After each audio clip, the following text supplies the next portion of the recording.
Hello friends, I did what everyone asked. I write the name of the manga. In a few seconds, I wish you pleasant viewing. The story begins with the protagonist asking readers, if they had the opportunity to be reborn, what would they want to accomplish in their new life? The girl wants to be a popular movie star when she grows up. She asked what Yuebin dreams of becoming when she grows up. The guy replied that he wanted to combine all forms: dragon, snake, tiger, leopard, elephant, crane. Yuebin wants to become the greatest martial arts master. He will protect the girl with his fists and beat anyone who tries to harm her. The girl was embarrassed. She thought that Yuebing knew how to win a lady's heart. The girl's father had recently gotten a promotion, and her family would be moving to the capital tomorrow. Yuebin was very surprised. In the near future, the two will not be able to see each other. The girl suggested that they promise each other that they will go to Feicheng Language University, where they will realize their dreams. The girl asked her not to forget her. Her name was Junlin, which means beloved and graceful. Yuebing, on emotion, quickly ran somewhere. He was overflowing with energy. He felt that he should practice. The guy jogged over to the martial arts hall, an ancient sign hanging on it. He is out of breath and asked his grandfather to teach him kung fu soon, because he wants to become a great master. Grandpa practiced kung fu with Yuebin. He was a strict teacher, but never blamed for lack of interest. Grandpa said that from that day on, they would not practice anymore. Yuebing's grandfather was sitting in front of the TV. He said that it could be considered that Chinese kung fu no longer existed. At the time, Yuebin didn't realize how serious it was. The scene that was shown on TV left a huge mark on his life and the entire martial arts community. The bout was over, and the winner was China's first MMA rookie Ji Yuanfeng. In this competition, the modern style was up against traditional martial arts, and Mr. Taekwondo couldn't do anything. The heart of Yuebing's grandfather could not bear such an offense, and he soon passed away. China began to develop vigorously. Everything around them changed. Their small town where the guy grew up started to expand. Then, it became a capital city. It was the year 2018. Someone called out to a boy who was standing in the street and asked him to stop for a moment. It was a man in a bear suit, inviting the guy to study martial arts and join his sect. He was advertising his 7-form dojo. A month of training there cost 300 yuan. The boy was very frightened of the bear and cried. The child had already turned around. He was alone in the street and was very scared. The boy called out to his mom. The man in the bear suit tried to calm the child down and was ready to make a discount for him. At this time, the child's mom came up. She yelled at the man and hit him. She thought that no one wanted to learn martial arts anymore. Underneath the bear suit was Yuebing. He was 28 years old, a master of the 7 forms of martial arts, still unmarried. Today, he failed to find disciples again. If this continued, he would definitely starve to death. At this moment, Yuebin heard the news that the world-famous movie star Junlin was getting married and was being broadcast live from the scene. The engagement was sponsored by a jewelry store. It is going to release its anniversary products. The television showed the groom placing the engagement ring on his bride's ring finger. The engagement was complete. The groom is an executive of Hu International Company. His name is Yang Feng, and the bride in her 30s has been honored with many local and world awards. The girl advertised her engagement ring and thanked all the guests for their congratulations. Yuebing thought that Junlin was still just as beautiful despite the passage of so many years. The guy realized that they were no longer in the same world. Their lives were drastically different. But if Yuebing hadn't lost that match, he would still have a chance to be with her. In the past, Yuebin had broken his forearm during one of his matches and the limb was separated. The guy was lying on the floor all beaten up, tears streaming from his eyes because of the defeat. Because of such serious injuries, Yuebin would never be able to fight again. Baker had treated his arm too harshly. Traditional Chinese kung fu now found itself defeated by modern martial arts. This night was the doom of kung fu. Yuebing was going to use the tournament money to buy himself a big house and for it to be nice enough to marry this girl. And in the end, Yuebing lost his hand. One hold and it was over. He felt sorry that he wouldn't be able to fulfill his promise. Night came. Yuebin returned to his apartment. He received a notification on his phone. They wrote to him that they were inviting all the old classmates to a reunion, including Yuebin, and they were meeting at the Haizheng Tai Chi Hotel. Yuebing felt that this would be a good opportunity for Huang Yao to show off. He was going to refuse. At that moment, another message notification came to the guy's phone. Yuebing was shocked when he read it. He didn't expect to see this. He was texted that Junlin was also coming, and it would also be her birthday. Yuebing had time to think. This news had excited him. Now he was going to come to the meeting, and it was all because of Junlin. The guy really wanted to see her. Even though deep inside Yuebing kept telling himself no, he still came anyway. The guy was very nervous before meeting her. Yuebing brought a present with him and hoped that Junlin would like it. The guy heard him being talked about from behind closed doors. Yuebing thought that someone remembered him after all. He kept hesitating to go inside the hotel. His classmates thought he wouldn't show up. because he didn't fit in with the others and doesn't want to embarrass himself. The former class chairman didn't want to invite him either. It was the headman who said to do it. He stealthily approached the guys. The class president was Yang Feng, and he apologized for insisting on inviting Yue Bing. The class chairman immediately started sucking up to him and decided to toast him. Yang Feng explained that his fiancée would appear a little later. He also felt that there was no need to wait for Yue Bing since he definitely wouldn't show up. Yang Feng was going to go socialize with other people and not bother the guys anymore. Yue Bing was shocked that Junlin's fiancée was also here. Plus, he was basically the one who invited the guy. The guys thought Yue Bing's life was miserable. Wrestling could have given him a bright future, but unfortunately, he broke his arm. Some thought he should have given up then. After all, it was just a petty competition. The chairman felt that it didn't matter whether the guy would have lost or given up. After all, he was still on the losing end. He asked if the guys knew who the organizer of the match was. Turns out it was Hu's group, the same group that invited the King of Invasions to China. Brother Hu wanted Junling to be his girlfriend, but it wasn't working out because of Yue Bin, so he decided to get rid of him. The guys thought that the headman had invited Yue Bing to this meeting to sprinkle salt on the wound. The boy heard all this and became very angry. Yue Bing remembered seeing Junling on TV. He wasn't sure if she would be happy if he killed her fiancé. Yue Bing felt that if he did that, he would ruin Junlin's life. The guy's life was already ruined, so he had nothing to lose. Yue Bing felt that that time had already passed, and this world was already closed to him.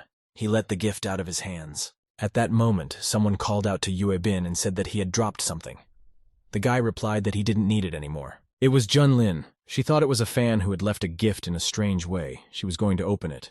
Junling looked at Yue Bin's wake and was very surprised. She couldn't believe her eyes. Junling shouted after Yue Bin. She asked him to wait. Yue Bin seemed familiar. She felt like she knew him. She asked if the guy's name was Yue Bin. The guy replied that he didn't know any Yue Bin and thought the girl was confusing him with someone else. The gift to the girl was a starry night ring of endless love. It was to be given to the one he loved the most. Yue Bing turned around and looked at Junlin. He was shocked after all. He didn't expect to meet her there. When Junlin saw this gift, she immediately realized that Yue Bing was in front of her. She was very happy to meet him. Yue Bing was about to leave this place. He never thought that they would meet there. Yue Bing decided to start a dialogue. He said that they hadn't seen each other for a long time. At that time, a huge truck was driving down the road, its headlights on. Yue Bin noticed the truck. He was shocked. The guy didn't know what to do. The truck was flying at full speed. It wasn't going to stop for the guys. Zhang Lingna drove straight at Zhang Ling. She was standing on the road. At this time, Yue Bing was standing next to her. There were sounds of collision. It was clear that Zhang Lina had crashed into a person. There was blood on the ground. The truck drove forward some more and stopped. Zhang Ling was sitting on the pavement. She was alive, however. The girl was crying and calling Yue Bing's name. The guy pushed her away. The girl cried and asked why Yue Bin did it and why he was such a fool. Yue Bin was lying on the ground. He had serious injuries.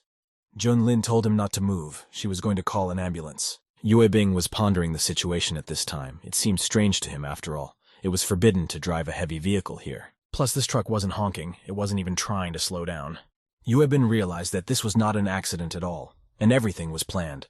A masked man got out of the truck. This man wanted to run over Junlin and end it all. He never thought that someone would get in his way. The man presented the gun to Junling's temple. The girl was in a stupor and cried bitterly. The man's task was to take Junlin's life. He was ruthless and had no intention of stopping.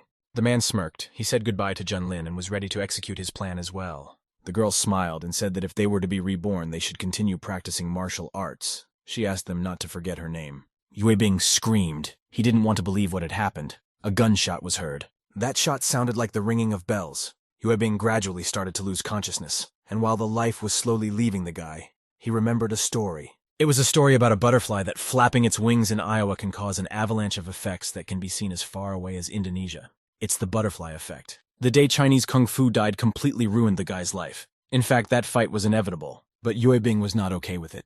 He couldn't accept that he would die this way. If Yue Bing could live his life one more time, he would be the wisest person on the planet. Yue Bing suddenly woke up in his room.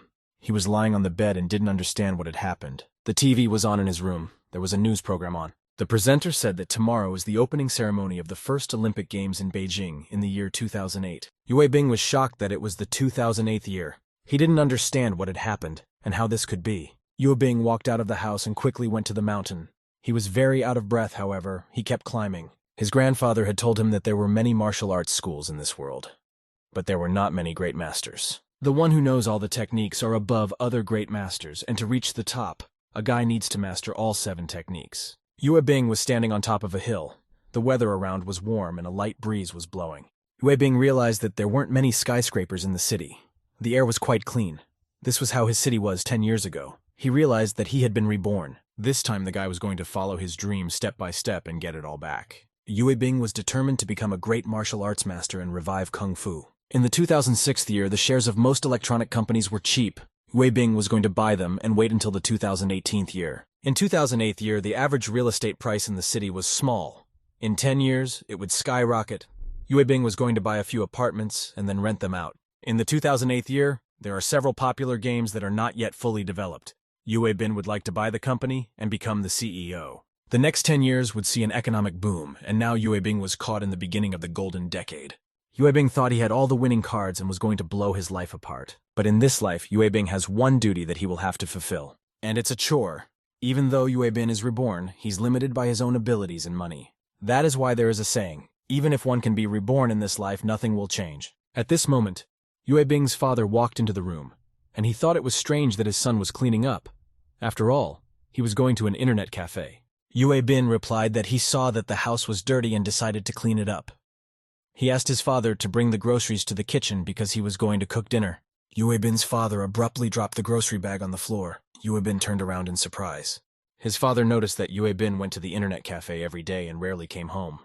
His father didn't understand why his son decided to do the cleaning today. Yue Bing took away the cigarette. He had told him many times not to smoke. After all, smoking is very bad for health. He said his father should not worry about going to university. Yue Bing was strongly insisted to enroll in Fei Cheng's language school. The father didn't recognize his son. He even thought the man was possessed by a ghost. A few days later, Yue Bing received a package. He hurriedly opened it. It was an enrollment letter from Fei Cheng University. Yue Bing was accepted as a student for the 2008 year. Yue Bing's father cried with happiness and spoke to his late wife's picture. For his son would be the first person in the family's history to receive a higher education. The father was willing to sell the house and liquidate all their assets just to send their son to university. Yue Bing told his father not to exaggerate. After all, students were like grass right now. But it had actually become quite popular already. Father yelled at Yue Bing. After all, this university was special. He had already found all the information about it on the internet. This university is on the first place in the province. Besides, there is a very large number of beauties there. Yue Bing's father really wanted his son to come back with a beautiful girl for the vacations, and then he could become a grandfather in a few years. Yue Bing wouldn't be fazed by such talk. His father told his son to study hard and not to practice confab, because his knowledge would not feed Yue Bing. There was not enough money for the boy's studies and living expenses, so father decided to sell the house. Half of the money will go to Yue Bing's education, half will be invested in a small business. In the past life, Yue Bing's father also sold the house. And in fact, the relationship in their household is not so good. In that life, his father also started a small business, but then the economic crisis happened and they lost money. Also because of this boom, the house skyrocketed in value after a couple years and there was no way they could buy it back. My father became depressed. Yue Bing got angry. He didn't want his father to pitch the house. He was willing to work things out about the tuition himself. The tuition for 1 year is 5,000 yuan. With everything else, he will need about 10,000. Yue Bing really wished that his father didn't have to worry about him.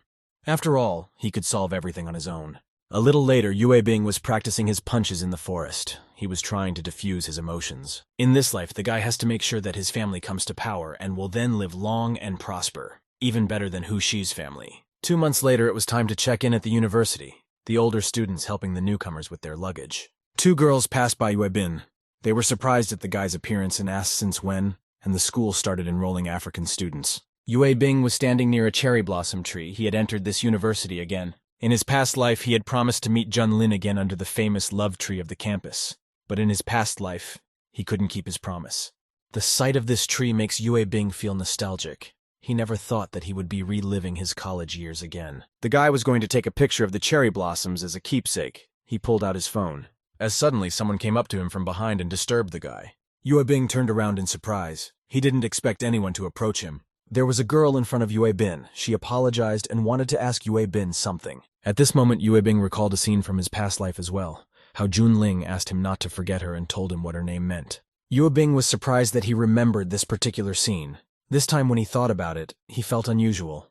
Jiang Ling stood in front of Yue Bing. She smiled welcomingly and asked if Yue Bing knew how to get to the girls' dormitory. Yue Bing still had very hazy memories of his past life.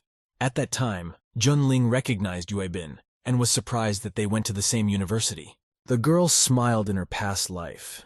She noticed that it had been a really long time and suggested that they have dinner together tonight because there was a lot of catching up to do. Yuebing then replied that he needed to help his guild raid the boss and offered to talk another time. And now Yuebing decided that things were going to be different. He was going to go from a boy to a real man. His body started to move on its own. He hugged Junlin tightly and wasn't going to let her go. The girl stammered, her face flushed. She didn't seem very pleased with the gesture. Junling slapped Yuebing and called him a pervert. Yuebing didn't expect such a reaction. Yuebin had nothing else to do but to go to the men's dormitory to check in. The boy came to room 419. This would be where he would spend his college years. Yuebin failed. Not only would the guy not be recognized by Junling, but probably by his own parents as well. At least Yuebing managed to take a photo of Junlin in front of the sakura tree. From behind, someone praised the photo. From behind, a guy came up to Yuebin. He thought that Yuebin was not bad since he managed to take a picture of Junlin on the first day. This guy startled Yuebin. He asked why the guy who entered didn't make a sound. It was his roommate. This guy's name is Shuda. He lives in the dormitory longer than anyone else. The guy is a real intellectual.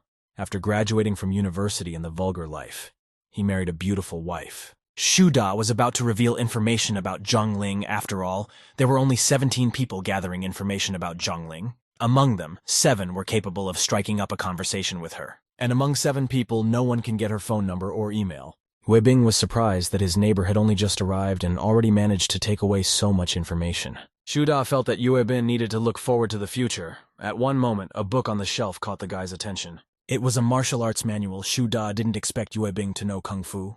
Yuebing revealed that he used to be trained by his grandfather. When Yuebing was going through his grandfather's things, he came across this book and took it with him. Shuda was glad to have this manual in his hands. He was going to read, and perhaps thus learn kung fu. Yuebing took the book from Shuda with sadness in his voice. The introduced thought that it was all useless. After all, martial arts need to be trained with the body, and many guidelines are passed down from generation to generation and are hard to unlearn. Yuebing knew from the Reformation romances that people could achieve great success by copying books and music. However, Yuebing didn't really know what to do. He thus asked his late grandfather about it. Meanwhile, in the women's dorm room, someone was very angry and thought the new students were like savages. The angry girl's name was Jo Chi. She was angered with an axe in her hands that the prettiest of the new students was being harassed on her first day. Her friend felt that right now, they should focus on the current goal. After all, they shouldn't let Junlin feel resentful. The girl was shocked that it was only their school, and anything could happen in the future. Zhongling herself thought that it was better not to report to the police. Perhaps Yuebing was just mistaken. However, Jo Chi thought that such a person should not be allowed to roam free. She was convinced that guys at that age only thought of one thing, and that was girls. However, Junlin noticed that when Yuebin hugged her, it was very sincere. And even if he's a little darker than usual, he's not a bad guy. Her friend thought it was Stockholm Syndrome. Jo Chi also wanted to touch Zhongling, if that was all it was about. One of the girls asked if the others were free this weekend. Her classmate was organizing a meeting. She suggested we go to it. Meanwhile, Shuda was showing Yuebin his computer. It was completely full of very dynamic movies. Shuda asked what genres Yuebing wanted to watch. In all one-language school, no one had such a large collection of movies. Yuebin replied that he was already grown up and told his friend to watch such a thing himself. Shuda added that he might have movies with an actress who looks like Junlin. He has several. Yuebin's mood immediately changed. He gave his neighbor an email and asked him to send the movies to him. Shuda suggested to Yuebin to go out this weekend because his school friend is throwing a party.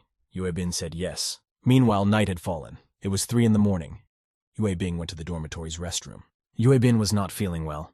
He had run to the toilet 3 times this evening, because the food Soida had given him had caused food poisoning. Yuebing didn't take the toilet paper because he panicked.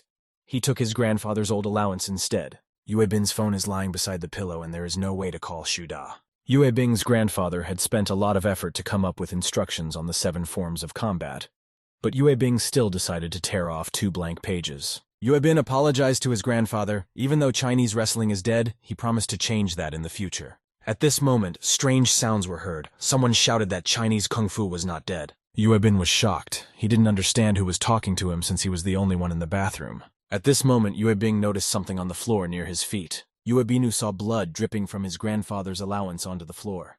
The voice said that there were some important things Yuebinu needed to listen to. The voice explained that a grandmaster can only live once, but martial arts live forever.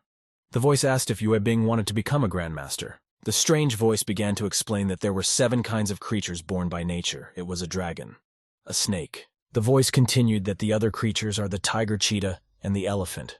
And the two remaining creatures born of nature were the crane and the monkey. They are all beasts, 7 forms and millions of kinds of beasts. Meanwhile, Yue Bing was underwater. The voice asked Yue Bing if he wanted to learn the secrets to become a grand master of all 7 forms. Yue Bing didn't understand who was saying this, and whether he was asking if the guy wanted to become a great martial artist. Yue Bing had indeed been reborn. However, the wheel of fate had already begun to turn, changing its direction in this life. He must not be idle. The man who broke his arm is the Grappling King, and also the Chinese conglomerate, Hu Chou and the Mercenary. These are all enemies Yue Bing is about to face. If a guy wants to defeat these powerful enemies, he needs to get stronger. Yue Bing shouted that if by becoming a great master he got rid of the regret of his past life, then he was ready. The strange creature liked Yue Bing's answer, for it was without hesitation. It was the monkey suit that spoke. She invited Yue Bing to go through to the 7 forms of Forbidden Grounds. The monkey is the guardian of this place. Yue Bing didn't realize where he had gotten to, since he had only torn out 2 pages from the manual. He just needed some peace and quiet. Monkey was running around Yue Bing. She was very happy that she was finally able to meet the current owner of the management. Yue Bing tearfully replied that he wanted to learn martial arts. Monkey didn't like Yue Bing's behavior and slapped him. It still didn't get to the guy. Ben was just a warden. He had nothing to teach Yue Bing. The monkey showed the guy the prison cells around. The only people who could teach them anything to Yue Bing were the most famous figures in the history of the 7 Forms clan in the cells. They were called the 7 Sins, and each prison cell had a different hieroglyph on it. Ben begged to start with the one closest to the Yue Bing era, the great master of the crane style from the Ming dynasty. At the same moment, the crane style master's cell door was kicked open. Ben and Yue Bing were very surprised by this. The door flew behind their backs with great speed. Yue Bing understood that these doors weighed several hundred kilograms. He was surprised that it was a person who pushed them aside so easily. There was some non-human sound coming from the chamber. Yue Bing thought that what was happening was like art movies. Ben explained that masters can make specific sounds, internal and external sounds. The external sound comes from the movement of the hands and feet. Such a sound is called the roar of sinew and bone. The old man in the cell is just warming up because he's been restrained for too long. Yue Bing tensed up, no doubt. He was intimidated by the sounds coming out. A man appeared from the cell. He was very terrifying and looked more like a ferocious monster. In an instant, the shackles fell from his hands. He was finally free. In an instant, Yue Bing no longer saw the master. He had moved somewhere out of his sight with great speed. Yue Bing realized that this person's movements were simply too fast, and his eyes couldn't follow him. Master thought that Yue Bing was just a little kid who still had milk on his lips. Master was certain that scum like Yue Bing was definitely not worthy of learning the crane style. This person ran behind Yue Bing's back and thought that he should die in this prison. Master was going to use the crane-style killing technique. Yue Bing remembered how he used to think that the crane style was too boring. He asked his grandfather to teach him some fighting techniques. Grandfather believed that this was not the most important thing in battle. There was a 4th technique in leadership that only a great master could impart. This 4th technique is called assassination. It is used to kill people. Meanwhile, the crane-style master from behind ran at Yue Bing, about to finish him off. He was going to do it without spilling a drop of the enemy's blood using a special killing technique. Yue Bing had already imagined how he would be buried, and how his parents would mourn him. If Yue Bing was a split second slower, then his head would leave his body. All these things he sees in his head becoming reality. However, luckily for him, Ben came to the rescue in time and used the lightning strike technique. This technique amazed the master, and lightning bolts appeared all around. Yue Bing explained that the old man was just playing a prank on the guy. Yue Bing was shocked that it was the old man, because he was obviously trying to kill him. Master wouldn't teach Yue Bing even if he was tortured. He believed that all these techniques were either stolen or a false parody. Yue Bing stated that this martial art was taught to him by his grandfather. He was a follower of the crane technique. The master laughed. He thought it was truly one of the funniest jokes he'd ever heard. The master's name was Chu Yi Nao, and he was the last follower of the crane technique, a martial arts manual that had been thrown into the river. Yue Bing realized that Grandpa was not a follower of a 7-species martial arts master. Yue Bing didn't want to learn from the master anymore. He turned around and walked away. Ben tried to stop him because only Yue Bing could enter this place. Yue Bing said that after the defeat of Chinese martial arts, they were questioned. Right now, there are a bunch of foreign arts represented in mixed martial arts competitions, but no Chinese martial arts. Yue Bing reacted so emotionally to this that he cried. It really upsets him that everyone is saying that Chinese martial arts are dead and their masters are frauds. Chu Yi Nao had never heard of other martial arts. The world had changed since he left, and now there was an arena to showcase Chinese kung fu. Master was convinced that the world had really changed. He wanted to ask Yue Bing something. Chu Yi Nao also cried. He asked if he passed the technique to Yue Bing, would he be able to show the power of Chinese martial arts on the world stage. Yue Bing was sure of it. He was going to beat them all up and talk to them with his fist. Chu Yi now said that he would wait for that day to see everything with his own eyes. Yue Bing and Ben Ben were already excited. They knew exactly what this meant. Master was still going to accept Yue Bing as a disciple. His teaching method was not for the faint of heart. Bin Bing was pleased. He offered to make the guys master and apprentice. Yue Bing was going to not disappoint Chu Yi now. The master was not clear about Yue Bin's background. However, his passion for Chinese martial arts shows that his character is not bad. Even Chu Yi now is not as passionate as Yue Bing. This seemed incredible to the master. However, the guys soon found out that Yue Bin wasn't really crying. He was using eye drops. Ben Ben and Chu Yi now were angry that Yue Bing had fooled them. Ben Ben tried to smooth things over. He said there was no need for formalities and you could start practicing right away. Yue Bing then began to learn martial arts. Time flows differently in the 7 forms of forbidden lands. And in the outside world, 1 day in this realm is 1 minute in the outside world. So even if it was only 1 night, Yue Bing had lived for 10 days in this area. The next day came. Shu Da was trying to wake Yue Bing up. After all, it was already noon, and if he didn't hurry up, all the delicious food in the dining hall would be eaten by others.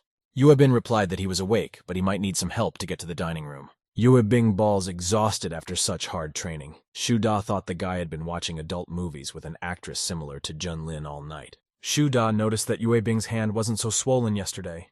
The guy wondered how his hands had gotten so rough overnight. Shu Da even thought that his arms might have gotten stronger because of watching adult movies. This made the guy laugh. On this day, something incredible happened in the canteen of Feicheng Language School. In all the years of operation, no one had ever done such a thing before. A student appeared who managed to eat 23 beds of Nova rice with egg. No one knows who it was. It was Yue Bing. Shu Da, he had never seen someone who ate so much before. He asked if last night was good. Yue Bing said yes. The training methods of the great master of the crane technique were really cruel. If this continued, Yue Bing wouldn't be able to endure. At this moment, the guys heard someone cheering that Senior Hu Yao had come to the university today. Shu Da has heard this guy's name more than a few times during his time at the university. He has a good academic record and a family business. A group of girls surrounded Hu Yao. They admired him and were big fans of the guy. Yue Bing remembered that in his previous life, the guys were responsible for him breaking his arm, but in this life, he was completely different. Yue Bing was going to not let this event happen again. He was determined. Nowadays, the language school is rapidly developing, so it is very difficult to find a beautiful and quiet place in the middle of the city. Shu Da and Yue Bing came to Tutsheng Park, which was near the school. Shu Da liked to eat lunch and meditate there. Yue Bing thought about spring hovering around and about the beautiful girl in his arms. However, no matter how hard he tried, even after 4 years of college, he wouldn't have a girlfriend. The quiet park is only frequented by the elderly. Yue Bing thought he could come here in the mornings and practice, run and meditate. Now that Yue Bing thought about it, he found it very useful. Shu Da called out to his friend and asked him to look at something. In front of the guys was an old grandfather who practiced Tai Chi. However, that wasn't what Shu Da wanted to show him. Behind the old man was a beautiful girl. Shu Da wanted to show off her dazzling white legs. The guys didn't understand why someone like her was in this park. The girl noticed that she was being watched, and it seemed to be freshmen. The girl winked at Shu Da and sent him an air kiss. Shu Da was shocked at this kind of attention. Yue Bin explained that the girl was literally teasing the guy. At this time, her bag was next to the girl. Someone reached out and grabbed it. It looked like a robbery. The man grabbed the girl's bag and ran away. The girl screamed that the bag contained her wallet. She called for help. Yue Bing stood right in the path of the robber. Shu Da told Yue Bing to step aside. Shu Da was worried and shouted that this man was running straight at Yue Bing, and the guy was clearly no competition for him. The robber had a knife in his hand. He was going to stab Yue Bin, who wants to stop him. Yue Bing remembered training with the master. Chu Yi now had explained that Yue Bing could not perform the second method until he had fully mastered the previous method. The master added that he would like Yue Bing to use the method to build up his body mass for at least a year, so that he would lay a good foundation. During Yue Bin's childhood, his grandfather also always emphasized the importance of education and fundamentals. The knife-wielding robber flew straight at the guy. Yue Bing closed his eyes and concentrated. The boy remembered everything his master and grandfather had taught him. He was going to apply his techniques. At one moment, something strange happened. A bang was heard. The girl didn't realize what had happened. She turned around sharply to look at the mugger. But the robber was sealed into the wall. He was unconscious. No one realized what it was. The man had his teeth knocked out and was bleeding from the wear. He was punished for his actions. Yue Bing quickly went home. Shu Da noticed that that beautiful girl wanted to come over to thank him, but Yue Bing ran away. Shu Da knows that Yue Bing likes Junling, but he could have used this opportunity to meet the girl himself. Yue Bing already knew in his past life that he would not have relationships with girls in the future. and nothing would bud between a guy and this beauty. The girl's name was Manji. She's well off, and people can take things from her and she won't even notice. Her grandfather came to visit, and Manji said that she wasn't focused at that moment, and it won't happen again next time. The girl was angry because she wanted to sincerely thank Yue Bing, but he ran away. Mengji thought that Yue Bin was just lucky and his opponent tripped over his own foot and Yue Bin could have been stabbed. Her grandfather explained that it was not luck. Yue Bing must have been a student of a prestigious martial arts school. After all, when ordinary people face an attack from the front, they retreat because of their subconscious. This will not only hinder the attack, but also make their center of gravity unstable. But Yue Bing accurately dodged his opponent's knife attack and rushed into the vacuum zone and turned it into a strong counterattack. People who can do such a thing must stand on their feet very steadily. Yue Bing's feet had grown like old trees into the ground. Manji was surprised because Yue Bin looked very thin but appeared strong. Grandpa explained that some people deliberately make themselves look weaker. Manji's third uncle asked her to come to one of his tournaments. For the past few years, he'd been organizing boxing matches. Grandpa didn't think there was much money to be made from underground boxing matches. Of Grandpa's 3 sons, only the third one likes gambling the most, and it's sure to hurt him. Grandpa was tired of his son provoking him every time.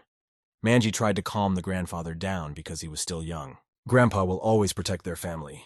Even if it is strong wind or rain with him, their family is invincible. Mengji thought Yue Bin's bravery was just extravagant. She had to thank him. At that moment, Manji, along with her grandfather, approached the other costumed men who looked fierce. There were so many of them. They lined up in front of the limousine and all bowed their heads to Mr. Feye. The girl didn't understand how Yue Bing could be so strong. Meanwhile, underground fights were taking place. This place was called the Underground Tigers Club, and today, the queen of underground fights was performing. Dance. And if the girl wins today's game, the next game will be a title defense match, and if it is successful, she will receive a bonus of 100,000 units. The girl was determined. She only had 2 matches left. It was going to be over very quickly. Dance fought her opponent, his face contorted in pain. The girl used a chokehold. The girl believed that violence was always the most effective way to achieve the surrender of an opponent first physically and then spiritually. Fang Tian slammed the ring a few times, which meant he was giving up. The girl was happy to win. She was dancing and had already won her 11th consecutive match. Boundless energy was hidden in her body. Dance did a few somersaults around the ring, with fans cheering her on. The girl believed that once the human spirit submits to violence, things like fear or cowardice, all weaknesses are revealed in human nature. In any case, the girl could not live without violence. The use of violence awakened courage in her. Dance did numerous backflips and stood on the edge of the ring with 1 foot. She assumed a graceful pose. Fans from the stands shouted Dance's name. She rejoiced in victory. The girl combined dance and violence. She looked forward. Meanwhile, Chu Yinao was explaining to Yue Bing that the crane fist was divided into 4 steps: learning, playing, fighting, and killing. And the beginning of each step of the fist contained a skill. This skill is called White Crane Spreading Wings. There is also a mysterious killing method. However, the master was not going to teach Yue Bing this. Yue Bing had heard that only a master of the killing method could become a grandmaster. He wanted to learn how to kill. Chu Yinao explained that the killing method was a supreme killing technique. He believed that one could not become a true master by possessing only this power. Chu Yinao continued that if Yue Bing wanted to become a master, he must find his own destiny, no matter if it violated the current laws. The master believed that in this era of bloodshed, there was no need to continue killing. Yue Bing wondered what it meant to seek his own destiny. He didn't quite understand what the teacher meant. So, it was time to start practicing the FA method. Master and Ben Ben looked intimidating. They said that Yue Bin was forbidden to die. Crane fighting has a certain style called a routine, and the practice is a set of many individual techniques. If Yue Bing wants to learn this method, he must first understand the routine. Yue Bing began to repeat the movements of the master who was showing him how to place his hands and feet. The guy should imagine that the enemy was in front of him and feel his movement. Time quickly flew by in the forbidden lands of the 7 martial art forms. 3 days had already passed. Yue Bing didn't expect to be so tired after doing the fixed movement routine exercise. However, after these days, he feels much stronger. Yue Bing noticed that the master didn't even break a sweat while training with him. Apparently, this is the gap between the guy and the guru. The master told the guy to diligently train further. Right now, Chu Yinao wants to teach Yue Bing the method, 1 crane soaring through the sky. Yue Bing explained that in his time it was called parkour. It's just that parkourists are more flexible than normal people. Master asked Yue Bing to let Yue Bing show him this method, and then the guy could decide if he wanted to learn it. The master disappeared in the blink of an eye. Yue Bing didn't even realize where he had gone. Chu Yinao was moving very fast. Simply at the speed of light, it was impossible to keep track of the advances. The master quickly ran along the walls. He had incredible speed and agility. In an instant, the master pushed himself off the ground and jumped high, showing the guy all his skills. Chu Yi now asked what Yue Bing thought about this technique now. Yue Bin thought that the master had the technique of Marvel superheroes, and it looks like a real version of Spider-Man. The master explained that a guy had to endure adversity if he wanted to learn this impressive skill. Ben tried to calm Yue Bin down. He told him to relax. The guy had a bad feeling. At the same moment, a loud scream was heard. The ordeal for Yue Bing was very hard. Yue Bing returned to the real world.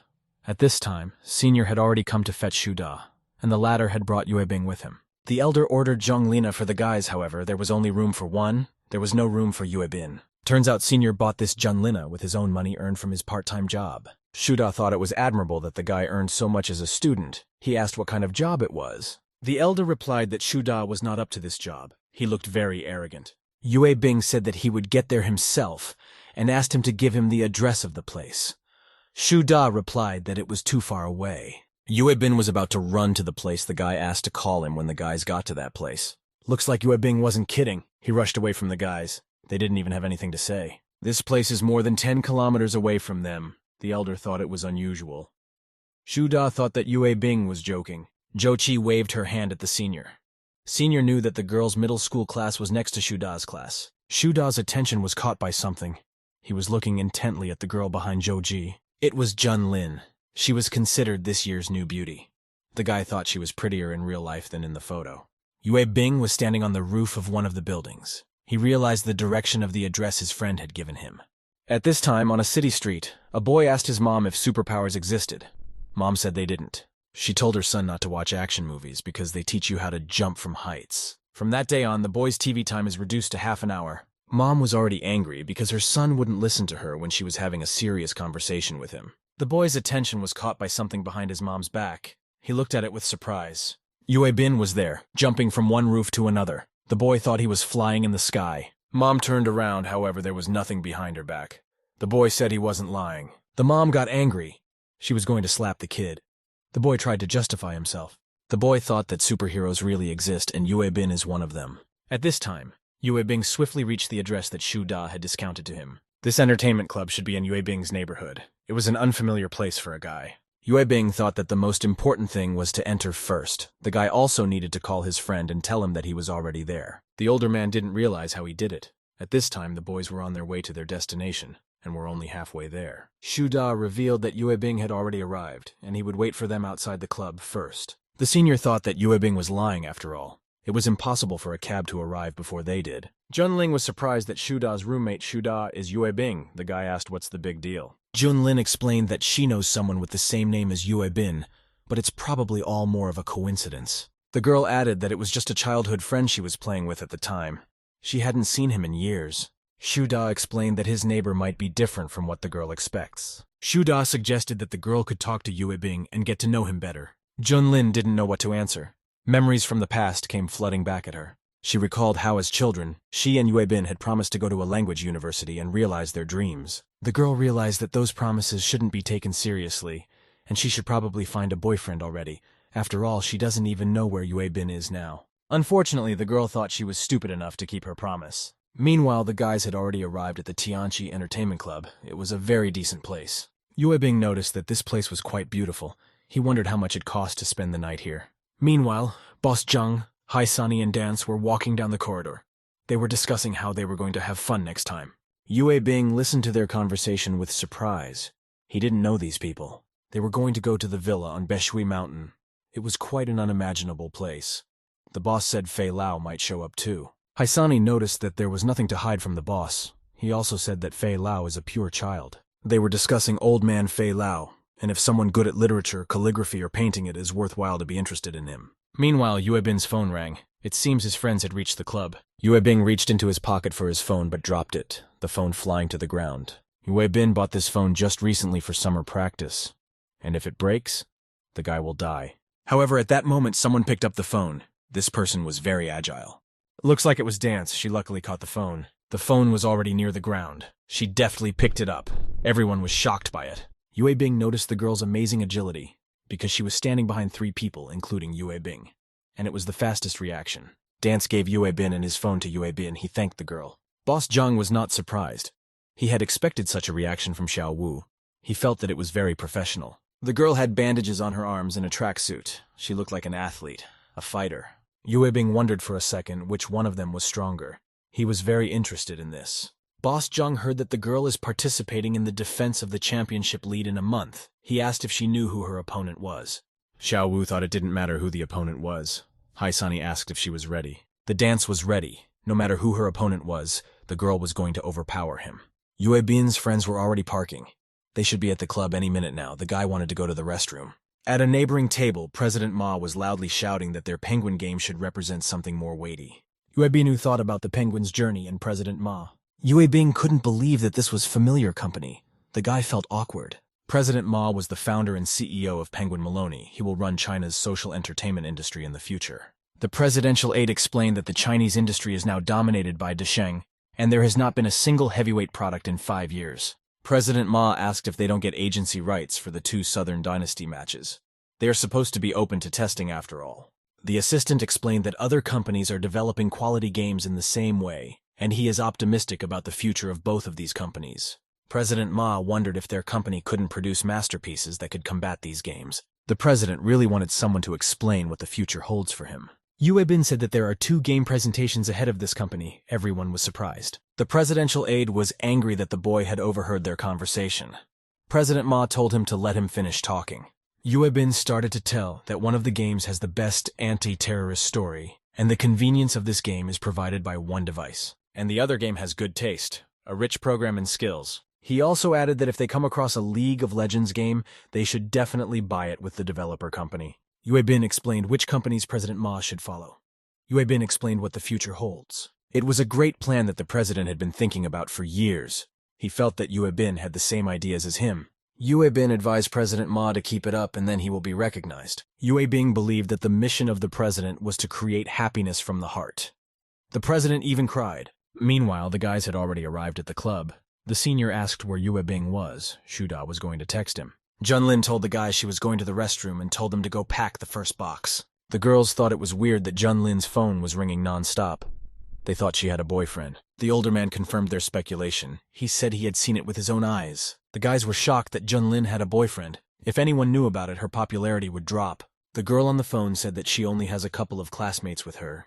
She will be careful and cautious. Junlin was already angry. She thought that whoever was calling her couldn't pick her up. She told him to just leave. Junlin didn't want anyone to know about this man's attitude towards her. Junlin hung up the phone. She heard someone worrying about how his hair was lying. It was Yue Bing. He knew beforehand that Junlin would be at this meeting, so he bought hair gel. Junlin thought that Yue Bin was following her, but that's a crime. The girl thought she'd better leave and find her classmates, at which point she crashed into someone. Loud shouts were heard. Someone was indignant that Junlin had soiled his shirt. Apparently it was very expensive. Yue Bing heard these arguments. He realized that there was someone outside arguing. Junlin paid the man $100 for the shirt, however. He claimed it was worth much more than that. The man told him to go to their room and spend the night with his brothers and thus offset the cost of the shirt. The girl stated that it wasn't an authentic shirt, so 100 yuan would be enough. Junlin talked about the differences between the man's shirt and the original shirt. The man's friend laughed that his shirt was fake. Wei Xiao was very angry with Zhongling. He reached out to her and felt that she should accompany him today. However, something stopped the man. It was as if there was a dark, disturbing energy around Junlin. The boys were surprised. They didn't expect to see something so frightening. A cold and determined aura appeared behind her back. Goosebumps ran down the backs of those men. Yue Bing appeared behind Junlin's back. He told him not to touch the girl. Junlin remembered the episodes of her childhood. Someone laughing because of her playing with Yue Bin every day. Junling was crying bitterly, and the guys were laughing and didn't understand why Yue Bin wasn't coming to save her. The guys were going to cut the girl's hair off and take her heart. However, at this moment, Yue Bing appeared. He shouted loudly and stopped the guys. He told her not to touch her, and introduced himself as the heir to the family of a uniformed fist. Junlin was surprised that this situation reminded her a lot of an episode from her childhood, but this person would be like an African with a British accent. Yue Bing at this moment smiled at Junlin and said hello to her. Junlin was upset that it was Yue Bin who was saving her. She thought she had gotten into the wolf's den and then came to the tiger's den. However, at some point, Yue Bing didn't seem so creepy to her. Da Junling began to realize that it was the same Yue Bing in front of her. Yue Bin said that he still remembered Junlin's name, just like she told him as a child. Tears came to her eyes. She still couldn't fully believe what was happening. Yue Bing walked up to the man closely. He was going to make him pay double. In her past life, Junlin met Yue Bin in the dining hall. They haven't seen each other since the first day of class. Probably because Yue Bin plays games all the time. In fact, the girl wanted to ask Yue Bin if he was still boxing. Yue Bin explained that he had stopped his practice because he saw no future, and now he just wanted to find a good job. Junling remembered Yue Bing's disappointment well that very day. The girl felt sorry for him. However, obviously Yue Bing didn't give up. After all, they had promised each other. However, in this life the situation is completely different, and Yue Bin has also changed. Junlin finally realized that Yue Bin was the same boy from her childhood. She clung to him. Junlin was very happy that they had met. She noticed that Yue Bin had matured and also continued practicing martial arts. Yue Bing also thought that Junlin had grown up. He was also happy about the situation. The guys went back to their friends. They were all in shock and didn't understand what had happened. Shu Da asked with a surprised face what happened in the restroom. They were surprised to see Junlin walking hand in hand with Yue Bin. The guys didn't understand what Yue Bin was doing to please her so much. One of the girls asked if Yue Bin was Junlin's lover or if it was just a coincidence. Junlin explained that she hadn't seen Yue Bin in over 7 years and didn't immediately recognize him. One of the girls said that she had heard something from Junlin on the first day of school, and the rumors spread quickly. Shu Da was very upset. He believed that Yue Bing was an honest man with big eyes. He said that they were no longer friends. While Yue Bin was gone, Senior had said something about Yue Bin to the other guys. It affected their attitudes towards him. All the boys were surprised at what the older man had told them. They couldn't believe it. In elementary school, Senior had known her, and Junlin had been too close to one man. And this man wore a wedding ring, so their relationship is not so simple. Shu Da felt that Yue Bing should be careful in the future. Yue Bing didn't understand what was going on. Yue Bing for noticing the wine on their table. The guys didn't realize where the other people had disappeared to. Yue Bing realized that something was wrong here. The guy felt that they should leave. At this point, there were a lot of men approaching the guys. They were clearly not friendly. One of them said it didn't matter if they wanted to leave. The man had a cigarette in his teeth. He said the guys have to pay for the drinks first. The elder has paid his share. There is 50,000 left, and each must pay 10,000. Yue Bing realized that this senior was working as a wine hunter. The guy wasn't going to panic. It's a secret night fishing. Hunters demand to pay for other people for all the fun, end up splitting the income. Sometimes things don't go well and they bring in their acquaintances, then try to make amends. Yue Bing immediately thought it was strange that a young student could afford to buy such an expensive Junlina. Now Yue Bing understood why Shu Da had acted like this in his past life. Back then, he was also asked to come to the organization. However, Yue Bing was very much attached to computer games and didn't go with his friend at that time. After that, Shu Da went to this party alone without Yue Bing. The guy came back the next morning and was not himself. When Yue Bing was sleeping, he heard sobbing. Now he thinks he didn't think he was imagining it. Indeed, Shu Da lay sobbing all night in his bed and over the situation. After that, Shu Da became depressed. He didn't say anything about that night. And for a year, he only ate instant noodles. The guy couldn't stand it and ended up in the hospital. He had a stomach ulcer from eating the noodles. That fierce man guessed that the guys were from Faching faculty. He demanded to give him the money. Zhu Qi shouted that the man was a criminal and was going to call the police. However, Yue Bing said it was pointless because they had 2 menus of low and high prices. Besides, even if the bottle contains fake wine, it is enough that the bottle is original and it will already be expensive. Yue Bing realized that they had planned all the workshops, and there was only one way out of this situation. The solution was violence. Yue Bin suggested changing the venue because it was too crowded for the show. All the guys went out the back door of Tianqi's entertainment club to the street. The gang from the club looked intimidating. They were armed with bats and weren't going to mess around. The guys came out as well. Shu Da appeared very scared. He looked around in surprise. Something caught the guy's attention. He was stunned and couldn't move. Shu Da saw a human arm sticking out of one of the trash cans. The guy realized that these people were killing debtors. Everything around them was splattered with blood. Shu Da decided that it was better to pretend that he couldn't see anything, otherwise they would be killed. However, the boy's legs were trembling and he couldn't take a step because of fear. Zhu Qi thought the guy was pathetic. She didn't understand why she liked a man like him. It looked like the guys knew each other. The girl realized he hadn't changed at all. Their ringleader was going to explain a few things to Yue Bin before he died. There are 3 big gangs in Faicheng among them. The Lion Club is the most influential, and its founder is the old man Fei Lao. Yue Bing asked how old he was, noting that it turns out elderly patients with secondary disease do exist. This club has many industries in the city, including real estate restaurants, underground casino clubs, and so on. This club was run by San Yi Chao. Rumor has it that Sang Yi Chao has bullet marks on his back, and it is said that it was 20 years ago he blocked 3 bullets that flew at Fei Lao. So if the guys don't pay today, San and Chiao and Fei Lao will be affected. Juchi stated that some of them were simple students who were unable to pay huge sums of money. The man explained that they have an installment plan. They will pay that amount in a year or two, they just need to sign a paper. Junlin asked them to wait for a moment. The girl actually had money. The man told people who could pay to approach him and the rest to take a step back. Junlin was going to help her classmates pay for everything since her expenses for this month had already arrived. Yue Bing was shocked that she has given 50,000 yuan for expenses. He only gets 1,000 a month. Junlin stated that the bank card was in her bag. She asked for a moment. Junlin was surprised to notice that she didn't have her bag in her hands. It had been left in the break room. The girl wondered what she should do in such a situation. She turned to Mr. Villain, explained that her purse was in the room and asked him to go get it. The guys thought they were all going to die, because Junlin literally addressed this man as a villain. The man got angry and thought Junlin had fooled him. At that moment, the assistant told the manager that one was missing. They noticed that the bespectacled man who was standing behind the guys had disappeared. The manager told them to find him. Juchi wasn't surprised that Shuda was missing. Outwardly he might have changed, but inside he was still the same. The men started searching. Suddenly one of them found something. There was a hole in the wall, with shoes lying next to it. They realized that the guy had fled through this opening. This situation made the manager laugh a lot. He didn't expect that Shuda could get through there. He had never seen such a thing. However, these shoes were just a decoy. Shuda was actually hiding in a box nearby. The manager was going to look for the guy. Shuda thought that when things calmed down, he could escape. He realized that it wasn't wrong, but was very afraid. The guy had read that ordinary people could do nothing against bad and powerful people, let alone even the real underground life in the Lions Clubs. The manager thought Yue Bin was stupid after all. This is a student friendship that isn't even one. Yue Bing told the man not to say that after all. His friend couldn't just run away. Juchi tried to object to Yue Bing.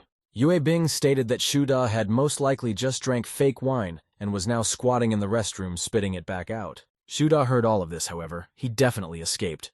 The guy was shaking with fear. Yue Bing thought that maybe his friend had been attracted to an attractive passerby, so he should call first. These all words made Shuda angry. He wanted Yue Bing to shut up and stop making excuses for him. Yue Bing wasn't going to stop.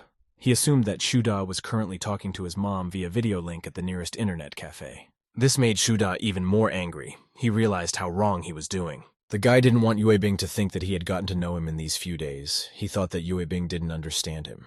One of the men thought Yue Bing was talking too much. He swung a bat at him. All the guys were in shock. They looked on in amazement at what was happening.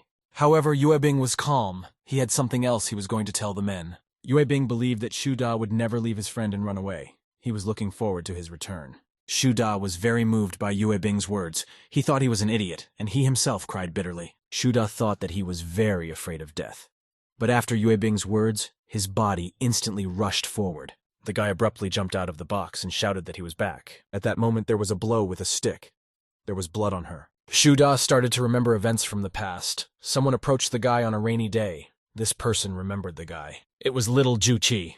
She asked if the guy was being bullied. Shuda replied that his friends were just joking around like that at him, and they would definitely come back. Turns out the guy had been bike locked. Juchi was going to tell the teacher about it. However, Shuda didn't reply anything. The girl was about to go home. Juchi said that when the hands are clenched into a fist, they become a weapon against violence. She hoped the guy wouldn't lose them. The next day, Shuda continued to be bullied by boys in his class and extorted money. Shuda replied that he didn't have any money, after all. He had bought the book, and it was better for the guys to ask others. One of the guys looked Astarshi. He asked if they weren't friends and got really pissed off. Shuda remembered the words that a hand clenched into a fist was a weapon against violence and clenched his fist himself. His classmate laughed at the kid. He slammed his head against the desk. Shuda cried and didn't know how he could resist this violence. The guy believed that his hands still couldn't become weapons. They were only tools to please violence. At this moment, Juchi and her friend walked past the classroom. They saw everything. Juchi thought Shuda was a coward after all. He couldn't say anything to those guys. A little later, Juchi received a love letter, however. There was no name on it. Juchi realized that it was a letter from Shuda. She looked at him judgmentally. After that, the girl tore up the love letter right in front of Shuda's eyes. Juchi didn't care who the letter was from, after all. A man who doesn't dare to write his name must be a coward. Currently, Juchi was very surprised that Shuda had come out of his hiding place and set himself up for a strike. Shuda was already thinking that he had lost his mind, however he was going to confront these men. Shuda shouted that Yue Bing should get behind him, and if the men wanted to fight, they should start with him. Yue Bing came here with the guy to strengthen their friendship, and he took a step he hadn't taken in his past life. Yue Bing thought that Shuda needed to rest. He slapped his neck to make him pass out. Yue Bing asked Junlin to take the guy to the hospital. The girl was worried about Yue Bin himself. Yue Bin grabbed his t-shirt. He was determined. The guy ripped his shirt. He told me to leave these men to him. He wanted to solve the problem.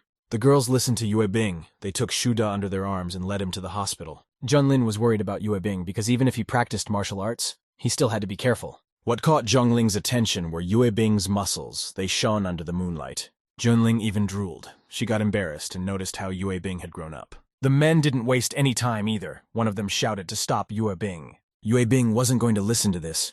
He approached the man at the speed of light and punched him in the face with his fist. The man immediately blacked out. He flew far away from Yue Bing. At that moment, another man decided to compete with the guy. He approached him from behind and was about to strike him. However, Yue Bing would be faster. He turned around sharply and jumped, avoiding the blow. Following that, Yue Bing punched the man in the jaw, several teeth flying out. After that, he stamped the man's head into the ground with tremendous force. However, his reprisal didn't end there. Yue Bing kicked the man in the stomach. The man flew far away. It looked like all of his opponents had been defeated. Zhongling had put her friends with Shuda in the ambulance. She was now going to return to Yue Bing. The girl ran with all her legs. She hoped Yue Bing was all right. She knew he still dreamed of becoming a martial arts master. But this was unfathomable. Junling cried in despair. She ran and hoped that Yue Bin would wait for her. When the girl approached the scene, she heard loud screams.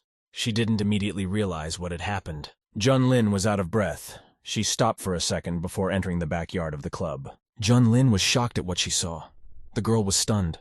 In front of her stood Yue Bing, whole and unharmed, with the bodies of battered enemies lying around. Yue Bing looked very formidable. He had single-handedly massacred all of them. Meanwhile, the club manager called someone and said they had been attacked, and it was a strong practice. He called Sang Ye. He asked if the little dancer was with him and asked her to defeat Yue Bin. Yue Bing noticed that someone was missing. He suspected where that person was hiding. Sang Ye heard shouting into the tube. It seems the man was also dealt with by Yue Bin. Sang Ye thought that unfortunately, people always die. The man told Dance to check everything out, and as a prize he would add another 50,000 to her. Dance replied that she could go check it out, but told her not to forget that for her, a man was only a partner. At that moment, someone knocked on the door that led to the backyard. It was the blonde-haired guy. Yue Bing abruptly opened the door so that the guy almost fell down. The boy thought it was the older man. However, he realized with surprise that it wasn't him. Yue Bin told this guy to come over and take off his shirt if he didn't want a picture of him getting beaten up to go viral on the internet. At this moment, the screams of this guy were heard. It seems Yue Bing had beaten him up as well. Yue Bing took Junlin's hand. They were about to leave. However, one man woke up. He was holding a knife and was going to kill Yue Bin. At that moment, someone quickly approached him. The man didn't even have time to notice anything. Someone kicked a man in the face, a boot mark imprinted in his face. It was Junlin. She wanted her and Yue Bin to finally be left alone. Yue Bing didn't even realize what had happened or what that sound was. Junling pretended that nothing happened. Yue Bing was afraid that the people from the Lion Club would soon pass through here. He took Junling in his arms. Junlin stammered. She didn't understand what he did that for. Yue Bing explained that the girl was too slow. He told her to hold on tight. Loud screams could be heard in the back of the club. Someone was begging for help. Tans had already arrived on the scene. She was very struck by this picture. 6 adult experienced fighters were defeated. The girl couldn't believe they were beaten by one man. At that moment, Dance heard someone asking to save him, the sounds coming from around the corner. Tans was wary. She didn't fully understand what had happened here. It was the same guy Yue Bing had dealt with. He was sealed into the wall. The manager noticed Dance. He told them that they were beaten by Yue Bin and he couldn't get far. The men believed that they couldn't forgive Yue Bing, and the girl should avenge them. Dance replied that she was a boxer, not Sang Ye's dog. She didn't like this attitude. The manager gave the girl 2 coupons for food and told her that Yue Bin was very tan, so she wouldn't make a mistake. Meanwhile, the boys had already arrived at Faicheng Language University. Junlin called the hospital to see how Shuda was doing. She was told that nothing adorns his life. The hospital told her that Junlin should rest today. The girl hung up the phone and said thank you. Junlin explained that his friend was fine. Meanwhile, they had already reached the girl's dormitory. Yue Bin explained that the front door was already locked. Junlin remembered that the entrance to the dormitory closes at 12 o'clock. The girl thought the only option was to stay in a hotel. Yue Bing immediately became embarrassed upon hearing this sentence from Junlin. Yue Bing thought that this was very similar to cliched romance novels. He was glad that he would stay with the girl for a whole night. However, Yue Bing didn't have any money at all to pay for a hotel room. The guy's only option was to stay at Tucheng Park. Junlin noticed that the scenery here was beautiful. This night, the guys sat on the bench and talked a lot. They caught up on what they had missed in 4 years. Junlin noticed that Yue Bin had changed a lot. For a second, she thought she was dreaming. The girl noticed that Yue Bing had become tall and darkened a lot and also seemed more mature. Junlin thought that when Yue Bing talked about martial arts, he seemed cheerful, just like when he was a kid. Yue Bing smiled at the girl and said her name. He stared at her intently. Junlin was embarrassed by her own words. She had said everything she thought. Yue Bing said that she wants to open a martial arts hall in the future, and will take students. Yue Bing knew that there were very many shining schools under this illustrious starry sky. Yue Bing was going to create Xingyuan, the strongest martial art one day. His master heard all those words. He was surprised at such a determined attitude of his student. Junlin noticed that she still didn't have Yue Bin's contacts. They were going to exchange them. Yue Bin gave the girl a phone to enter her details. Junlin asked if he was afraid to show his chats. Junlin tried to find a communication app on Yue Bin's phone. At that moment, the girl saw their correspondence with Shuda. There, the guy wrote that the actress in the movie looks like Junlin. Junlin was surprised that they mentioned her in their correspondence, and even chatted about the movie character. Junlin looked at the picture of this actress. She recognized her, however, other than hair color and height, they had nothing in common. However, here Junlin thought that a work of art cannot be evaluated superficially. Perhaps Yue Bing thinks that they are similar. It seemed to the girl that Yue Bing imagined that this role was played by her. However, Junlin then pushed all these thoughts away. Yue Bing wanted to hug her shoulder at this moment. At this moment, Junlin abruptly jerked her hand and struck the tree that was growing next to them. Yue Bing didn't understand what happened and why the tree broke. The girl tried to pretend that nothing had happened. Junlin managed to fake it in time, because her image is that of a pure, innocent, silly, and sweet girl. Junlin didn't understand what emotions she should have right now. She wanted to show off her acting skills. Junlin asked how it was possible to watch such strange movies and imagine her as the heroine. Yue Bing said that he was going to explain everything, however. Junlin was unwavering. The next few hours, Zhongling gave moral lessons. Morning came. Two people were chatting nearby. The girl bought 2 cups of milk tea. It seemed to be Junlin's acquaintances.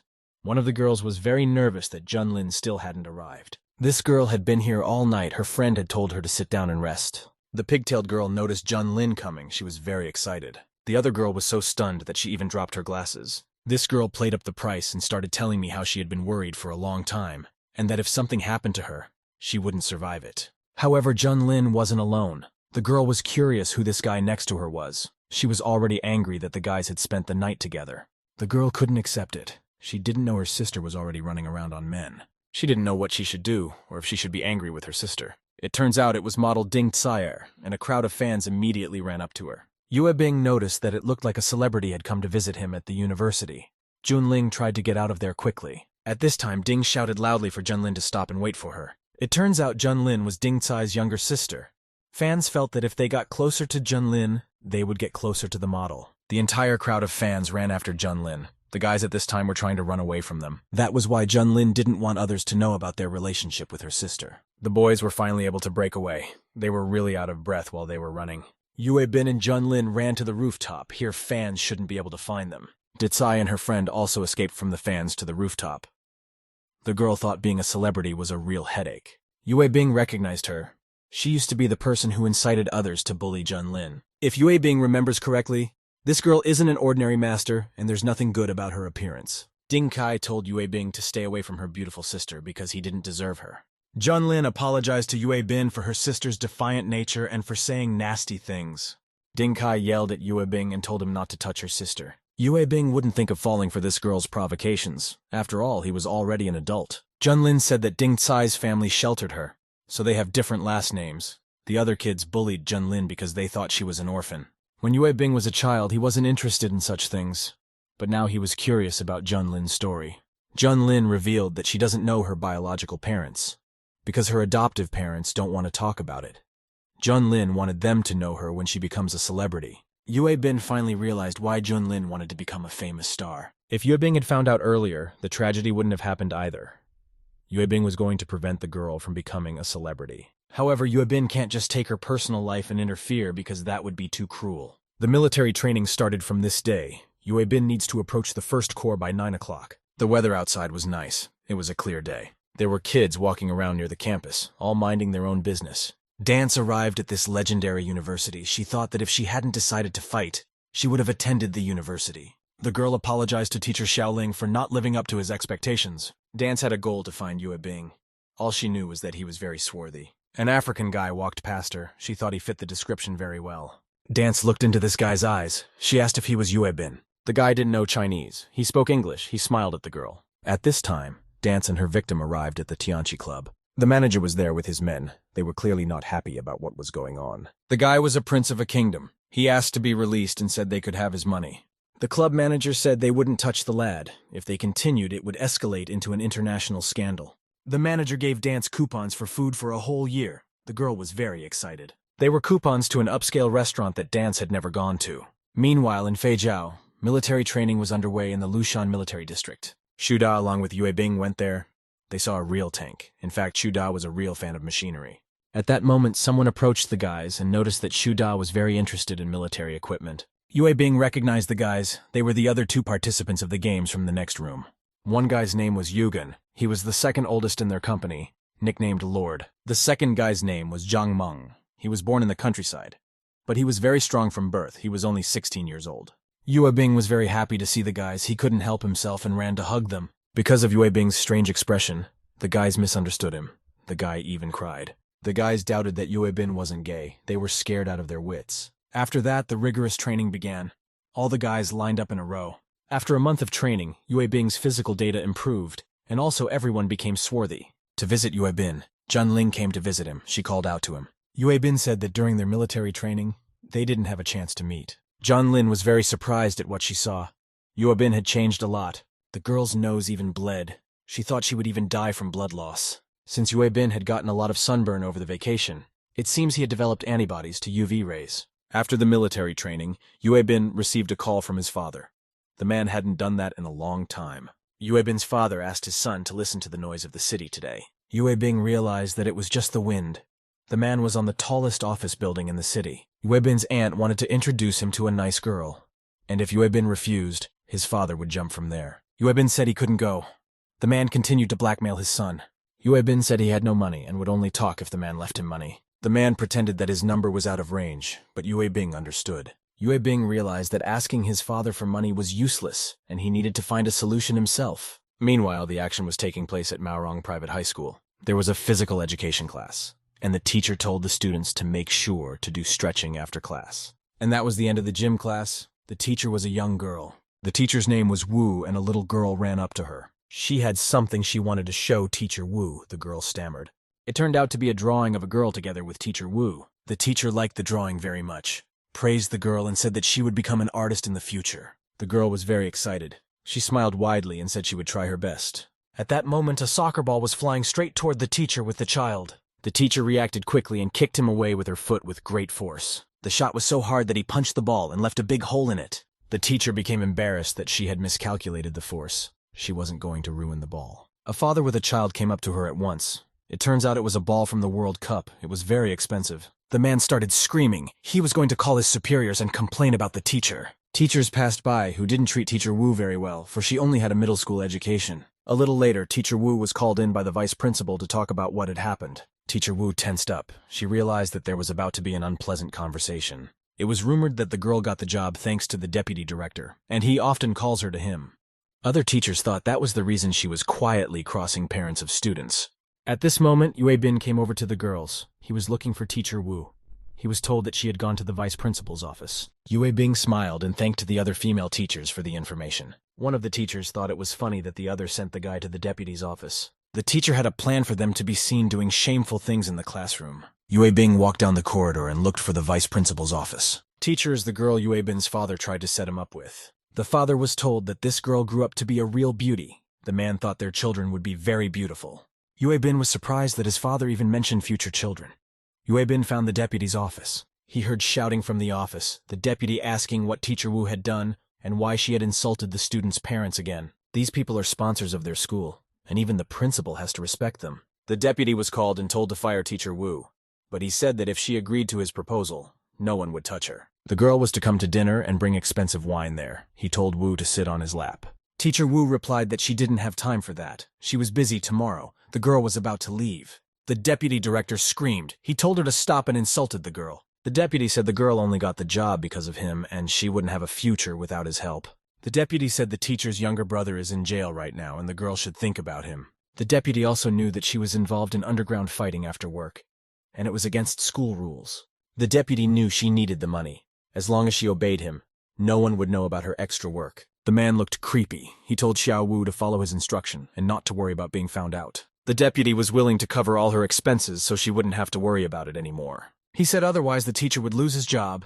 He said he would be gentle with the girl. At this moment, someone wanted to hit the deputy director of the cream in the face. A fist appeared in front of his eyes. Turns out it was Yue Bin. He walked into the office and almost punched the man in the jaw. Yue Bing said that if his fist hit the man, he would lose a few teeth. The deputy director was indeed very frightened. He almost fainted. Yue Bing told Teacher Wu to go with him. The girl didn't even realize who this guy was. The teacher realized that Yue Bing was the guy she wanted to be introduced to. Actually, Yue Bin is not the first guy she's introduced to. They were all older and more successful. Yue Bin is the first one so young. All the men before were scared and ran away because the girl told them that her younger brother was in jail. Yue Bing thought that these men were scared of the girl's brother, and he didn't even feel like coming on a date. Yue Bing said not to take this date seriously. Teacher Wu didn't plan to look for a boyfriend herself. The guys already needed to go about their business. The girl thanked Yue Bing. The moment the guy was leaving, he was approached by Master Crane via telepathic communication. Master said that Yue Bing had been his only disciple for a long time, and so he had an assignment. Master wants Wu to be his apprentice. In fact, Yue Bin will be her teacher. Yue Bing was shocked. He felt that this was all too sudden. Yue Bing turned around and asked the teacher to wait. He invited her to the tea restaurant. Yue Bin said that they made a pretty good omelet there, and suggested she go. Teacher Wu wanted to refuse, but her mouth was drooling. Finally, Yue Bing talked her into it. The guys came to a famous Hong Kong-style tea restaurant. Yue Bing finally realized why men were running away from Wu on the first date. Turns out it was because they were afraid they would go bankrupt.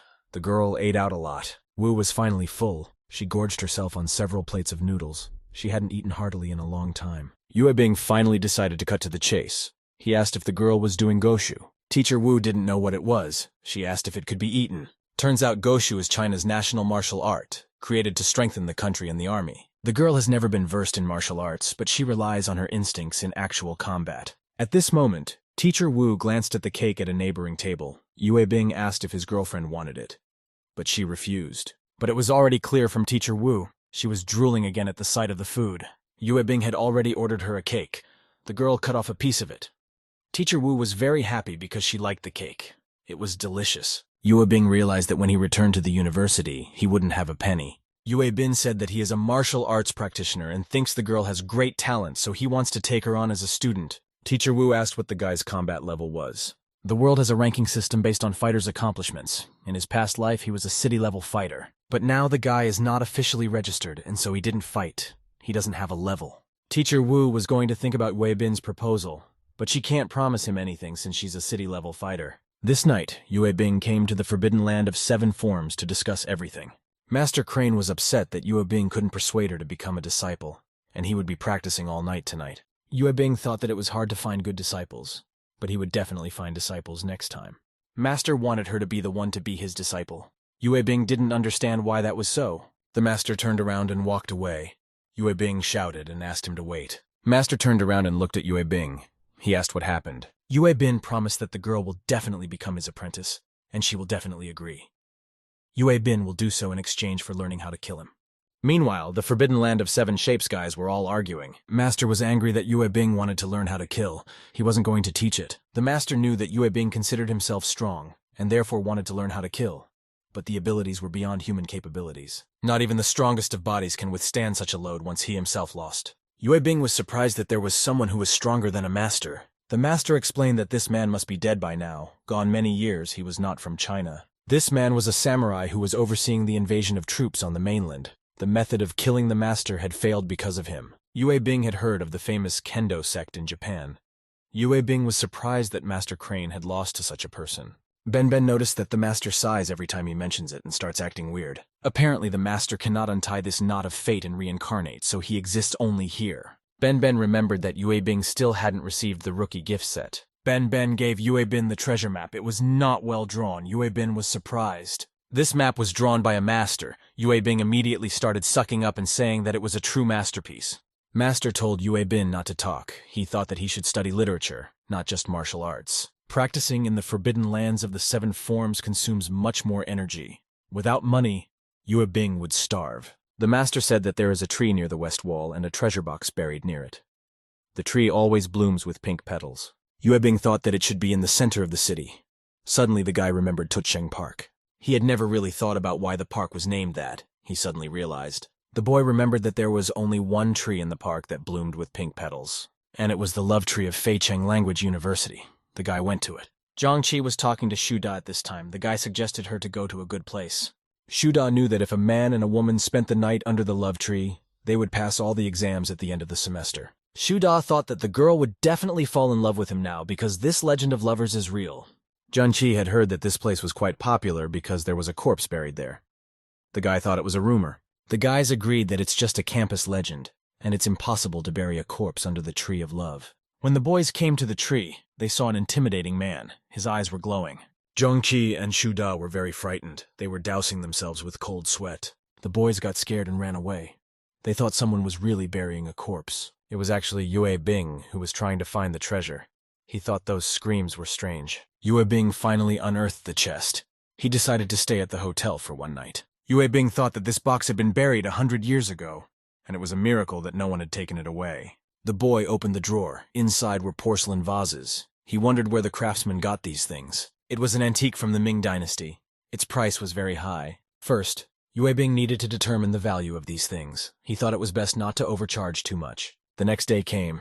The sun was shining outside. The weather was perfect. Yue Bing went to the nearest antique store. He took the item to determine its value. Yue Bing heard passers-by talking about a martial arts TV show being filmed nearby. Yue Bing was attracted by the talk, however. He had his valuables with him. He didn't care about that. All the passers-by abruptly ran to see show because a descendant of Qing Xuan was filming there. Yue Bing had heard of this person. He couldn't believe that such a thing was possible. Yue Bing still decided to take one look at this show. He stood in the crowd of spectators. The host announced that the new guest of their TV show had arrived. A car pulled up to the filming location. It was the headmaster of the martial arts school, a descendant of Qing Xuan, Mr. Zhen. A long time ago, Feicheng district was an uncontrolled territory. Lawlessness ruled there, and one day young Master Jia came there. And he was met by 3 vicious mastiffs. The dogs were intimidating. They were the 3 dangerous criminals of this neighborhood. Their eyes as red as blood. Evil mastiffs walked in a group attacking people. They were evil in the eyes of the residents. When Master Jia saw these mastiffs, he folded his hands behind his back and calmly said that today he would teach those evil animals a lesson. The master slammed his palm into the air and his clothes began to move, and the air became scalding this minute. Suddenly lightning flashed in the sky from nowhere. The 3 mastiffs were so frightened that they turned and ran away, the master taking them to his mansion. One of the spectators knew that the physical strength of the 3 mastiffs was equal to that of a tiger. Everyone thought that if Master Jia could defeat a tiger 10 years ago, now he could defeat 2 at once. The host announced that they would choose a willing person to experience Master Jia's power. The crowd was full of well-wishers, all raising their hands and asking to be chosen. The master's choice fell on a tall guy with an athletic figure. All the spectators thought that the master had chosen not a simple man, but one who was in the very dawn of strength. Master Jia noticed that the boy had a good physique. The guy replied that he was honored to meet him. The master liked the guy's modesty. He was going to use 1/10 of his power, and he was going to show it off. The master swung his hand around, he folded his fingers and was about to strike. The blow landed on the guy's stomach. From the outside, the blow seemed very strong. The guy stepped back. He clutched his stomach and looked pained. The boy crouched in pain. He staggered and could barely stand on his feet. However, it was all acting. Master Jia was paying the young man a reward for this performance. The guy gritted his teeth. It looked like this wasn't the end of the show. In the next second, Master Jia threw another punch. The guy flew aside. It was the 7 forms fist technique into the tiger. All the spectators were surprised that Master Jia had knocked this guy out. They were going to call an ambulance. Yue Bing realized that it was all very much played up and the guy was a real liar. Master Crane explained that Jia Shizhen did use his fist, but it was different from the 4 training methods. Yue Bing didn't understand what it meant or why it happened. It was the art of acting. Once upon a time long ago, practitioners went out and sold their fighting techniques as decorative martial arts. The Crane Master did not know how this man had learned the fist. Yue Bing had to follow him and find out. Master Jia was going to wait for a few days before airing, and his reputation would rise again. Yue Bing approached Master Jia from the back. He called out to him. Yue Bing said that he actually likes Gosha too, and asked him to exchange sparring experiences. Master said that he did not share his experience with strangers. He was angry with Yue Bing. Master Jia tried to scare Yue Bing with the 3 evil mastiffs in this house that could tear the guy apart. And indeed, behind the bars, the roar of the animals was heard. Their eyes showed. However, the 3 mastiffs were not mean at all. They were friendly dogs. Yue Bing was shocked that it was 3 legendary mastiffs. The guy was already nervous. 10 minutes later, Yue Bing Surge decided to show the man his sparring skills. The man accepted defeat. Master Jia said that he had bought the 7-shaped fist at the antique market 10 years ago. Yue Bing asked if the man knew about antiques because he had something he wanted to sell. The man looked at the vases and said that if this thing was real, it would be worth about 3 million. Yue Bing realized that this money could be used to open a martial arts hall. He couldn't even dream of such an amount. Master Jia was going to auction this vase. He promised that the guy would sell it for a good price. However, the master had long plans. He was going to trick Yue Bing. The boys came to Yufeng pawn shop. It was clear day. This was the biggest pawn shop in Faicheng City. The man was going to show a porcelain bottle here. There are some of the best pawn shops in town, and this one was also among them because its owner Chao Sanye. Yue Bing meet Third Master Chao again. The guy thought that they were bound by fate. The guys came to the inspection room. They were asked to wait because the result of the examination had come. The seller of this pawn shop is an old acquaintance of Master Jia. He was going to make him buy the bottle cheaper. The man thought that Yue Bing was an ordinary college student, and he was no match for him. Meanwhile, the shopkeeper Yu Feng came in. He said that the final price was known according to the results of the examination. The shopkeeper, with a sly look, said that it was a very high-quality fake, and its price was 200,000. Master Jia was surprised that it was fake. It seemed too murky to him. The man couldn't believe it. 15 minutes ago, the shopkeeper came to Sang Ye and reported to him that a boy had brought in some porcelain. He thought it was a small matter for him. It was explained to him that the guy presented an official glass vase from the Ming dynasty, and it was worth 5 million. Sang Ye felt that there was someone behind this young man since he had such things. It was explained to him that even though he was represented by Master Jia, they were only friends with him. Sang Ye knew that the master was just a liar. He thought that traditional martial arts were trash compared to modern ones. Sang Ye felt that Master Jia wasn't even a rival to him.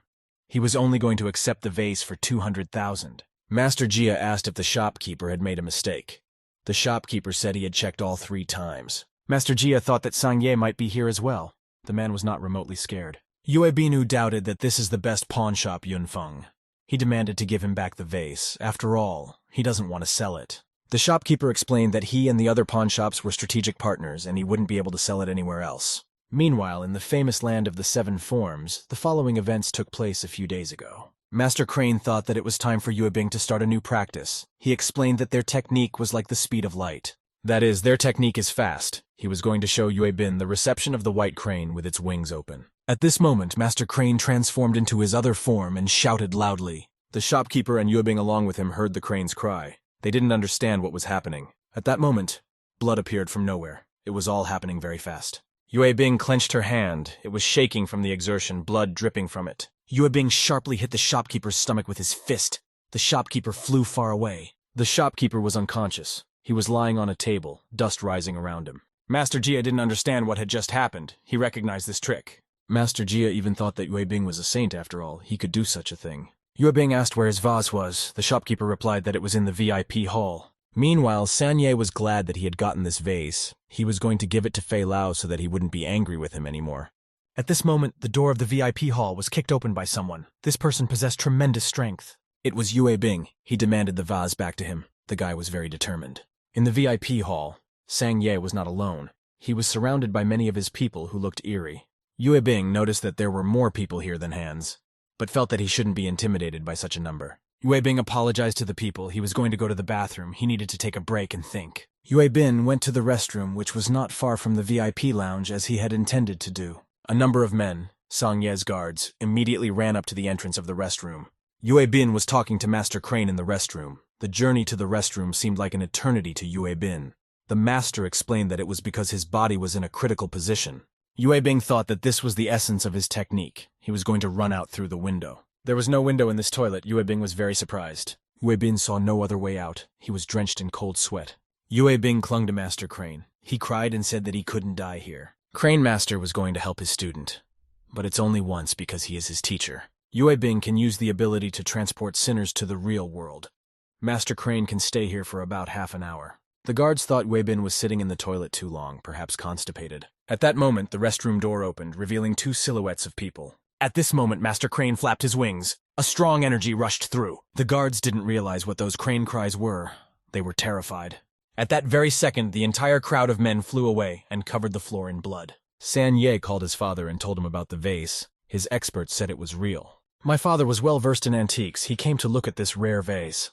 They were about to go look at it when their wall shattered into pieces. An explosion sounded. They saw one of their men fly across the room. Sang Ye recognized his bodyguard. He didn't understand what had happened here. There was a huge hole in their wall. The third master didn't dare to step over that wall. Sang Ye told his father to run.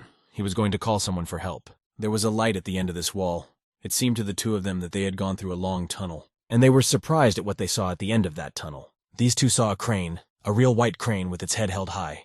Shannel, along with his father, were amazed. They had never seen such a thing before. The two couldn't believe that one person scattered all the bodyguards, and they were very strong. The crane master explained that he used his technique, and he could test the power of Chinese martial arts on them as well. The third master realized that there was a great master of traditional martial arts in front of him. He was frightened. Meanwhile, it was getting dark outside, with a large round moon visible in the sky. Still, Yue Bin sold the vase for 5 million. They were going to let all those bad guys go. Sangye's father asked his son to tell the truth before he died.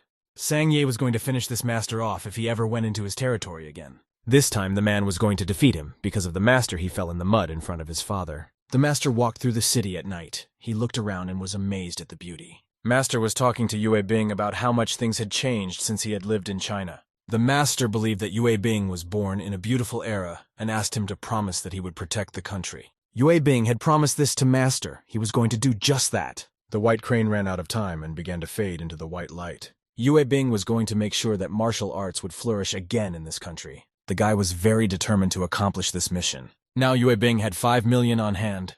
The housing prices were very low. Yue Bing was going to spend the money to buy a villa where they would open a martial arts hall. It was the largest city. The average house price is only 4,000. The neighborhood that has risen the most is Kamlok-shan. The area had beautiful scenery, nice lakes. It is a real feng shui treasure. Yue Bing had 5 million on hand. He can almost buy a house in this neighborhood. Yue Bin came to a famous real estate company. She showed him a Chinese-style development. The real estate agent was going to rip off Yue Bin. He said the house would be worth 5 million. Yue Bing thought it was too high a price. He was going to give the agent 4.5 million. The real estate agent was surprised at Yue Bing's cognition. He couldn't be fooled. The agent was about to call the owner for instructions. Yue Bin said he had 20 minutes. 20 minutes later, Yue Bing and the real estate agreed on a deal. The real estate agent said the certificate could be done in 3 days. Yue Bin suddenly thought it was a dream that he was buying a house. Yue Bing cried with happiness that he could already afford to buy real estate at the age of 18. Yue Bing wished he could take his father away right now, or else he would be scared to death. Now Yue Bing was going to open a martial arts hall and become a teacher. Suddenly, Yue Bing was called out by someone. She asked what Yue Bing was doing here. Yue Bing thought that voice sounded familiar. He turned around. It was Junlin with a tall guy beside her. Yue Bing recognized this guy. The person next to Junling is Hu Yao. In the previous life, this person was the one who broke Yue Bing's arm. He was trying to keep him away from Junlin. Yue Bing tried to keep his temper in check to avoid punching this guy. Now was not the time to fight with him. Yue Bing introduced himself. He knew that Hu Yao was a college student. Hu Yao had already heard of Yue Bin, after all. Junling had told him a lot about him. The guy could believe that Yue Bing held an important place in the girl's mind. Hu Yao was the student council president, so offered to help. In case of difficulties, he was going to shake Yue Bin's lesson. Hu Yao was practicing taekwondo. He was going to give Yue Bin a warning through shaking. The boys shook hands. They grasped each other tightly. Hu Yao did not understand what was happening now. He was very surprised. Yue Bing had inhuman strength. He felt like he was shaking a massive solid rock. Yue Bing laughed, amused by his opponent's reaction. Hu Yao yanked his hand away. It was red and swollen. The boy cried out in pain. Yue Bing asked if everything was all right. He said he just subconsciously squeezed his hand. Hu Yao realized that Yue Bing was strong and that he had underestimated him. Junling was upset. She asked how Yue Bin could bully Hu Yao. Yue Bin said he was sorry for hurting her boyfriend. Junlin said he wasn't her boyfriend. He was just a family friend. They were going to go downtown. Yue Bing said this on purpose. He wanted to get information from Junlin. Hu Yao noticed that Junlin was speaking to Yue Bin in a more intimate tone, not formally like he was. They were on their way to a boxing match. Yue Bing was surprised that the guys were going there. He queried about it. Junlin explained that in underground tiger boxing, Fai Sheng was now the third-ranked boxer. For the past few months, a new star was born on the stage. Dance. The girl suggested that Yue Bin go with them. The guys actually went to the fight. They came to the Tiger Rentals. The second-floor rostrum was reserved for Hu Yao, the best place. Hu Yao was Hu Cheng's son. The secretary was surprised that he had come to see the fight. The secretary found out that Hu Yao is a student of the State University of World Languages. She asked to take care of their future. Hu Yao seemed to be upset about something. He coughed and was about to say something. Hu Yao said that he had booked Zhongling a VIP seat. He looked very even friendly. However, Junlin wasn't listening to him at all. She was having fun and chatting with Yue Bing. Junlin suggested that Yue Bin should go to a boxing match since he is good at martial arts. Yue Bin replied that he would not participate in this underground fight boxing. Yue Bin added that they are not practicing for worldly fame and fortune, but to strengthen the body and protect people. Crane Master heard everything. He was glad that Yue Bing understood the essence of martial arts at a young age. Jun Ling remembered that as a child, Yue Bing had clenched his fists to protect her. In the eyes of Crane Master and Zhong Ling, Yue Bing's figure was getting taller and taller. Yue Bing smirked sinisterly. He had purposely made this pathos speech to increase favor. Hu Yao thought that practicing martial arts for physical fitness was ridiculous. He believed that martial arts couldn't stand up to Bo Hit. After all, martial arts are only for physical training, not fighting, and that's just a cloud of lies. Hu Yao said that one can treat martial arts as a hobby, however. One should not dive too deep. Hu Yao said that this was the era of free martial arts. Only the strongest would be respected at this stage. All the fans in the stands shouted in support of Dance. They told her to dance. Hu Yao liked this kind of greeting. He smiled sinisterly. The hostess was in a rabbit costume. Her name was Miss Me, and she greeted the guests. The girl was going to familiarize the audience with the rules of the game. There were many forbidden blows in traditional fighting, such as a kick to the back of the head, a kick to the leg, and an insertion to the eye. Yue Bing knew that such actions would most likely result in death or disability. The presenter said that these techniques are not prohibited in their Tiger Arena. Yue Bin was shocked that they didn't have any rules. The host went on to say that in their case, there were 2 ways to end the tournament. The first way is to surrender, but this method will cause public applause and loss of reputation. The second method was for the participant to be knocked down after not getting up for more than 10 seconds. The presenter explained that their game is unique. They are very primitive, violent, and arousing. The presenters welcomed tonight's challenger. She told him to come out. It was the one-eyed Zhang Lu who had been defeated by the dance. The man believed he had changed, and tonight he must drag the girl from her throne. Next, Miss Me wanted to introduce the current host of the show. All the audience cheered. They had been waiting for this moment for a long time. A girl came on stage. She waved her long tail. It was a dance. She stood on a pedestal and looked proudly at the audience. The girl looked confident. She was definitely going to win today. Yue Bing knew this woman. Her name was Xiao. It seemed like they had met before. Yue Bing realized that Dance was the same gym teacher from the private high school. The guy never thought that the seemingly petite, weak girl was a major underground fighter. This underground fight is brutal and bloody, with all contestants having to sign a life-and-death contract. Yue Bing didn't understand why Xiao Wu chose to go this way and what she was doing here. The anchorwoman stated that the death match has officially begun. Zhang Lu acted very fast. He swung his fist and was ready to strike the girl. The man started the fight with a blast of rain supplies, but none of the blows hit his opponent. Yue Bing was surprised that Xiao had such a flexible body. He didn't expect to see such a thing. Master Juravel told his apprentice to note that the girl is light and fast. She is a good student for blood boxing. Xiao dodged again. She was indeed moving at the speed of light. Zhang Lu did not expect such a strong opponent. He tried to strike again.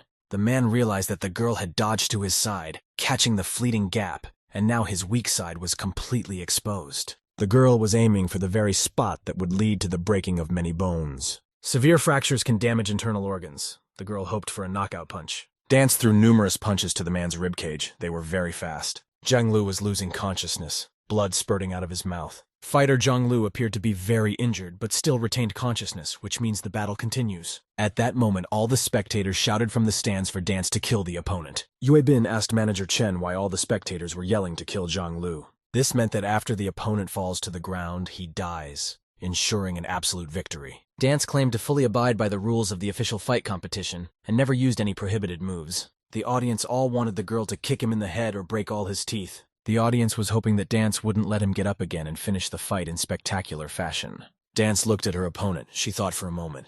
The girl didn't want to use those techniques. She said the fight was over. Zhang Lu didn't like this arrogant tone. He had already seen such a tone last time. Zhang Lu reached the far north to wrest the throne from the girl. On his way to conquering the dance, he came across a veteran soldier who began to coach him.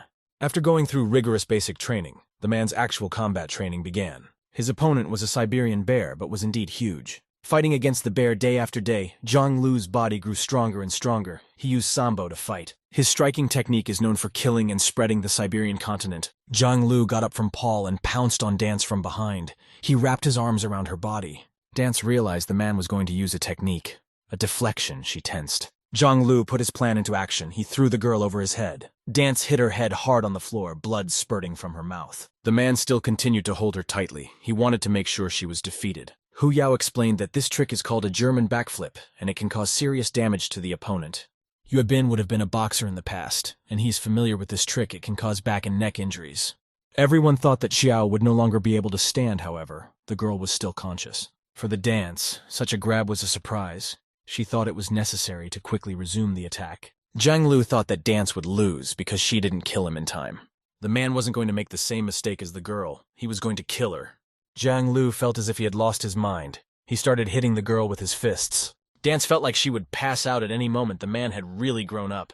Zhang Lu was out of breath. He made every effort to defeat the girl. The man thought it was over. He already thought he had won. The dance lay knocked out. The announcer was about to start the countdown. The girl understood that Zhang Lu was beating her, but she only considered it as 1/10,000th of one person's cruelty. At this point, the presenter began counting down from 10. Dance began to remember events from her childhood. Her mind went blank. Her father had gambled again and wasn't himself. He was angry at his wife for leaving him 2 children and running away. The boy's father was drunk. He thought his children were useless and was holding a bat. Xiaowu was well aware of what was coming next. She told her brother to hug her. The father started beating his children. They were screaming loudly and calling for help. There was a full moon outside and it was a dark night. The children went outside. Xiao's brother asked if his sister was in pain. The girl said that in a few days everything would be fine if their father didn't beat them up. The brother thought himself useless, for his sister had always protected him and the boy himself was unhurt. Xiao was going to get a passport at 16 and take her brother out of this house. Her brother asked where they would go if they ran away from home. Xiao was going to go with her brother Hui Province to the big city, away from there. At the age of 16, the girl did just that. She left home with her brother. The 2 children suffered every day in that house.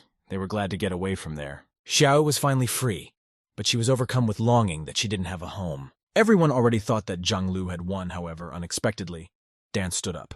The man didn't understand how this was possible. He was sure of his victory. The girl used a projectile movement technique and grabbed her opponent's neck from the back. From then on, Dance decided that she would shelter herself from the wind and rain. At this time, the hostess counted down the countdown, but for Zhang Lu's defeat. All the spectators supported the dance. They wanted the girl to win. Finally, the presenter counted to 1, which meant the girl had won. The combat participant Zhang Lu lay on the ground for more than 10 seconds. It was over. The battle dance queen was the reigning winner, and she won a record 12 consecutive victories. If the girl wins one more time, she'll become a full-fledged host. That was the end of today's fight. All the spectators were very supportive of Dance. The manager told Sang Ye that their attendance hit a new high today, and it's all thanks to the dance. The only thing the manager was worried about was the dance contract coming to an end. Sang Ye was going to talk to the girl about the contract renewal. It was very important to them. Meanwhile, they came to the fighter's locker room to talk to the Dance. Dance wasn't going to renew her contract. Sang Ye thought the girl had been recruited by another fight club. Dance assured that no one recruited her. She was only willing to participate in 13 games even at the beginning of the signing. After the next victory, the girl would have enough money. After that, she was going to leave the martial arts. Sang Ye was angry because the dance was very important to them, but he said that she could earn even more. The girl needed to make $200,000. If she kept fighting, she would lose herself. Sang Ye asked if Dance had spoken to his 3rd son. Dance said her mind was made up and thanked her for her kindness. The girl said goodbye to Sang Ye. She already had to go. Sang Ye was very angry that Dance was leaving. He broke the cup. The man was furious that Dance had allowed herself to speak to him in that tone of voice. Sang Ye was sure that his son Chao had his own way of letting her stay and work for him. Meanwhile, in Zhang Lu's living room, someone was shouting loudly and asking what the other had done. The second man said he put the cake in the living room. He made it with his own hands, and he ate the top filling of the cake. It was Zhang Lu who shouted. He was asking if the other person had a conscience. He was angry. The man thought things like the filling should be eaten with the cake. He was going to hit another person. However, this man was completely calm. He was wearing a hoodie. Sang Yi, along with the manager, felt a violent shaking from the neighboring living room. The two ran into the living room to see what had happened. Sang Yi, along with his manager, were amazed. They didn't think it was impossible. Zhang Lu was unconscious, with the guy who beat him standing next to him. He was the next opponent to Dance, Jun Hyun, the man introduced himself. At this time, Coach Chen ran behind the Dance. He asked the girl to wait. The man felt that Xiao couldn't waste her youth here and she should go to a regular boxing arena. However, the girl needed money, and from the official fights, she only couldn't make money. Besides, Dance has already knitted for battles. She can't go back. Xiao wasn't going to fight. She only had one last fight left. The events unfolded in Jinligan. A tall mountain could be seen on the horizon. Max and Joan Lin were walking home on a dark night. They were returning from a battle. Yue Bing was surprised that Xiao had become the top fighter in the underground combat arena. He didn't understand how she could be taken as a disciple. The guys reached Jun Lin's house. The girl thanked the guy for walking her. Jun Lin's house was huge. Apparently, her family was quite wealthy. Yue Bing recognized this mansion. It was the #1 house on top of Jinli Mountain. Jun Lin usually stays in the school dormitory and only comes back to live here temporarily on weekends. Yue Bing's house is halfway to the top of the mountain, so he and Zhongling are half neighbors. Yue Bing had bought this house for a while. He was going to tell the girl about it. Junlin was shocked that Yue Bin had bought a house on Jinli Mountain. She hadn't expected it. Junlin knew that the house halfway up the mountain was very expensive. She asked where the guy got that kind of money from. Yue Bing tried to think of a reason where he got the money from and somehow justify this purchase.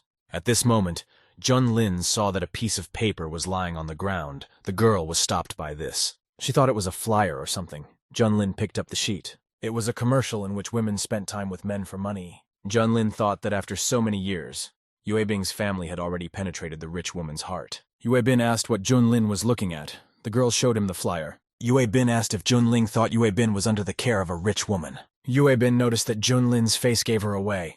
The guy ran to the girl. She asked what he was going to do. Yue Bing grabbed her cheeks. She said she would never dare to go to Hu Yao again and asked Yue Bing to give her a break. Junlin was surprised that after so many years, Yue Bing still remembered this trick. It was the girl's biggest weakness. In the past, he had grabbed her cheeks when she did something he didn't like. Junlin thought that Yue Bin, such a successful person, still played such childish pranks. But the girl liked him. Yue Bing really hadn't changed, and that was great. The girl liked him more and more. Yue Bin said his father won the lottery and brought Yue Bin to buy a house. Junlin remembered when she was a child. She often went to Yue Bin's house. His father would often give her candy. Yue Bin said that Junlin would come to this house often in the future, and she should feel at home there. Junlin's mind started having strange thoughts about her own home, cohabitation, and marriage. Junlin had already thought that Yue Bin was proposing to her, but it was very awkward and too fast. The girl got angry and punched a hole in the wall. Junlin pretended not to know where the hole came from. She said there was an air hole. The cost of erecting the wall is another big expense. Yue Bin's heart ached. Yue Bing hoped that everything would go well and he would be able to take Xiao as a disciple. Meanwhile, it was turbulent in the Hu family at the Feiken residence. Mr. Hu's butler reported that his guests were already waiting outside and asked if he wanted to see them now. These guests were all masters in various fields of combat, and one of the worst was a provincial strength athlete. In his house, fighters from different fields really gathered, from boxing, from judo, sambo, and others. The butler reported that everything was ready. He had found these men.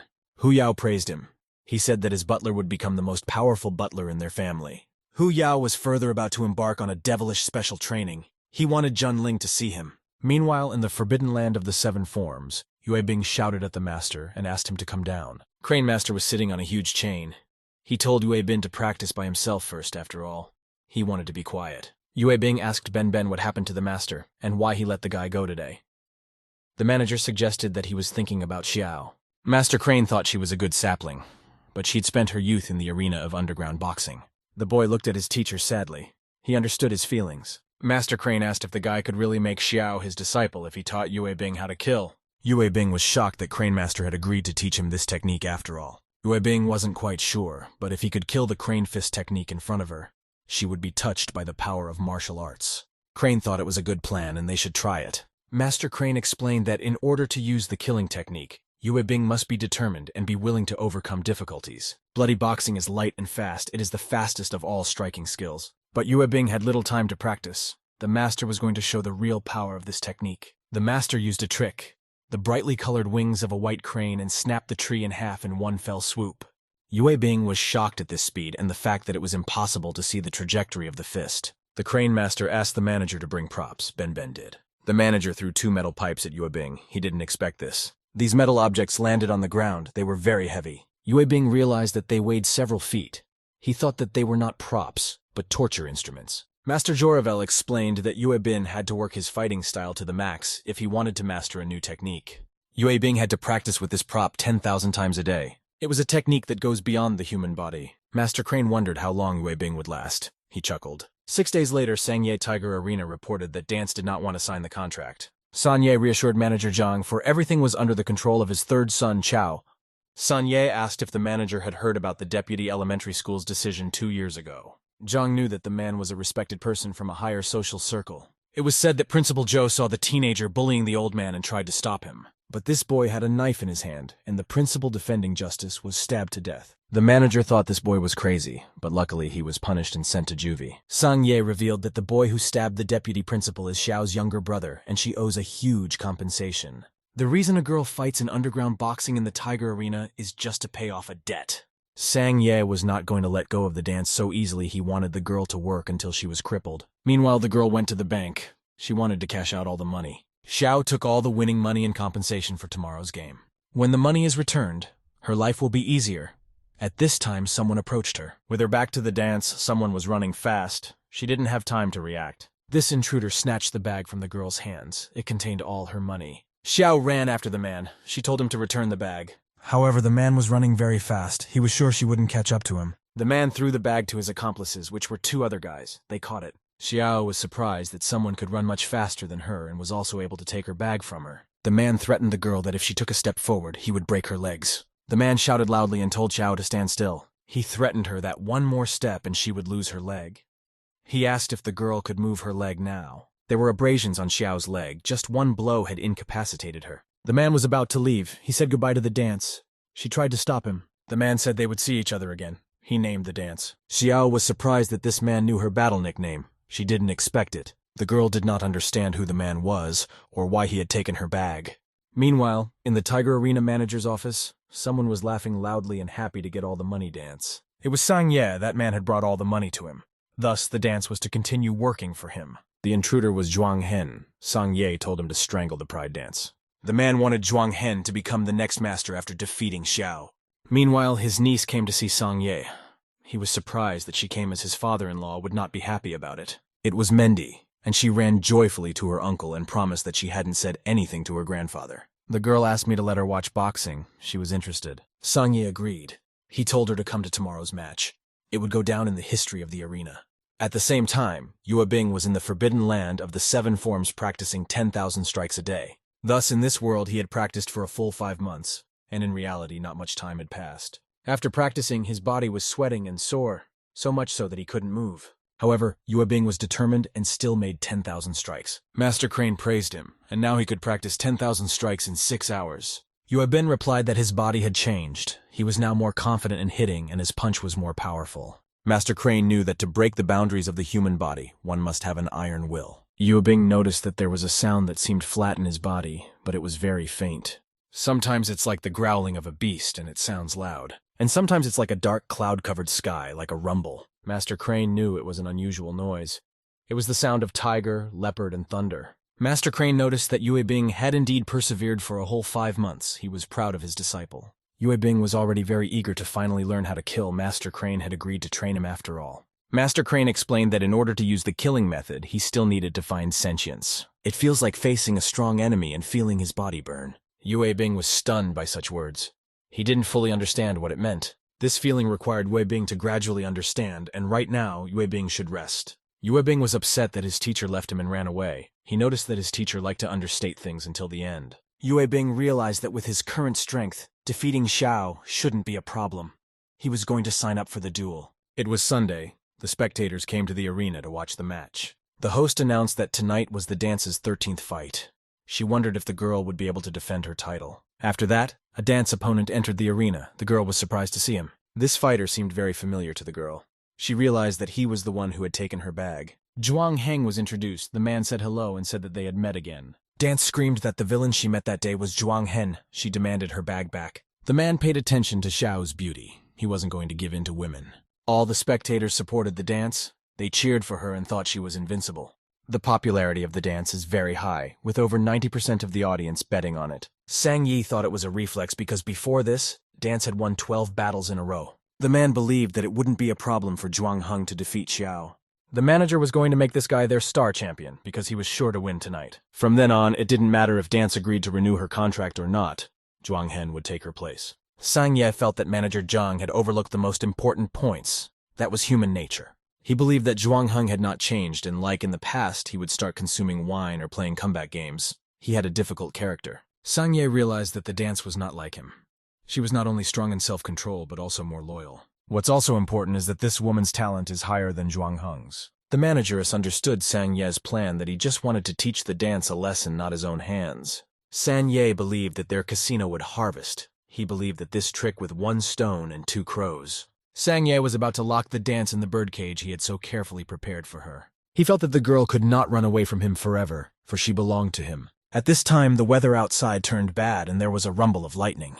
Someone rose in a battlesuit, his sash developing in the wind. Yue Bing was saddened that the weather forecast was never accurate, and one should lazily lie at home in such weather. Yue Bing thought that Xiao came to the arena unprepared. She had to make sure she recovered. Meanwhile, in the arena, everyone was cheering the dance with fans shouting loudly. At this moment, Menji was shocked by what she saw. She hadn't expected such a thing. Sangye, along with the manageress, were also shocked. It looked like something hadn't gone according to plan. Zhuang Heng was brutally beating the dance. He was ruthless. The man struck one blow after another on the body of Xiao, who was lying on the ground. The presenter remarked that the dance is completely weakened today and is not fighting at full strength. Zhuang Heng was completely confident of his victory. He was going to break her leg as promised. Zhuang Heng noticed that that blow seemed particularly painful to her, and today she barely made it to the stage. The man had plates strapped to him, so his kicks are particularly hard. Zhuang Heng believed that on this stage, there was only a winner and a loser, and nothing else mattered. There was already a crack in the girl's bone, but she wouldn't give up, for her brother was still waiting for her. The girl thought she couldn't lose. She swung around and wanted to strike. However, the dance was unable to do so, tears spilling from her eyes. Zhuang Hen hit the girl's chin with his knee. He thought that she was still too young. Dance fell to the ground, blood pouring from her mouth. The host realized it was over. The result was a surprise to everyone. Zhuang Heng stood victoriously over Xiao's body and rejoiced in his victory. The dance was defeated. Zhuang Heng became the new champion of the Tiger Arena. Xiao recalled an event from the past. Back then, her brother thought she was working in a restaurant and asked what was wrong with her hands. The girl told her brother that she washes hundreds of bowls a day and her hands would naturally get ruined. Her brother felt he could not study at such a time. He wanted to lessen his sister's worries. Xiao thought that the most important thing now was that he studied well, and she was going to change jobs next week. The vice principal helped the girl get a job, and she told her brother to study hard. Xiao wanted their little family to get better and better. But 2 weeks later, the brother wondered why Xiaowu still hadn't returned home. He heard his sister screaming. She was asking what the principal was going to do and trying to stop him. The boy ran out of the room. He was going to find out what was going on. The principal then drank too much and started introducing himself to Xiao. She tried to stop him.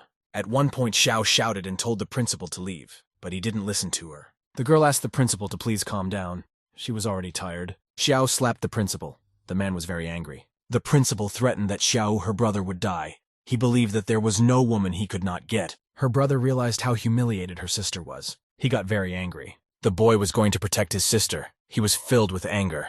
Brother Xiao quickly ran towards the two. He told his sister to get out of the way. The boy had a knife in his hand. He was running straight at the principal and wanted to kill him. At one point, blood spurted. The boy still stabbed the man with the knife. Thereafter, shouts from passers-by and police shouts were heard, and the younger brother was taken to the police. 2 weeks later, Xiao went to the hospital to ask the principal for reconciliation. The principal was angry because her brother almost killed him. He was going to get a 10-year sentence. Xiao asked the principal to take pity, for her brother's life would be ruined in such a case. The principal thought about reconciliation. He had a cunning plan. He said if the girl gave him $200,000 and begged for mercy, then he would agree. Xiao remembered her childhood. Even when she was beaten by her father, she never begged for mercy. The girl thought she could overcome everything with her own strength and settle in the capital. However, things didn't go according to her plan. The girl fell to her knees. Xiao asked Director Zhou to spare her brother and sign a reconciliation agreement. After that, her brother had a shorter sentence because of the agreement, and the girl was in debt. In the next 2 years, the director was injured, and also his wife heard unpleasant rumors. As Xiao was walking down the street, she heard an advertisement about making money and becoming a star. It was an advertisement for a tiger arena, with a one-eyed man advertising the arena next to it. The girl didn't know that boxing could also bring in money. She thought it wasn't a bad option. Xiao went to Sunny's boxing gym. It was very big. There, Coach Chen said that this place is not for Xiao. He asked why she came here. Xiao was determined. She wanted to train in boxing and participate in fights. Xiaowu came to her senses in the Tiger Arena's nurse's station. She was dreaming of the past again. Xiao looked at her leg. She was in pain. A splint had been placed on her shin. Xiao stood up. She wanted to find Master San and ask him to give her money back to her. In Sangye's manager's office, the results of Xiao's examination were brought in. The doctor said it was a very serious bone fracture, and even if it was treated, there would be consequences. At this moment, Xiao walked right up to the manager's door and heard their conversation. The doctor said that Dance would no longer be able to bat. The girl was shocked. Manager Zhang yelled at Zhuang Heng for breaking his leg dancing. The man replied that he was a professional athlete and would fight as hard as he could. Zhuang Hen was ready to sign a 10-year contract with the Tiger Arena. Sang Ye thought that this person would be the best choice, and with the contract in his hands, he wouldn't disobey. The decision to sign the contract was made. They raised their glasses to that. At this moment, Xiao walked into the office. She was furious. The girl said that Zhuang Heng is a robber and he stole all her savings. Sang Ye wasn't going to give her the money. He smirked slyly. It turns out he was the one who ordered Zhuang Heng to steal the girl's money. Now she is useless. He told her to get out. Xiao was angry. After all, she had worked hard for Sang Ye. She demanded her money back. The man told his men to beat up this loser and get her out of here. Sang Ye laughed loudly. Things were working out just fine for him. It was pouring outside, and someone's sad sobs could be heard. Xiao was thrown outside and left there to die. She was all beaten up. Dance was conscious. She sat upright in the road and looked up at the sky. The girl's life was ruined. She apologized to her younger brother. At this moment, someone approached Xiao. He asked what happened to her leg. It was Yue Bing. He asked who did this to Xiao. Xiao Wu did not immediately recognize Yue Bing, however. He seemed familiar to her. However, she quickly remembered that she had gone on a blind date with Yue Bing, and then they had lunch together. Xiao felt sorry that Yue Bing saw her at this very moment. She asked what Yue Bing was doing here. Yue Bing came there to take the girl as a disciple. He was unwavering. Xiao was all beaten up. She was surprised that Yue Bing still wanted to accept her as a disciple. She explained that her leg was broken, and the doctor said she wouldn't be able to fight. Xiao used to think she hated violence and boxing, but when the doctor said she couldn't fight, her heart turned to ashes. Until this moment, the girl hadn't realized how much she loved to fight. Guy asked if he asked the best doctor to fix her leg. Would she fight in the arena again? Xiao thought that Yue Bing was a very good person. She agreed to become his disciple. Yue Bing handed her the umbrella. He was going to go and do something. Xiao realized that Yue Bing was heading towards the arena. She asked what he was going to do. The guy replied that Xiao was his disciple from now on. He looked very serious. Tears came to the girl's eyes. She hadn't expected to be treated like this. Yue Bing replied that he would help Xiao take shelter from the wind and rain. The guy looked intimidating. Meanwhile, the arena invited anyone who wished to come out and fight the master. The host asked if anyone wanted to try to fight Zhuang Heng. No one in the audience was going to do it, for they realized they were likely to be destroyed. However, there was one daredevil. It was Yue Bing. He was going to challenge him. The host replied that a warrior had appeared who dared to challenge the master. Yue Bing introduced himself as a martial artist, the successor of the seven-formed martial art. The manager was very surprised when he heard the guy's words about martial arts. A surprised girl was standing nearby. The audience member looked closer and realized that the guy on stage reminded her of someone. The girl remembered that when she was near the river, someone stole her bag. The guy on the stage helped her and stopped the robber. Fighter Zhuang didn't take his opponent seriously. He couldn't believe that an ordinary martial arts master could step into the ring. The fighter said menacingly to his interlocutor that martial arts before modern fighting is just garbage. Yue Bing strictly asked the interlocutor, didn't he break the leg of the girl named Dance? Zhuang cheerfully replied to the guy that the woman was useless. He added that if he hadn't broken his leg, someone else would have been able to do it. Yue Bing decided not to listen to his interlocutor anymore. He tossed aside his robe. The main character Evil said that the girl Dance is his student. He added that when someone bullies the student, the master himself steps in for her. The guy said that Wan Hen will pay for humiliating the girl. The fighter was very angry. He yelled that his opponent was very arrogant. The protagonist told the fighter that any tricks he pulled against him would be useless. Yue Bing got into his professional fighting stance. He prepared to fend off the blows. Spectators were angrily shouting at the fighters to start fighting soon. One of the guards outside the hall said they needed to go inside. His colleague replied that they needed to guard the gate and not let anyone in.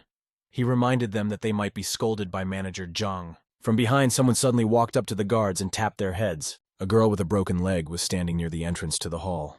The bodies of the guards were lying next to her. Dance told herself that she had to stop the fight. She was afraid that Zhuang might kill the protagonist. She couldn't understand why it was so quiet in the stands. Dance looked closely at the duel. She was very much amazed. The girl noticed that Yue Bing had received more than a dozen punches from his opponent. At the same time, the guy stood firmly on his feet. Zhang felt pain in his leg. It was as if he had hit a hard rock. The fighter very grudgingly realized to himself that his opponent was like a tall old tree. The protagonist told a surprised opponent that his techniques belonged to martial arts. Yue Bing told the interviewer that his stance could strengthen muscles for a man. Zhuang swung his fist to strike the protagonist. He shouted that he did not believe in his solid body. Yue Bing bounced sharply in the ring away from his opponent. The latter was very surprised. The man was very much astonished. He couldn't understand where the guy could have disappeared to. Yue Bing told his opponent calmly that he had used the soaring crane technique against him. The protagonist knocked the surprised fighter from behind with all his might. He yelled a white crane, spreading its wings. Zhuang felt as if he was losing consciousness. Yue Bing struck his opponent with a special blow that could cause amnesia. The protagonist told his opponent that he could still be conscious even after his powerful punch. The fighter got angry. His body turned into a muscle shield. Zhuang figured he could put the guy into a coma in 3 seconds. Zhuang decided to himself that he would defeat the guy if he couldn't withstand his next attack. The girl looked at the main character and noticed that something strange was going on. The guy's eyes turned red. Yue Bin took a special stance and prepared to defend himself further against his opponent's attacks. The duration of a second may be different for a particular part of the world. It only takes 3 seconds for the flowers to fall. That's enough time. A small hummingbird can flap its wings 180 times in 3 seconds. For some people, 3 seconds is enough time to complete reproduction. The protagonist thought that 3 seconds would also be enough time for the killing technique. The master was telling the protagonist about the method of killing a crane with his fist. The girl explained to the guy that before striking a strong blow, you need to practice speed. Yue Bin said he can throw 5 punches in a second. That's the level of a professional boxer. The master told the protagonist that he should feel the encounter with the enemy like fire. The guy asked the interlocutor, how many blows can she strike? The girl explained that the teacher could deliver 24 blows every second in a burning body state. She delivers 50 blows every second. Yue Bing decided that his mentor couldn't throw 50 punches per second. The audience looked closely at the protagonist and noticed that his eyes suddenly turned red. Yue Bing felt very clearly that his entire body was now burning like a flame. The protagonist thought that people's bodies feel the difference when they face a strong enemy. If a fighter's eyes stop red, it means his body has reached its limit. Zhuang looked at his opponent with great anger. He decided that he must win. Yue Bing swung his fist to try and achieve a special killing technique. The main man yelled angrily as he would throw a murderous series of punches. The onlookers had no time to react when Yue Bing was able to successfully land 30 punches on Zhuang. In an instant, the fighter's body and will collapsed. He didn't realize he would be defeated by martial arts. The angry protagonist stood in front of his opponent. Zhuang was very beaten up. The manager and the girl beside him were very much astonished. They couldn't believe that Zhuang had been defeated. The spectators in the audience were very much surprised. They could not understand how Zhuang Heng could lose the fight. The dance was astonished.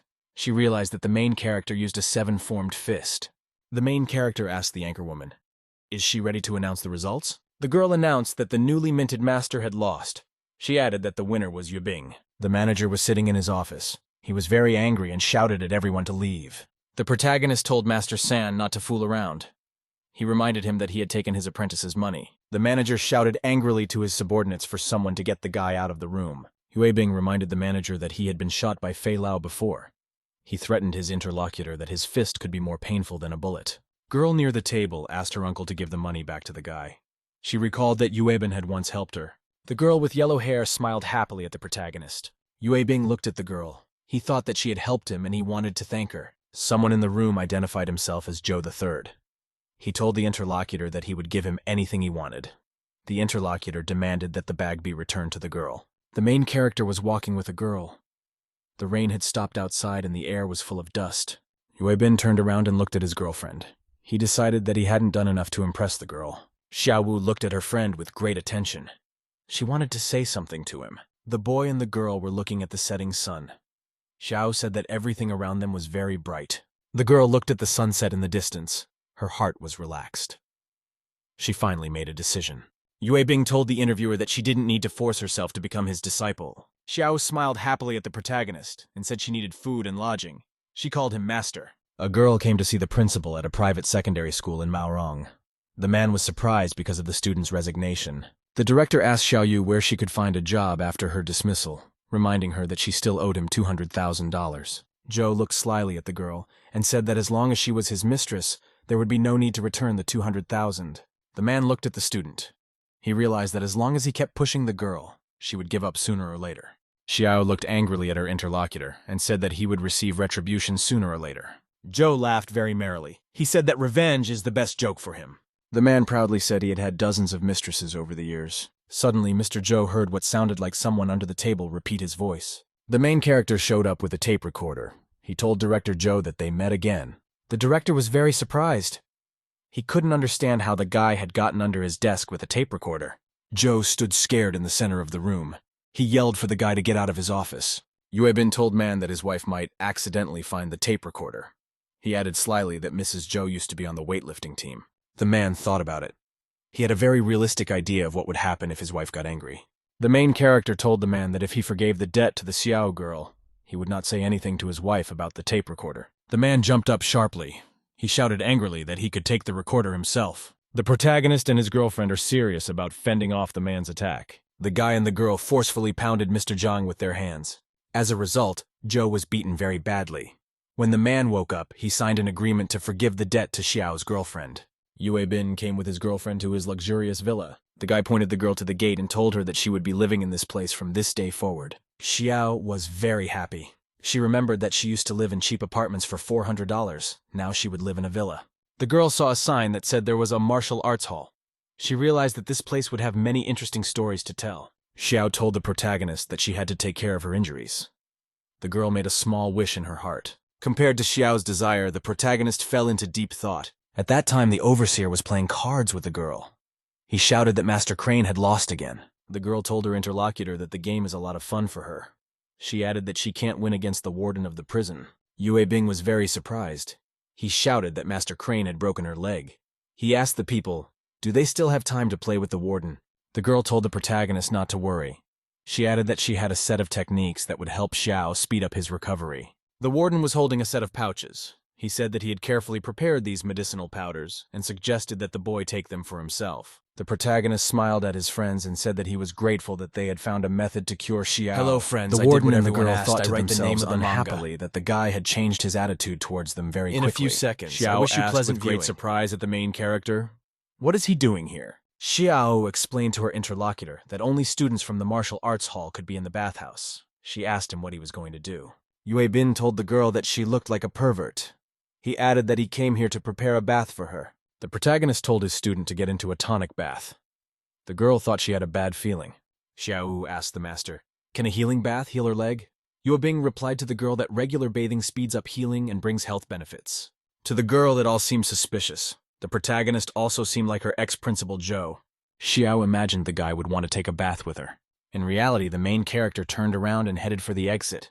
He told the student to take a bath. Xiao thought to herself that her master had left without looking back at her. The girl sat down in the bathroom. She thought to herself that her friend was not a person like Principal Joe. Yue Bing walked alone and remembered the body of his student that he had just seen in the bathroom. The protagonist happily thought that the girl had really big breasts. The girl was talking to the warden. She said that she always felt as if something was missing. The warden informed the interviewer that he had forgotten to tell Yue Bin about the side effects of the powders. The interlocutor told the girl that his medicine could speed up the body's metabolism to speed up recovery. He explained that there could be aphrodisiac side effects. The girl became agitated after the warden's words. She realized that something was going to happen. Xiao was lying on the bed. She clearly felt that her leg didn't hurt as much after the bath. The girl felt that her body was tingling, and there was a great weakness in it. Yue Bing told his student that he would be using 7 forest techniques. He added that he would be giving massages. Xiao Yu felt to herself that the master's eyes were shining brightly. She decided that the guy would show his true face. The student was frightened. Her imagination was telling her that the protagonist could destroy her. Yue Bing activated a blue water dot on the girl's body. Her body should have felt relaxed by the slamming raindrops. Next, the protagonist used massage around finger tenderness. To complete the recovery, the protagonist used a third formula called Buddha, Renli, and Anger. The girl felt much better. She screamed. The protagonist headed for the exit. He informed the girl that the treatment was over and offered her to rest. Yue Bing reminded the student to wrap herself in a blanket to avoid catching cold. The master slammed the door shut specifically. He shouted goodbye to the girl to rest. Xiao thought to herself that her master turned out not to be lustful. Yue Bing looked at his hands. He thought that the solution the overseer had prepared had a strong effect. After the first massage, Xiao Wu girl no longer had any suspicion of the protagonist.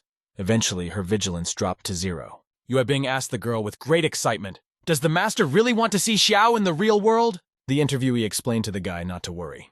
He wants to completely hide his identity. The girl looked at the protagonist and said they could pretend to be friends. Yue Bing very emotionally guaranteed his interlocutor that she would be satisfied. A couple of days later, the main character was out for a walk with his girlfriends. Xiao happily shouted that she hadn't gone shopping in a long time. The protagonist called joyfully to his student. He said that they had been waiting for her for a long time. Xiao saw a stranger standing next to the guy. She asked who it was standing there. Yue Bing explained that standing next to him was his distant relative from another country named Xiao Yi. The girl introduced herself and suggested to her interlocutor that she call her Xiatsu Yi. Xiao noticed that the stranger looked very old-fashioned. The student stroked Xiao Yi's head and said very cheerfully that she would take her to buy new clothes. Xiao promised her new acquaintance that she would definitely take her to the beauty parlor. After changing clothes, the girl came out and said she had changed. The main character and his girlfriend were surprised. Xiao Yi asked the main character, why is she wearing such a revealing outfit, and how can such a thing be worn? Yue Bing was surprised. He didn't expect his master crane to become a cute girl after changing clothes. The main character introduced a girl with country clothes and messy hair. She had a killer aura. After that, Yue Bin saw a girl wearing a fancy miniskirt and with a Mila aura. She was beautiful. The student was very amazed. She couldn't believe that the dress cost 78,000 yuan. A saleswoman told customers that their store sold luxury brands. Master asked the fellow how much rice could be bought for the price of the dress. The girl was surprised that 1,600 pounds of rice could be bought for the dress. Xiao Yi shouted to the protagonist that she couldn't take her clothes. She offered to buy rice and store it. The protagonist replied to the interlocutor that times had changed and not to worry.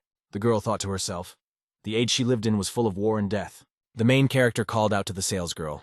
It was a beautiful blue-haired girl. Yue Bing handed the girl his bank card and said he would pay for everything. Yue Bing thought to himself that this was the first time he was buying such expensive clothes for his girlfriend. The saleswoman was very happy to have such customers. She said goodbye to the protagonist. The girl happily shouted to the guy that she was jealous of their family. She added that he had a cute daughter. Xiao Yi realized that they were all seen from the outside as a family of 3. Master Crane decided that she had experienced severe humiliation. She considered the protagonist to be at fault. Passers-by saw a beautifully dressed girl. They decided to approach her. A man asked Xiao Yi with interest if she was a model in an agency. A passerby asked the girl with interest, where did she buy such a dress? The student told the protagonist that Xiao Yi didn't like her new clothes. The protagonist replied to the girl that she didn't know her new acquaintance well enough. Xiao approached her friend and said that she should be happy in her heart. Then the main character took his Master Crane out for ice cream. The girl loved it. Master Crane was not very aware of her surroundings, so she asked her new friends about everything. The student said she had to go back to work. She promised to play with Xiao Yi next time. Yue Bin was sitting on a bench. He told his companion that time was flying very fast. The main character said that after he practiced the killing method, it was easy for him to defeat Zhuang Hen. He asked the girl what kind of samurai defeated her then. Xiao Yi replied that she didn't know the samurai's name. She added that her opponent was a descendant of the gods of the Wu Feishan kingdom.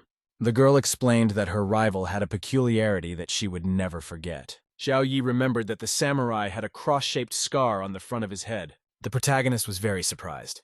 He was interested in the fact that the fighter had a cruciform scar. The tiger was not allowed to be photographed or videotaped in the arena, but somehow the video got on the net. The video quality was poor, but the process of the protagonist's victory was fully recorded. The videotape of the battle spread over a vast area across the continent. At that time in Osaka, there was a combat training in a special hall. In the Shinbu Dojo Hall, warriors practiced sword fighting with each other. The guy said the word Shenyu and prepared to attack his opponent. The girl with blue hair swung her sword against the guy. The fighter shouted that he was staying. He added that the older Fujishima is very good, and he is no match for her. The girl said with a smile to her opponent that she used to practice Shenwu Fei Tianliu. She added that if the guy practiced, he could surpass her. The audience was amazed. One of them said that the Fuji girl could be one of the top 3 masters. The girl told her subordinates that if they practiced poorly and were lazy, they would be scolded by the master. The girl was holding a cell phone in her hands. She said that someone from China had uploaded an interesting video to YouTube.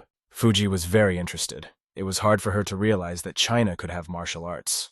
The girls watched the video on their phones with great interest. They noted that the speed of the guy's punches looked like shooting stars. One of the warriors said that she did not expect that there could be such a person in China.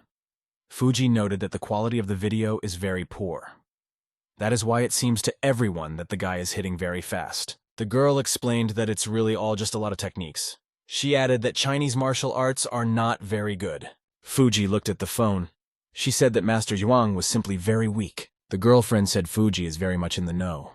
The girl looked at her phone and said she hadn't seen anything like this before. An old man came out.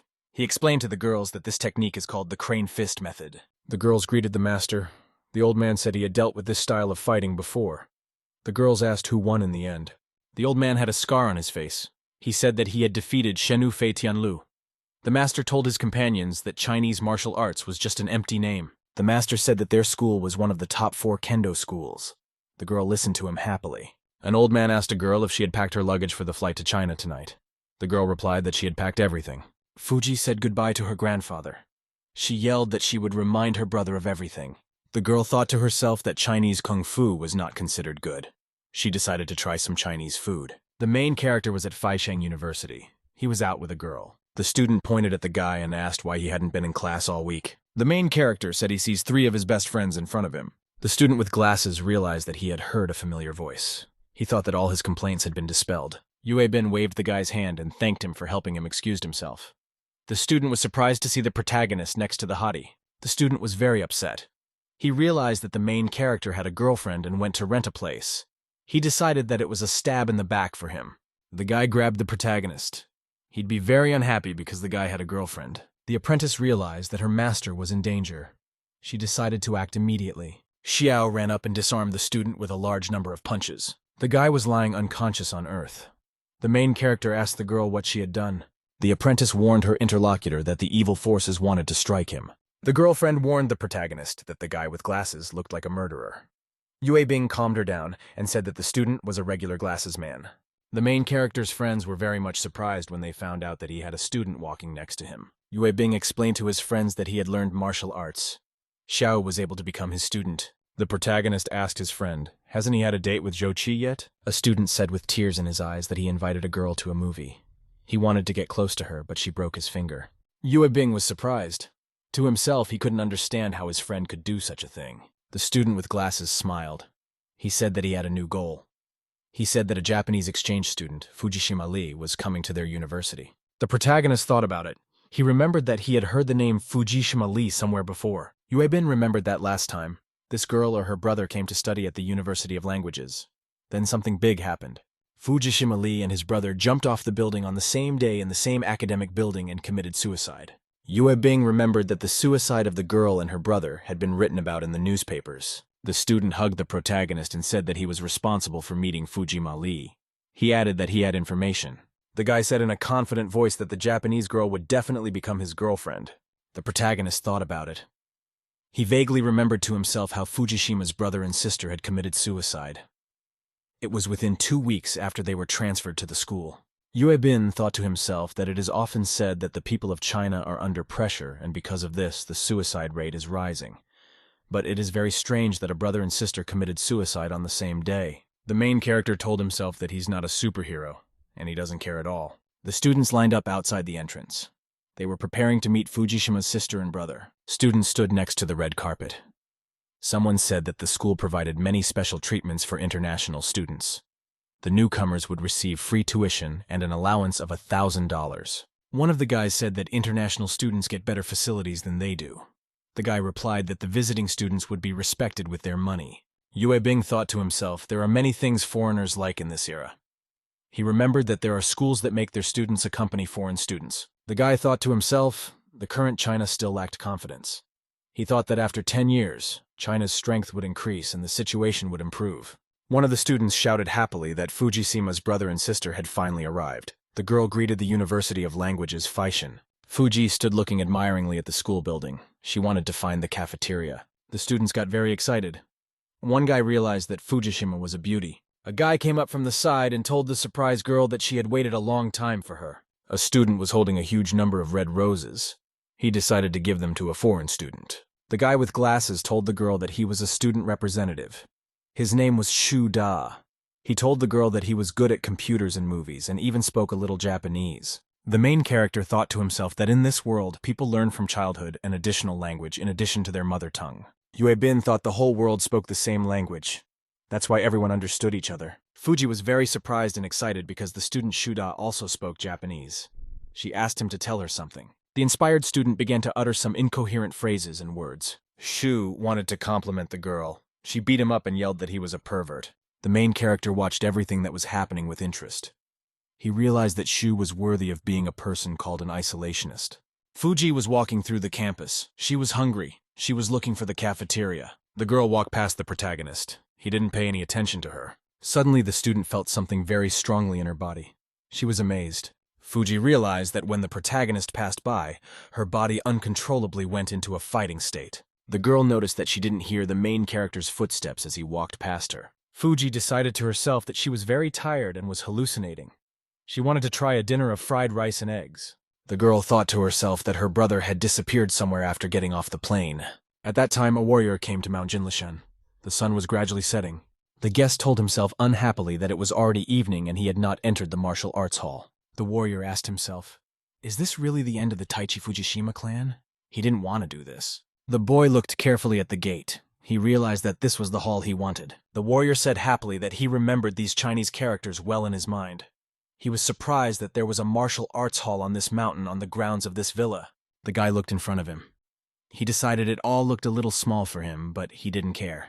The warrior decided that if he was accepted, it would be the first step for him in his plan for Fujishima Taichi. At that time, a sigh sounded nearby. The stranger became alert. A figure of a man approached the warrior from behind in the rays of the setting sun. The guy was carrying a bag of groceries. He was walking and looking carefully at the curb. Everything in the world around him had nothing to do with him. Yue Bing walked and thought to himself, what would be the best dish to prepare? Suddenly, the protagonist was very surprised. He noticed a stranger in front of him. The two men's gazes met. There was a great uneasiness in the air afterward. Yue Bing asked the stranger why he was standing in front of his martial arts hall. He offered him training for 500 yuan a month. The guest rejoiced. He decided very angrily that he saw a student in front of him. He decided to kill him with his weapon. The warrior remembered his special katana.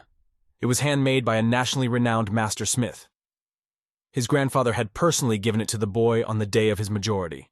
The sword is very quiet and sharp. The guy decided that with his swordsmanship skills, it wouldn't be a problem for him to destroy Chinese martial arts. Yue Bing asked with surprise at his interlocutor. Why does he carry around a real katana, he added. It's very dangerous. The Taichi warrior thought to himself that he was inferior in strength only to his younger sister and one other person. He decided that he could handle a student at the martial arts school without any problems. The guy told himself that he could not lose his first battle in China. Taichi shouted very angrily to his opponent that he was about to die. The warrior rushed to attack the protagonist. The guy barely had time to bounce back. Yue Bing jerked back abruptly. He even dropped his bags in surprise. A guy's groceries fell out of the bag he bought. There were a lot of eggs in there. Taichi was very much surprised and amazed. He could not understand how the guy could dodge his blow. The protagonist thought to himself that he had spent $12 on eggs. Yue Bing accelerated and ran to the side. He decided to use the soaring crane technique. The guy ran up and grabbed the eggs. He started laying them out neatly. Yue Bing said cheerfully. He caught all his eggs before they fell to the ground. Taichi was very surprised.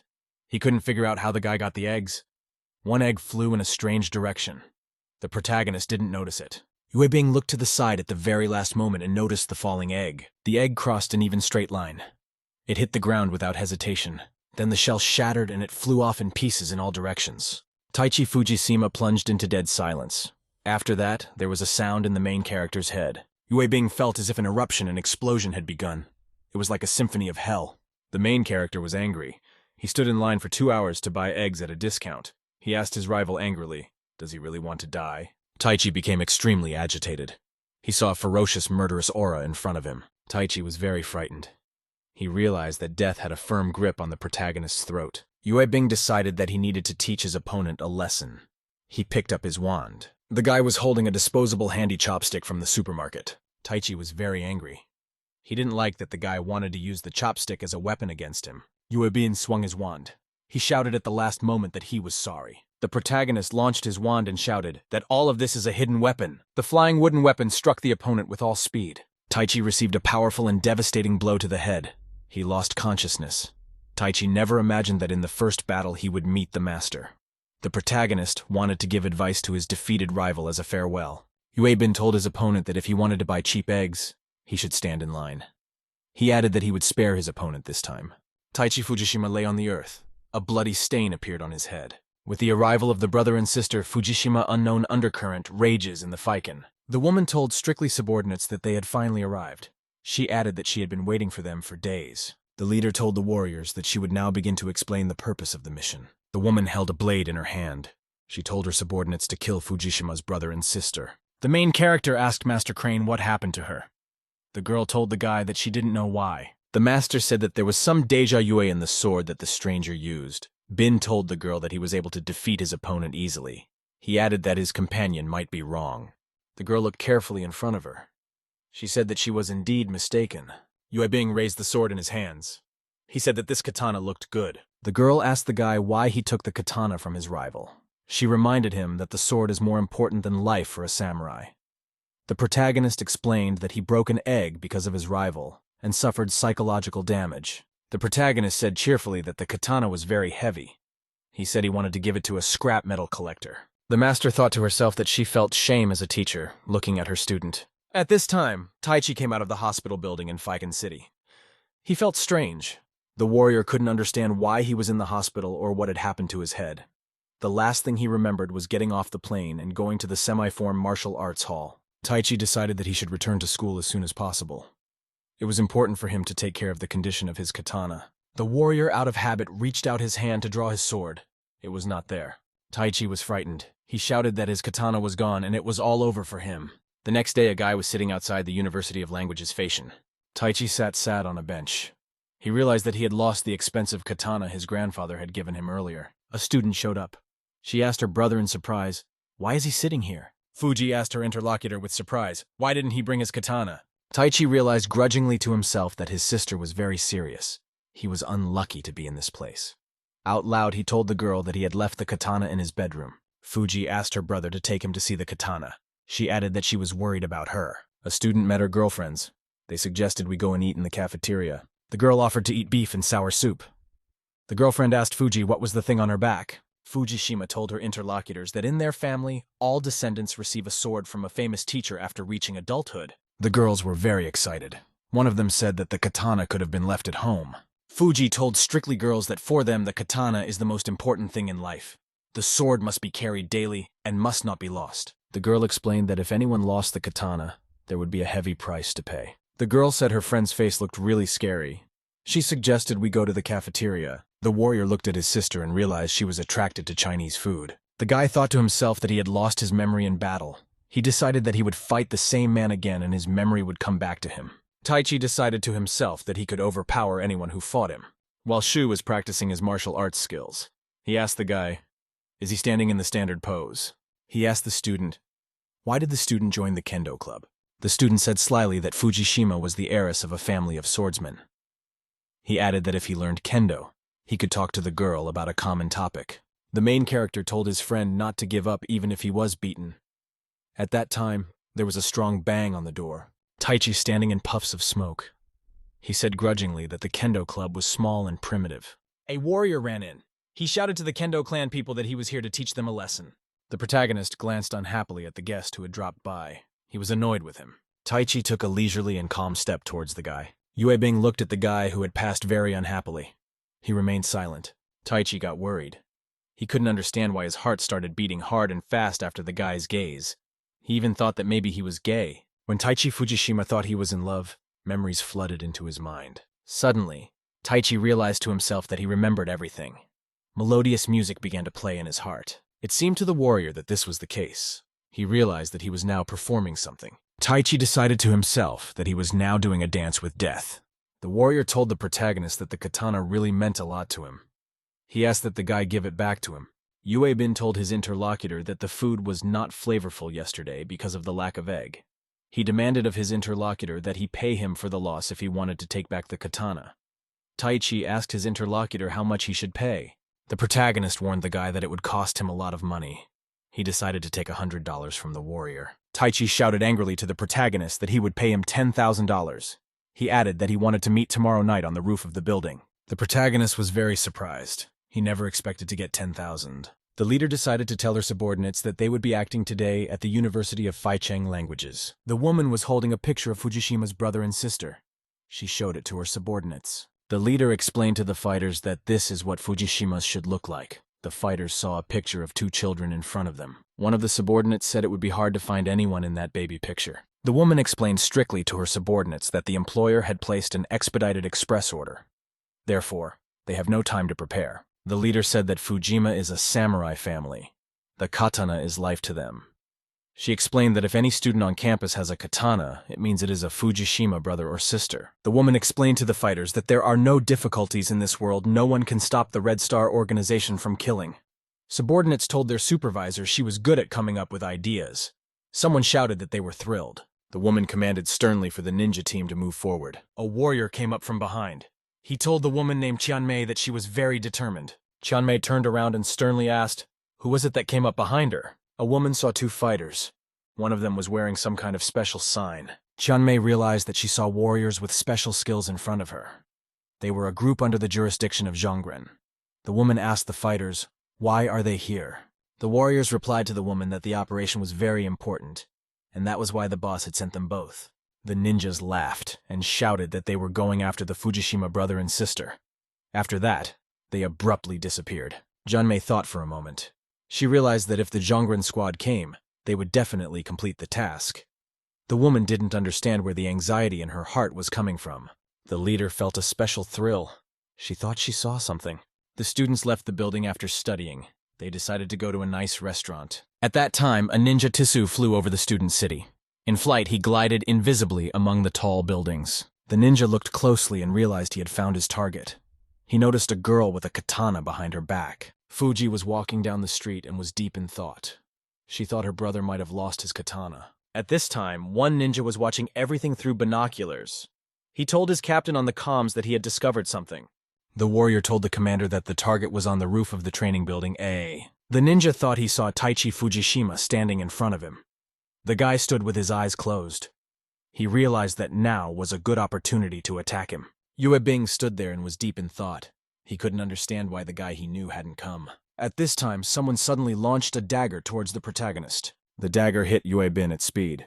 He didn't react, but stayed on his feet. The ninjas started yelling to each other that they didn't need to hide anymore. They got ready to go out. One of the fighters couldn't understand why the warrior on the roof hadn't come down yet. The protagonist had a dagger in his teeth. He was able to catch it in flight. Fuji walked up to the river. She thought to herself that her brother wasn't answering. She noticed something suspicious on the surface of the water. The student looked closer and saw that there was a bamboo tube sticking out of the water. Suddenly, one ninja jumped out of the water. He shouted to his colleagues to grab the girl. Fuji asked the assassin's organization with surprise. "What are they doing here in China?" She clarified. Didn't they come for her brother? The girl noticed a knife-wielding fighter in front of her. She remembered her brother. Ninja folded his arms and said he belonged to the Red Star organization. Shadow clones appeared. One of them told the girl Fujishima Lee that she was going to die today. The fighters use shadow cloning. This technique creates a clone that has the same physical attributes and mindset as the host. This technique shocks the enemy. The fighter thought the Fuji girl was too scared to talk. He figured she couldn't fight. The girl was very surprised. She realized that she would be lucky to fight a ninja. After that, she even forgot about her brother. The fighters were amazed. They thought the girl had seen the essence of the shadow cloning technique. As long as the warrior is facing the target, the enemy cannot see four other men standing behind him. Chinese song dance performance utilizes the principle of shadow cloning. Shadow doubles must perform well in combat. So the five must have a perfect understanding of each other. For this reason, they must eat, sleep, and train together. The warriors were together all the time and tried to copy each other. Through common training, all the fighters achieved 100% synchronization. The ninjas shouted to each other that this was why they would never lose. Fuji raised her katana up and said it was all a small problem. The girl with the sword in her hand angrily shouted to her opponents that they would all die now. Fuji has decided to use the Shinu technique against her opponents. She must draw her katana and swing it to face her opponent in a fighting stance. If the katana is pulled out, the enemy dies instantly. The katana is 60 centimeters long. A circular space is formed around the girl. Fuji closed her eyes briefly.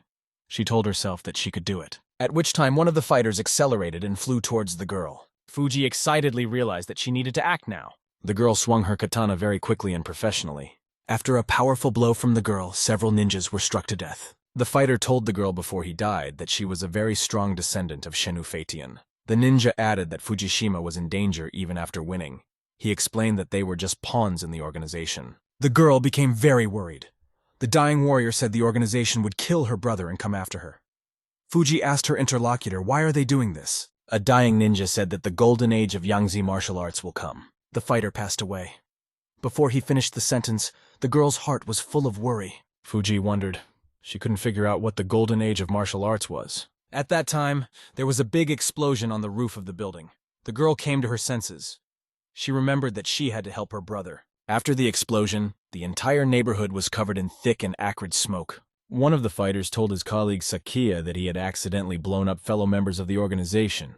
The girl mistook the main character with the katana for Taichi Fujishima. She said she would be sad to kill such a handsome man. He realized to himself that the ninja had mistaken him for Taichi Fujishima. This meant that Fujishima's brother and sister from a past life had been killed by ninjas, and the whole thing had been disguised as a suicide. The ninja angrily shouted that she would use the Red Star Shinobu technique. The girl activated a special skill called Fireball. The ninja shouted to the guy that only a Junin could use such a technique. The girl asked with surprise at her opponent, Isn't he a descendant of Shenu Feichenlu? She asked as the guy showed his katana. The protagonist calmly exhaled out of himself. He told the interviewer that he couldn't use the katana. Yue Bing exhaled air deeply with all his might. He shook off the fire. The ninjas were very much surprised. They couldn't understand how the guy was able to deflate the fireball. Yue Bing replied to the fighters that they just said that Taichi is the successor of Shenu Fei Tianlu. Then the protagonist turned around and started walking away. The girl looked angrily at her opponent and said that the guy would now say that he was not a Taichi Fujishima. Yue Bin looked calmly at the interviewer and said that Oni was mistaken. He added that he was not Taichi Fujishima. The girl told the guy angrily that she was unlucky as the wind was headwind. She added that the next fireball would kill her. The girl wondered.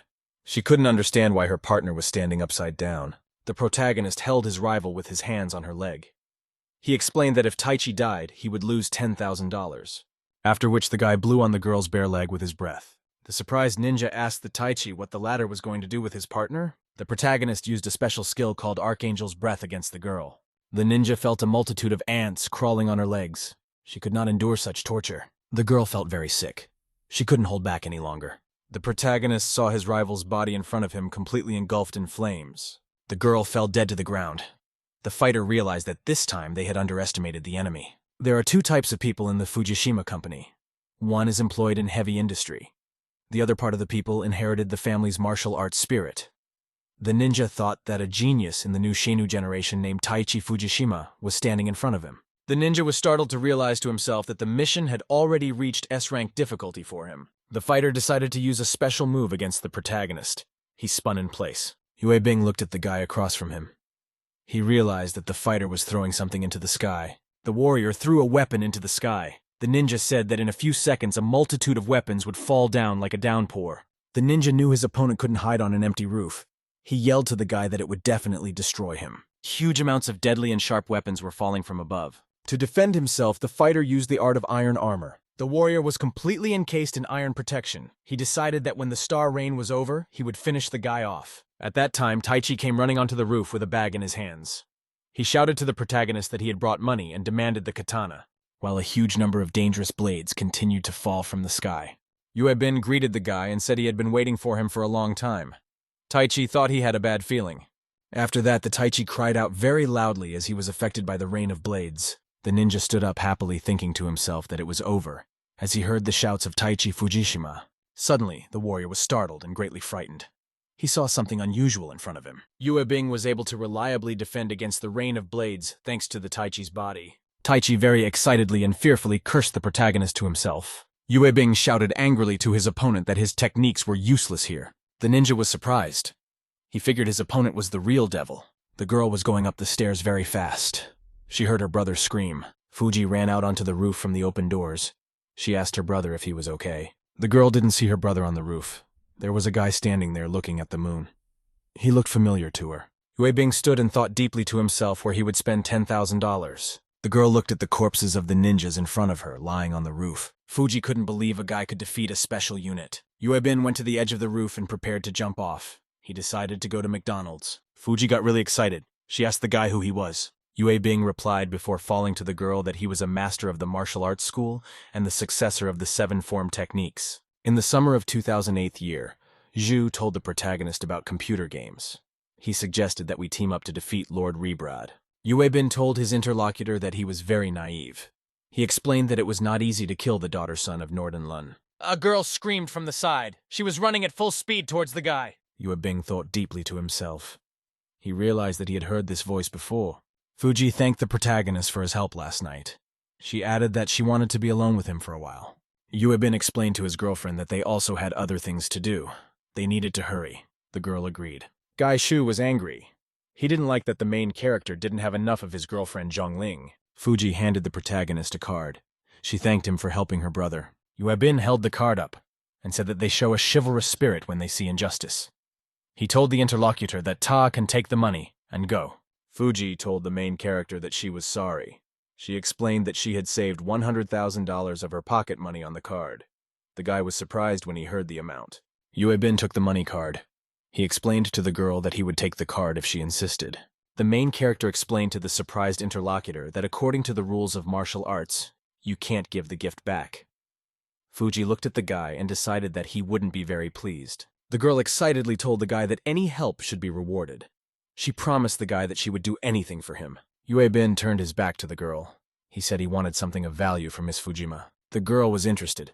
She looked excitedly at the protagonist. The main character decided that there are always more fake friends than real ones. He realized that let the past be the past. Yue Bin looked at the girl and decided that she was not a bad person. The guy decided to create a good and friendly relationship with his acquaintance. Fuji got really excited about the guy's request. She reminded him that Fuji is her savior. The girl ran after the guy. She reminded herself that she shouldn't hesitate. Yue Bin said aloud that it was late and he would go. Fuji abruptly ran up to the protagonist and told him to wait. The girlfriend abruptly ran up to the guy and kissed him unexpectedly. Yue Bin was very taken aback. The protagonist stood puzzled in front of the girl. He didn't know what to say to her. Fuji felt embarrassed. The boy thought to himself that he had been very careless in allowing others to get close to him. Yue Bin looked at the girl and realized that she was indeed full of passion. Fuji told the protagonist that she had seen a video of him fighting. She confirmed that seven-form techniques are a powerful martial art. The girl told the guy that her grandfather had fought against his master. She explained cheerfully that one day they would be able to learn new techniques from each other. The main character was very struck by such a word. He immediately remembered his master. Yue Bin asked the girl if her grandfather had a scar on his face. Fuji was surprised. She couldn't understand how the guy knew about the scar. Master Crane realized that the samurai who had defeated her was still alive. The protagonist has arrived in the forbidden land of the seven forms to meet the master. Yue Bin excitedly shouted to Master Crane that he was willing to buy her a ticket to Japan. He added that the girl could challenge Shenu Fatian. The girl told the protagonist that it was an older generation's fight. She added that the guy should stay out of it. The master thought to herself that with time such memories of humiliation would surely fade away. Several people reached their hands up. It was like they wanted to grab onto something. Firearms were pointed at people, and someone commanded them to start firing! The fighter thought to himself that he had failed to protect the students before. This time, Yue Bin let the teacher protect him. A guy came into a store. The salesman said he was offering him the best wig he could get. The client's name was Tianxiang. He was imprisoned for 3 years. While imprisoned, he practiced. He was recently released. Tianxiang met a great man in prison. He served him well. A prisoner named Tao Lu was a member of a criminal organization called the Lion Dance. He told the guy that when he got out of prison, he would write a recommendation. As a result, Tianxiang would be able to join the Lion Dance organization. For a man in the 21st century, the most important thing is connections. A guy met a noble man named Tao. He decided to help the girl and protect her from the old man Zhou Daoqiang. A guy spent a month raising money. He bought his girlfriend her favorite dish to surprise her. Tianxiang arrived at the house where his girlfriend lived. It turned out that she no longer lived there. The woman explained that Xiao had left about a month ago. Some man had come to pick her up. The landlady said she had the girl's new address. Tianxiang read the new address on the piece of paper. It said that the girl lived in a villa in the Jinlishan area. The boy decided to himself that he would rescue his girlfriend from the lair of Zhou Daoxiang's grandson. Yue Bin lived in a villa at a young age. He had a hot and beautiful student. The guy decided that many people were jealous of him. The people around him didn't know that the guy had sadness. There were many insects in the big garden, hiding in different corners. The protagonist had to train every day as a martial artist. By the end of the day, the guy was exhausted. He couldn't even stand on his feet. On her lunch break, a girl was fanning a guy. He was on her lap. Yue Bin thanked the girl for her concern. He said he would rather sleep in the courtyard than in the house. The student replied that it was her duty to take care of him. At which time suddenly someone came into the yard and threw a bag on the lawn. The main character picked up a strange guy in the yard. The girl said it must be the delivery guy. Tianxiang excitedly introduced himself to the girl. The girlfriend asked the guy with surprise, "Why did he get out so early?" She added that she almost didn't recognize him. The protagonist suggested to his interlocutors that they celebrate the liberation of Tianxian. They could sit down and talk. The boy shouted to his sister that he had brought her her favorite food. Tianxian took a closer look. He noticed the girl and the boy sitting at a beautiful table. Xiao asked her brother what he brought her. The main character said he was offering the guy the best sushi in town. Tianxiang realized that a rich guy was sitting in front of him. He was glad that his sister had not fallen into the hands of Zhou Daoqiang in the past 3 years. The guy told his sister to go with him. He added that Yue Bin doesn't look good. Xiao told her brother sternly that she would not leave this house with him. Tianxiang shouted to the girl that he had changed. He promised that he would protect her. At that time, the stomping of many footsteps sounded. A great number of professional fighters began to approach the door of the villa. The fighter commander sternly demanded that Yue Bin be called to him to discuss something. The girl told the people who came that she had offended Master Joe, and the guy had nothing to do with it. Tianxiang thought excitedly to himself the girl had contacted the third Joe Master. He was afraid that someone might kill his sister. The boy was startled and fell to the ground. He didn't know who could save his sister. The main character came out. He asked the girl to help his brother. Tianxiang asked apprehensively to his interlocutor, "What is the protagonist going to do?" Xiao told her brother to look carefully in front of her. He would see the reason why she decided to stay here. Yue Bin told the fighters that he had come to teach them a lesson. He suggested that they come up one by one. The girl frightenedly warned the lad that there are at least 100 men standing on the other side of the street. She asked, "Does he really want to fight them?" The student fearfully told the boy that the men in black were members of the Lion Dance organization. She added that it was not appropriate to insult the organization. Tianxiang stood up and told the protagonist that they should bow down and apologize. This should help save their lives. The protagonist said that he would never ask for mercy. At this time, one of the guys who came in coughed and decided to address the protagonist. The men in black all bowed very friendly and greeted the guy. Xiaoyu was very surprised. She had never expected the people who came to be so polite. Yue Bing pondered. To himself, Qianshu couldn't understand why the people from the Lion Dance organization were bowing down to the protagonist. The fighter said that Fei Lao sends a sincere apology for the protagonist through them.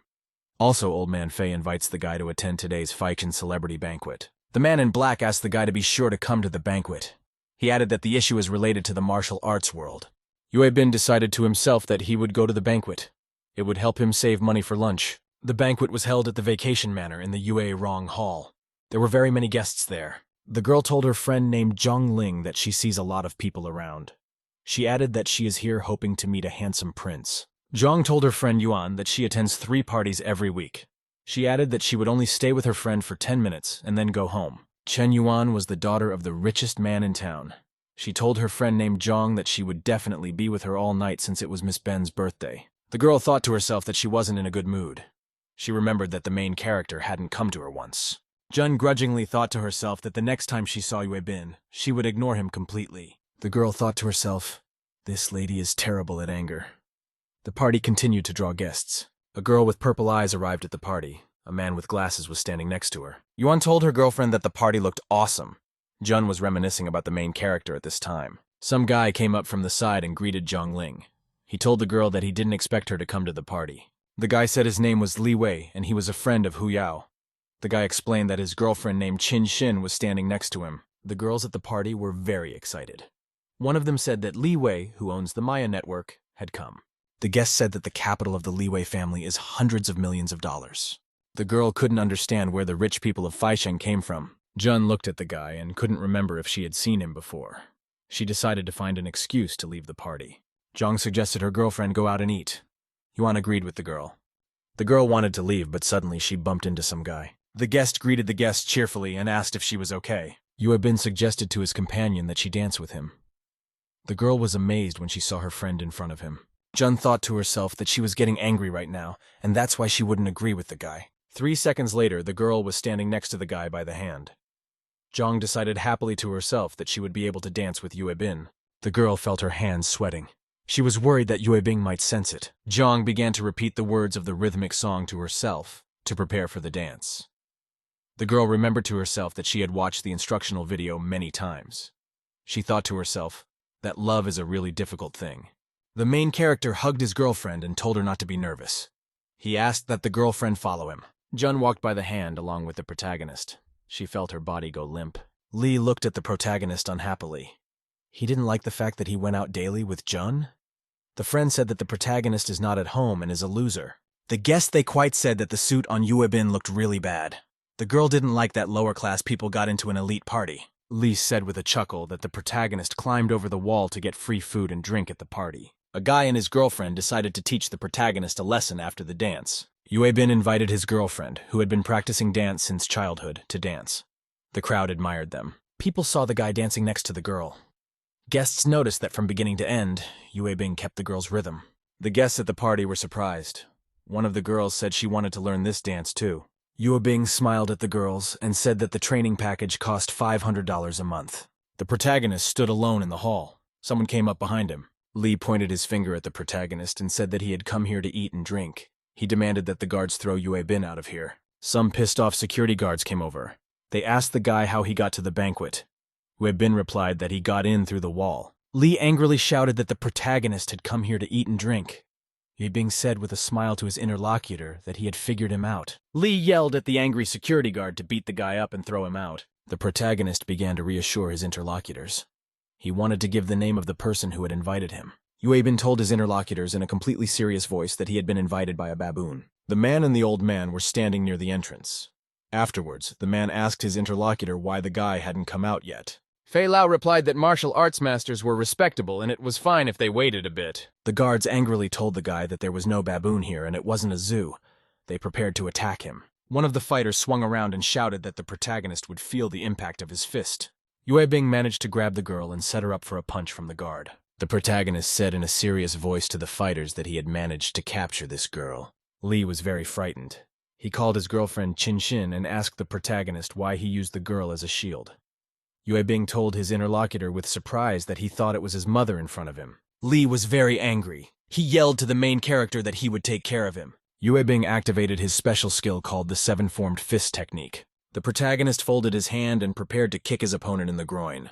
Yue Bin struck the guy running at him with a powerful punch, striking him with a kick to the groin. Lee fell to the ground. He grabbed his hands from underneath and yelled that his children and grandchildren were hurt. The guy threatened the protagonist that he could kill him with the touch of a finger. The guy pointed his finger at his opponent and said that his father knew Mr. Ma from Teng Company.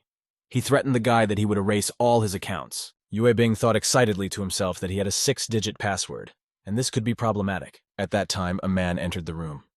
He said that Chin could meet the old man here. Lee shouted at the stranger not to interrupt him and get the hell out. The founder of the company Tan was standing next to the girl. The man said the last time he saw the guy Lee, he was darker than he is now. The man said his name was Manhwa. He asked those present if he could invite anyone. Lee was very frightened and amazed. He could not believe that he saw Mr. M.A. in front of him. The guests cheerfully greeted the richest man in China. Yue Bin thought to himself, he sees Mr. May. The director told the secretary to check if their company was cooperating with the MA network. The girl looked at the computer and replied to the president that she had found one.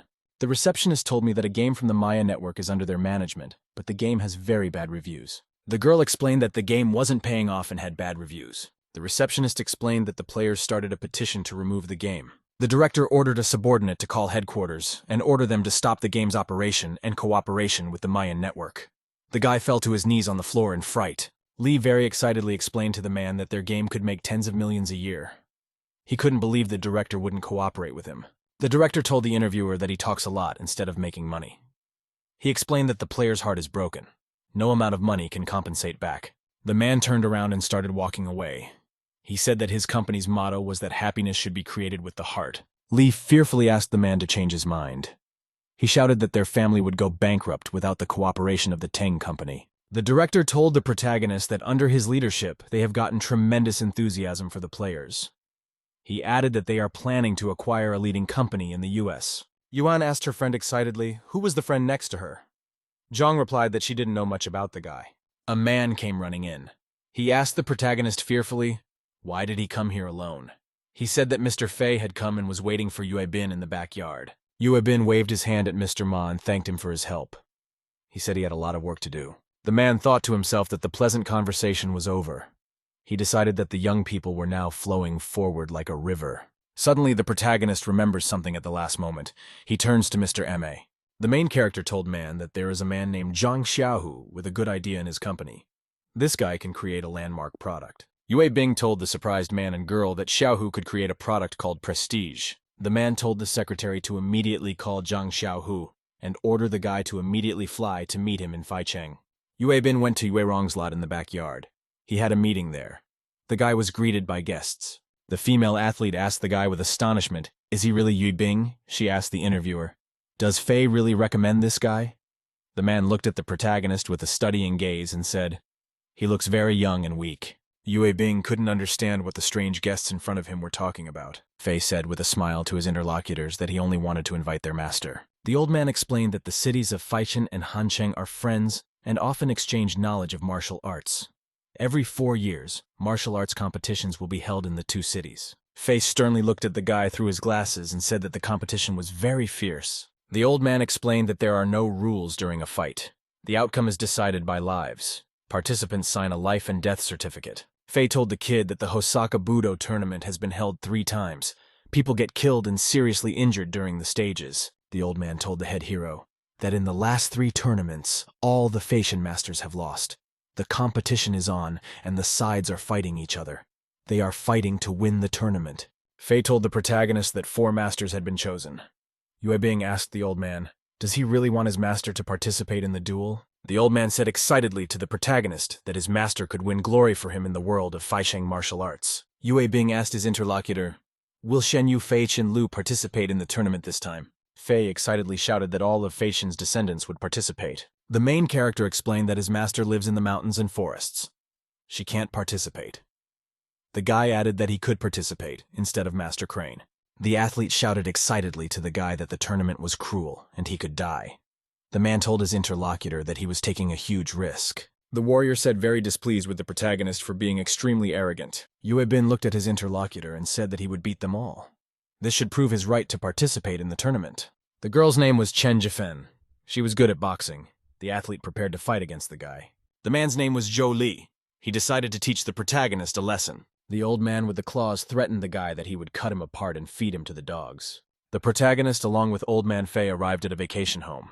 Someone said very horribly hurt someone's feelings. A guy in a wheelchair said that there were 3 members of the Budo Feiken Association next to him. He added that all martial artists should be polite and help each other. Fei thought excitedly to himself, the protagonist is in big trouble. Yue Bing did not understand what kind of person was standing in front of him. The guy in the wheelchair said he was the president of the Faicheng Martial Arts Association. His name is Xu Zhenxiang. Standing next to him was an assistant named Inuzi Schroner. She smiled evilly at the protagonist and requested that he set a quota of 7 former technique for his son. Inzi smiled and told father to order the main character to take part in the tournament. Fei told the wheelchair interlocutor that the right to vote belongs to him. He added that he allowed the protagonist to participate. She smiled at the old man and said angrily not to worry. The martial arts president suggested we listen to what the main character has to say. The guy disappeared at that time. She was very amazed. He couldn't understand how the guy could have disappeared. The boxer was surprised because the guy just ran away in a hurry. The president wasn't happy. He didn't like the guy leaving to go to the bathroom while he was giving a speech. She told his son Inuzi slyly that they were now moving on to Plan B. The father indicated angrily to his son that he should tear the protagonist to pieces. Yue Bin was in the restroom. The girl told him he should decline the invitation. The master said that the samurai who defeated her was very sneaky and cunning. She added that this samurai could kill the protagonist. Yue Bing asked the girl, did her rival use all sneaky means to defeat her? The girl remembered samurai yelling that he didn't believe in martial arts. Yue Bing told the lady that her heart was full of hatred. He asked if she would like to take revenge on her enemy. The master replied that she wanted revenge. That's when the Anuzi guy came from behind. He wanted to punch him out. Yue Bing swung around and pounded the guy from behind with all his might with his fist. Yue Bin said angrily that he was ready for the martial arts competition. He told his master that he wanted to avenge her. Shu listened. He said joyfully that he could hear what sounded like the crunching of shattered bones. The president saw a guy flying. He thought it was the main character after he was beaten up by the Anuzi. Shu looked closely and noticed that the battered boy looked familiar to him. He realized it was his son. Shu was very scared. He couldn't understand how his son could have been beaten up. Inuzi practiced monkey boxing, and the usual martial artists were no match for the guy. The man angrily shouted at his son to get up. He reminded him that the boy should become the president of the Faicheng Martial Arts Association. Fei told Mail that his son would not be able to get out of bed for a month after the beating. The old man told the man that his son would not be able to participate in the tournament. She was very angry. He realized that the protagonist had ruined his plan. He decided to kill the guy. The protagonist was in a wheelchair. He told the man that it turned out he was fine. He angrily told the guy to get out of his wheelchair. The president wanted to hit the guy with a King Kong fist. The protagonist yelled at his opponent to try and catch up to him. Yue Bin went full speed on his wheelchair. Shu couldn't catch up with him. The main character shouted to the people that he would achieve glory for the martial arts of Faicheng. He decided to become a champion. The fighters were very amazed. The boxer decided that the guy is very confident. The man thought to himself that the main character does not know how many masters will participate in the fight this time. The old man thought to himself. He said that Yue Bing is very interesting to him. She got very angry. He shouted that the main character had beaten his son and stolen his wheelchair. The president wanted to destroy the guy. She swore to himself that he would stomp on Yue Bing. He wanted to beat the guy so that Faicheng's martial arts wouldn't be a foothold for him. Li's boyfriend was very annoyed. He called his cousin and asked him to bring 20 men with machetes to kill the protagonist. A girl came from behind at this time. Lee started to dictate to some interlocutor the address, where to come. From behind swung the girl around. The foreman hit the guy with all her might. He went flying off at full speed. The girl kicked the phone with all her might and smashed it with her shoe and broke it. The master told the guy that she only used a percentage of her power in the strike. She added that the protagonist is under her protection. The girl thought for a moment. She decided to herself that he had gotten stronger again. The master with the blue hair decided that the whole Earth was going through a drastic change. In the city and at the headquarters of the Red Star organization, subordinates talked about the failed mission to kill Fujishima's brother and sister. The girl told the leaders that the protagonist was able to defeat the members of the task force. The mercenary asked to be given another chance. She promised to bring the head of Fujishima's brother and sister. The man told the mercenary angrily that she no longer had a chance. He specified that the girl was being taken by ship to Africa for the rest of her life. The girl told the man in a pitiful voice that she had only failed once. The ringleader told the girl that he liked her frightened face. He said that the mercenary would go to Africa and labor for the rest of her life, at which time an old man appeared from behind. He told the elders that they should give him their time. The men were surprised. They couldn't understand how the stranger could have gotten into Red Star's apartment. The elders noticed that all the guards near the door had been killed by the old man. The man shouted fearfully to notify the organization of the supreme danger urgently. The elder noticed the warrior holding the severed head of a shinobu. The warrior with his head on his hand said he was bored. He dreamed that he would enjoy a battle to the death rather than life. The fighter with the burning eyes said he might have to kill everyone here. The elders thought they were seeing a monster. An old man told the warrior Fujishima that there would soon be a Hyosoka Budo tournament. There he could kill as much as he wanted. Hosoka Budo Martial Arts Conference was held in Faicheng City this year. The tournament was held in a huge hotel on the top floor. There was an arena that held 100 people. The organizer told the guests that they had arrived at their final destination. He promised that everyone would have a wonderful weekend at the hotel. The fighters were very happy. One of them said that the hotel was very luxurious, and a night in it cost $1,000. A guy with blue hair told the interlocutors that the hotel manager was a friend of his father's. For this reason, the fighters would stay at the hotel free of charge. The girl thanked the Yukon guy. Zhang was very excited. She didn't understand why Weibin didn't come. The girlfriend grudgingly remembered to herself that at the last party, she had gotten close to the main character. She had hoped that their feelings would heat up. Yukon told the interviewer that the protagonist called yesterday and said he wasn't coming. The girlfriend was very struck by such news. She felt as if her life had lost its meaning. Zhang unconsciously slumped to the floor. The girl asked if she was okay. Shu thought to himself that the main character is now with girlfriend Fujishima Lee. A giant-sized warrior showed up. He told the guy to stay out of his way. The Yukon turned around and politely apologized to the huge fighter beside him. The warrior said he didn't make the quota this time. He promised his companion that he would support him as a spectator. The contestants were talking to each other. One of them said it was going to be a tough tournament. One of the fighters said it's best not to get your hopes up. The guy standing next to the master said it was lively. Shu said unhappily to himself that there were a lot of oddballs in masquerade costumes around. Yukon explained to his friend that this was a martial arts convention. A ticket would cost 10,000. The guy explained that only 8 masters could participate in the tournament. He told the interlocutors that they needed to be careful these days and not disturb the masters. One of the guys said that the tickets were expensive and they would not be able to get to the tournament. The main character appeared. The servant said that the organizers of the event had prepared special restrooms for the participants. Xiao thought that there would be free hotel accommodation and meals for 2 days of competition.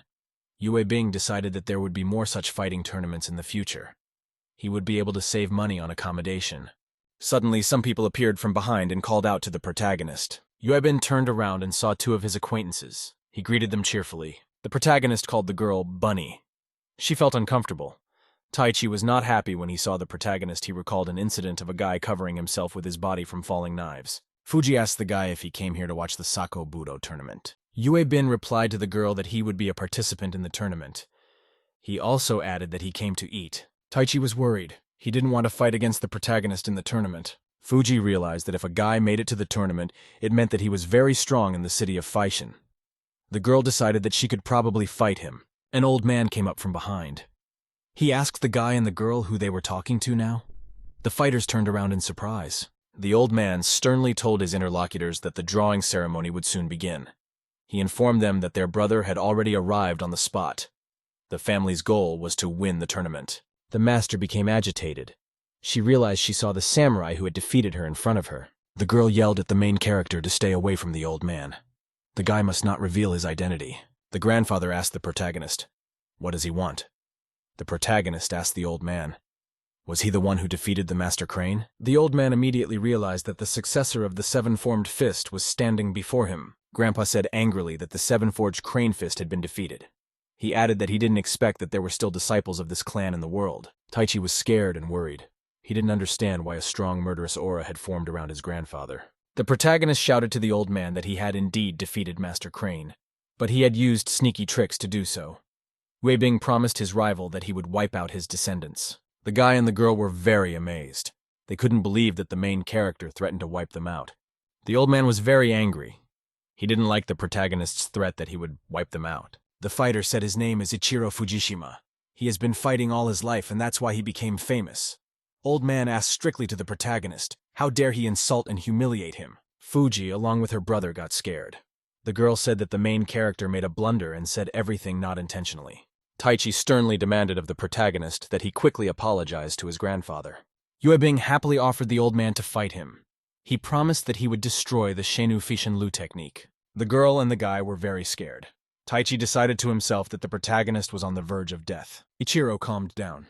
He told the protagonist that he could give him a chance to fight him. The old man told the protagonist that he would only accept his challenge if he could defeat the strongest man from the Shinu generation of Feishian Lu in the tournament. The guy said back at the old man not to regret his words. Ichiro thought to himself that the guy doesn't stand a chance. The protagonist will be opposed by a fighter named Monster. The old man told himself that the semi-form technique should disappear from the world. At the upper floor hotel, preparations for the battle tournament have begun. The organizer welcomed the guests and invited them to the Hosako Budo tournament.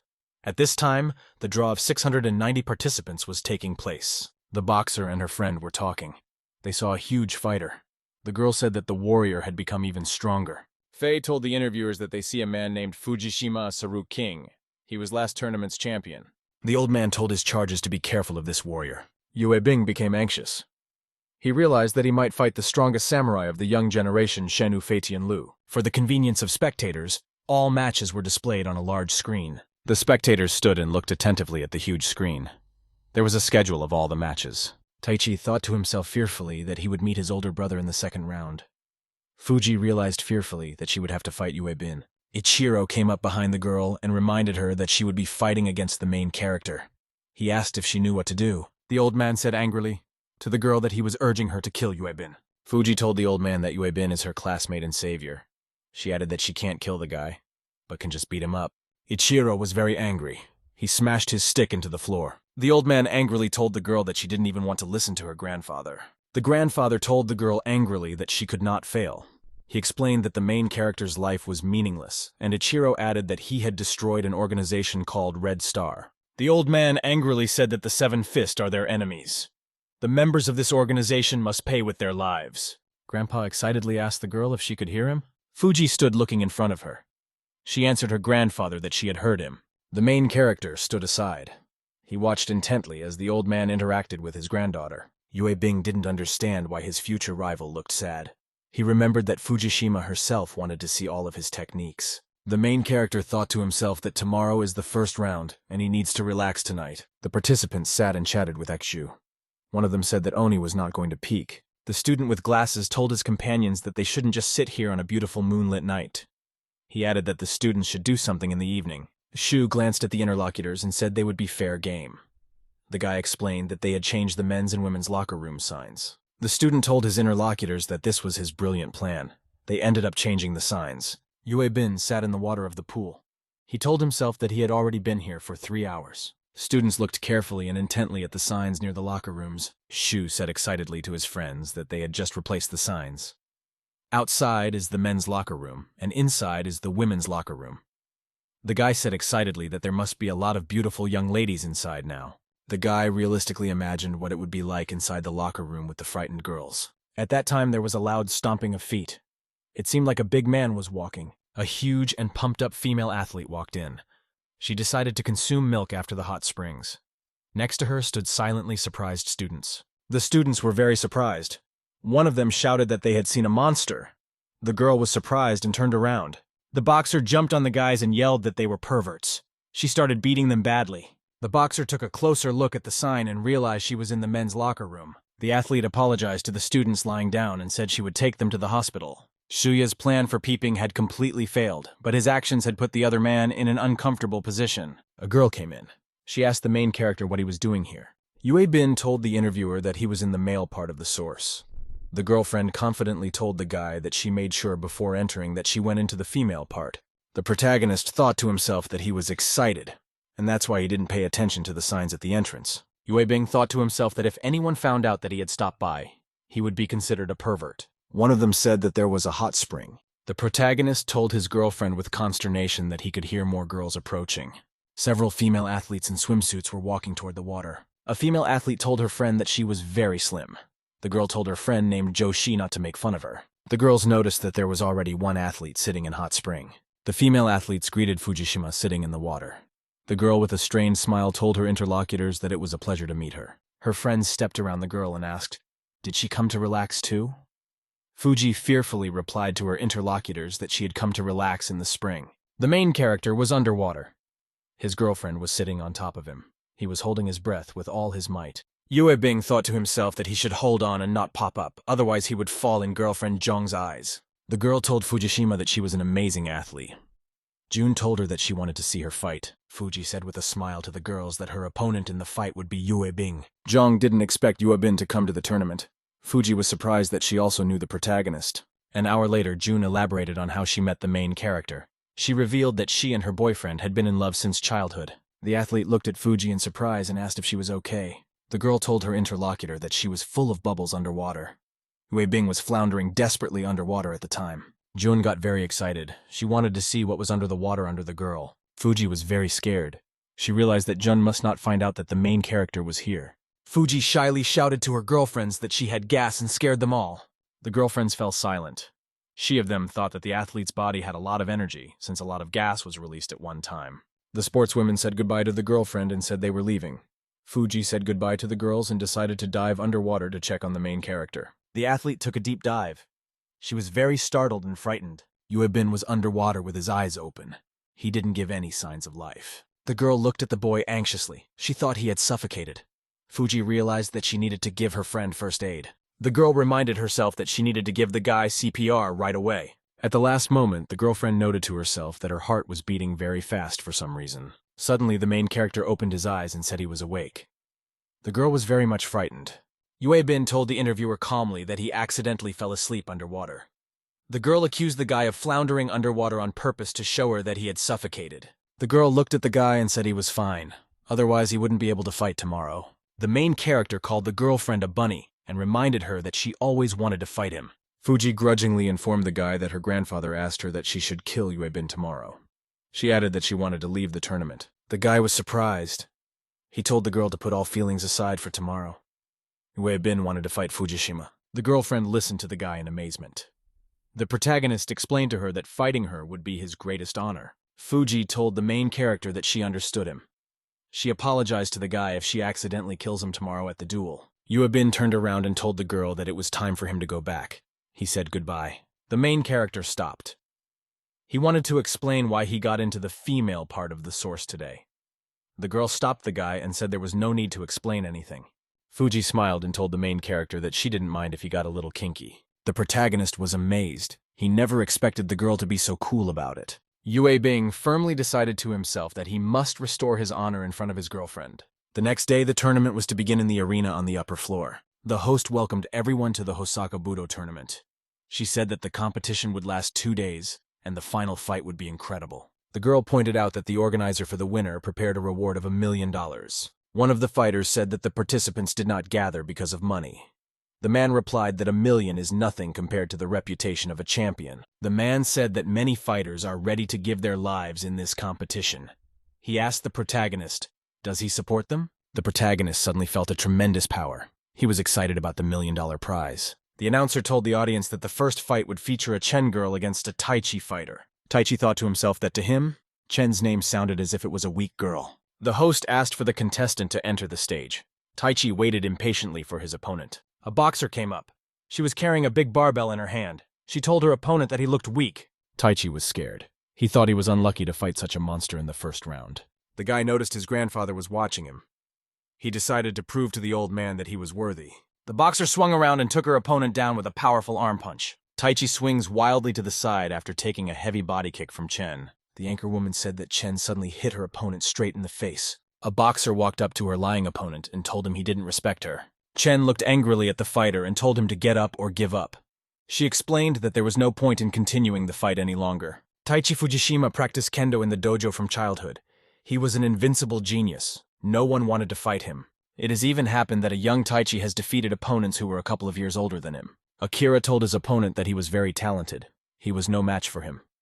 Taichi told his friend to go to the infirmary. A young and promising fighter returned to his home. He decided to prepare a gift for a friend. Taichi was holding a model airplane. He decided to give it to his friend Akira because he had beaten him badly during the fight. The boy ran up to the infirmary. He still wanted to please his friend.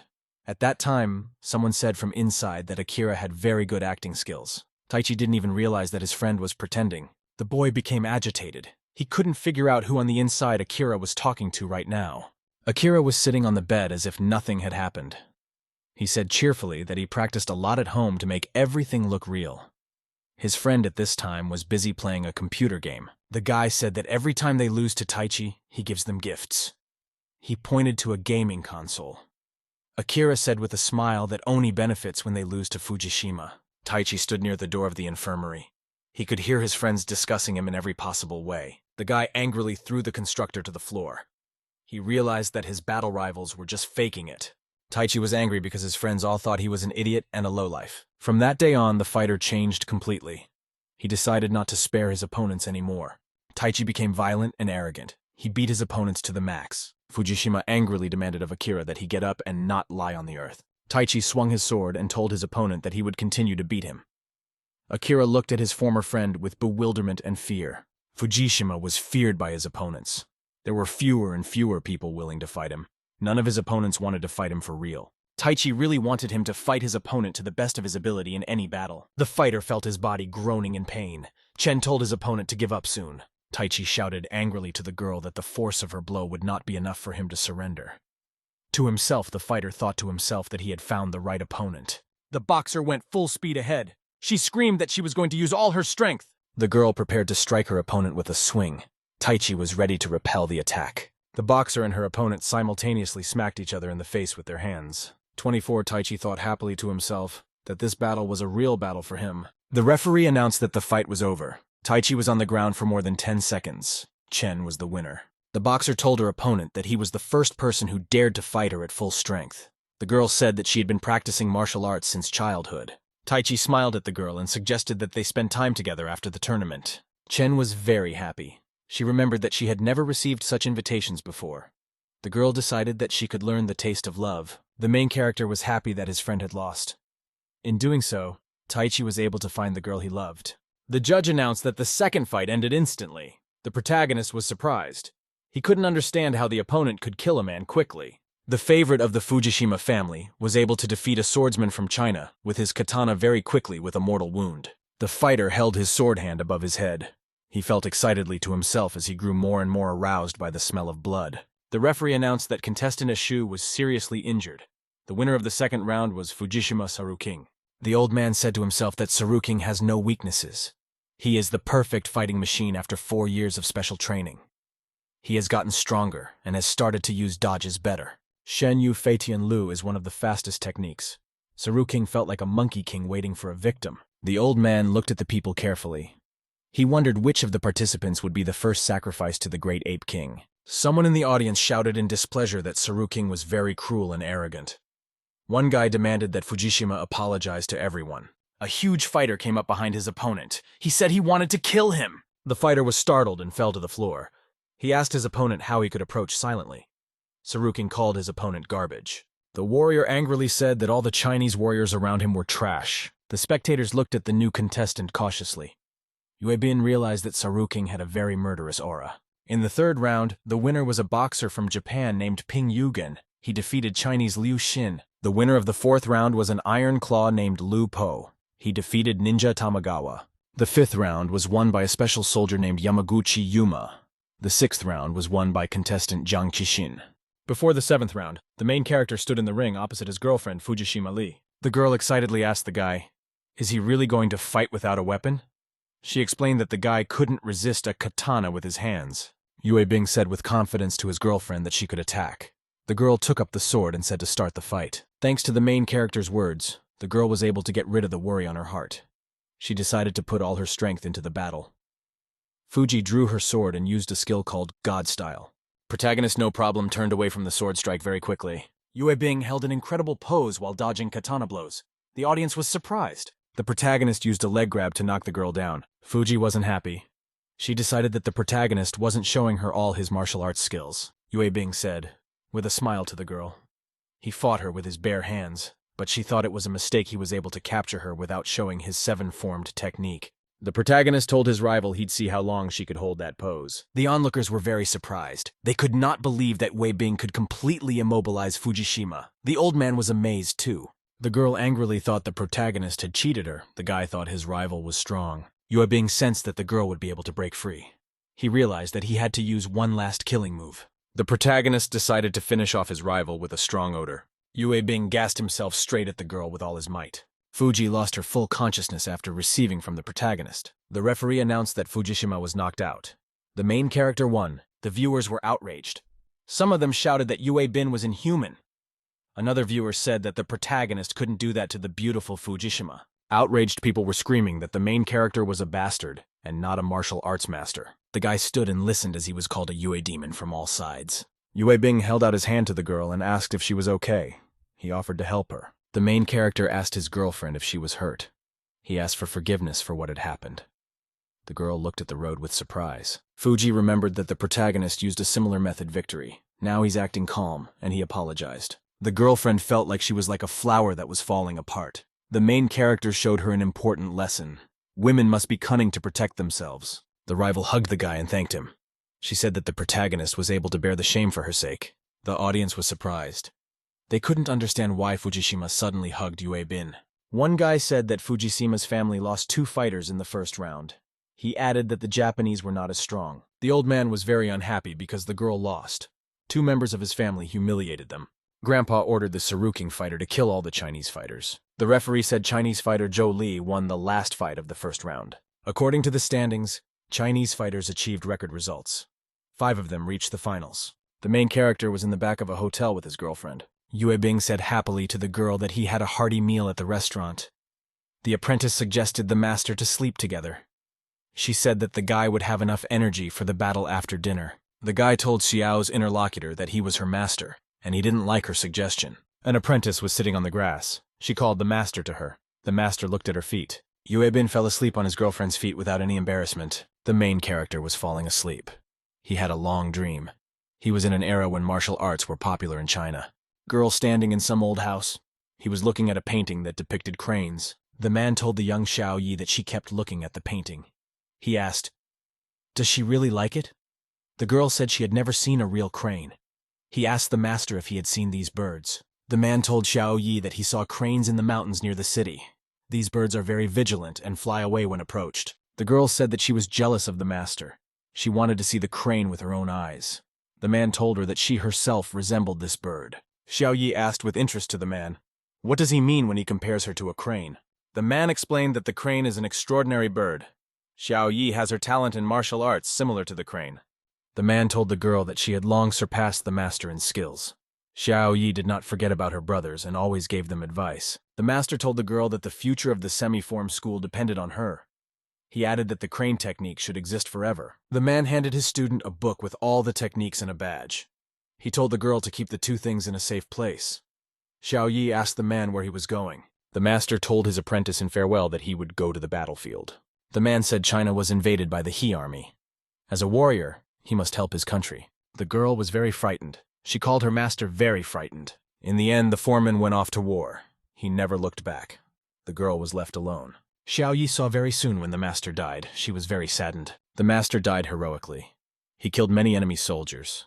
After being hit by a sniper's bullet, the man died. The girl was sitting next to the man's body. Xiao Yi told the deceased master that she would definitely keep an eye on his school. Xiao Yi asked the protagonist what happened. He jumped up very abruptly. The protagonist said he had a dream. When he was in the body of a girl, she was practicing martial arts. The student thought to herself that dreams manifested a person's subconscious mind. All this meant that Yue Bin had a subconsciously similar desire. Xiao Yi looked at her friend carefully. She remembered that the master doesn't hit on her, although they have been living together for a long time. Yue Bing realized that he had gotten Master Crane's memories. He decided to check with the warden. The protagonist told the student that they should go to the arena. There the competition should continue. The girl was excited. The fight began with a Fujishima death blow. Saru King chopped the boxer with his sword. The girl couldn't understand how on earth her opponent could hit her. She knew that she had put all her energy into defense.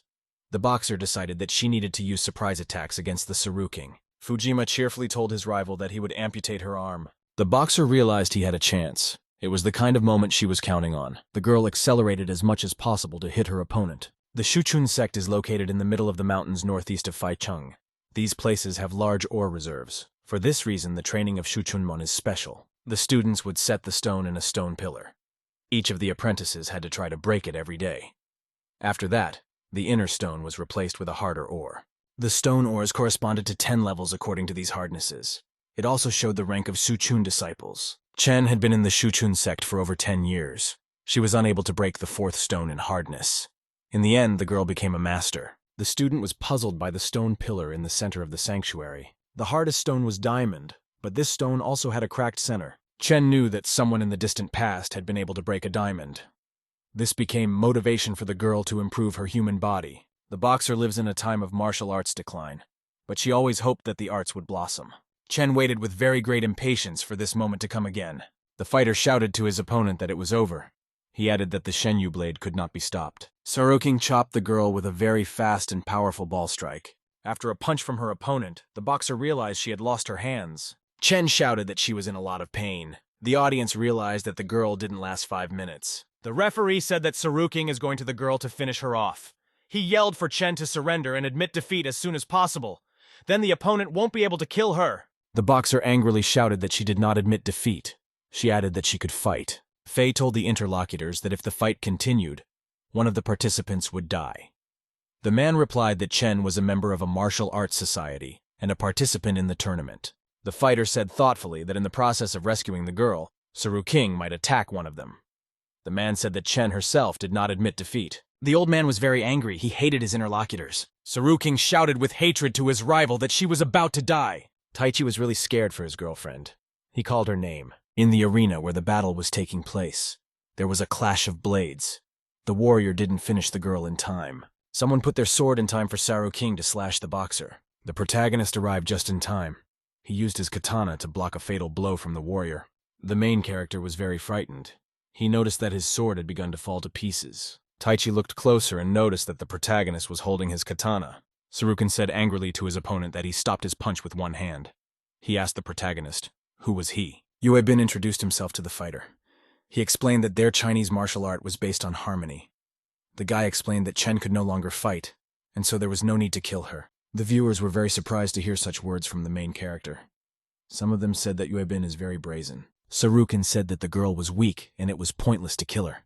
He offered the boy to do the fight with him. The evil fighter looked at the protagonist and said he was waiting for him in the finale. Yue Bing thought deeply. He realized that he was about to face a serious battle. The main character told a girl named Chen that he had already called the hospital. Taichi said very angrily to the protagonist for daring to destroy his katana. Yue Bin shouted to his friend that he had no choice about the katana.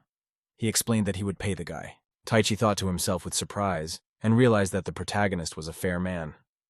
Yue Bin took out a bill and handed it to his friend. He said it would be enough for the katana. The fighter was very unpleasantly surprised.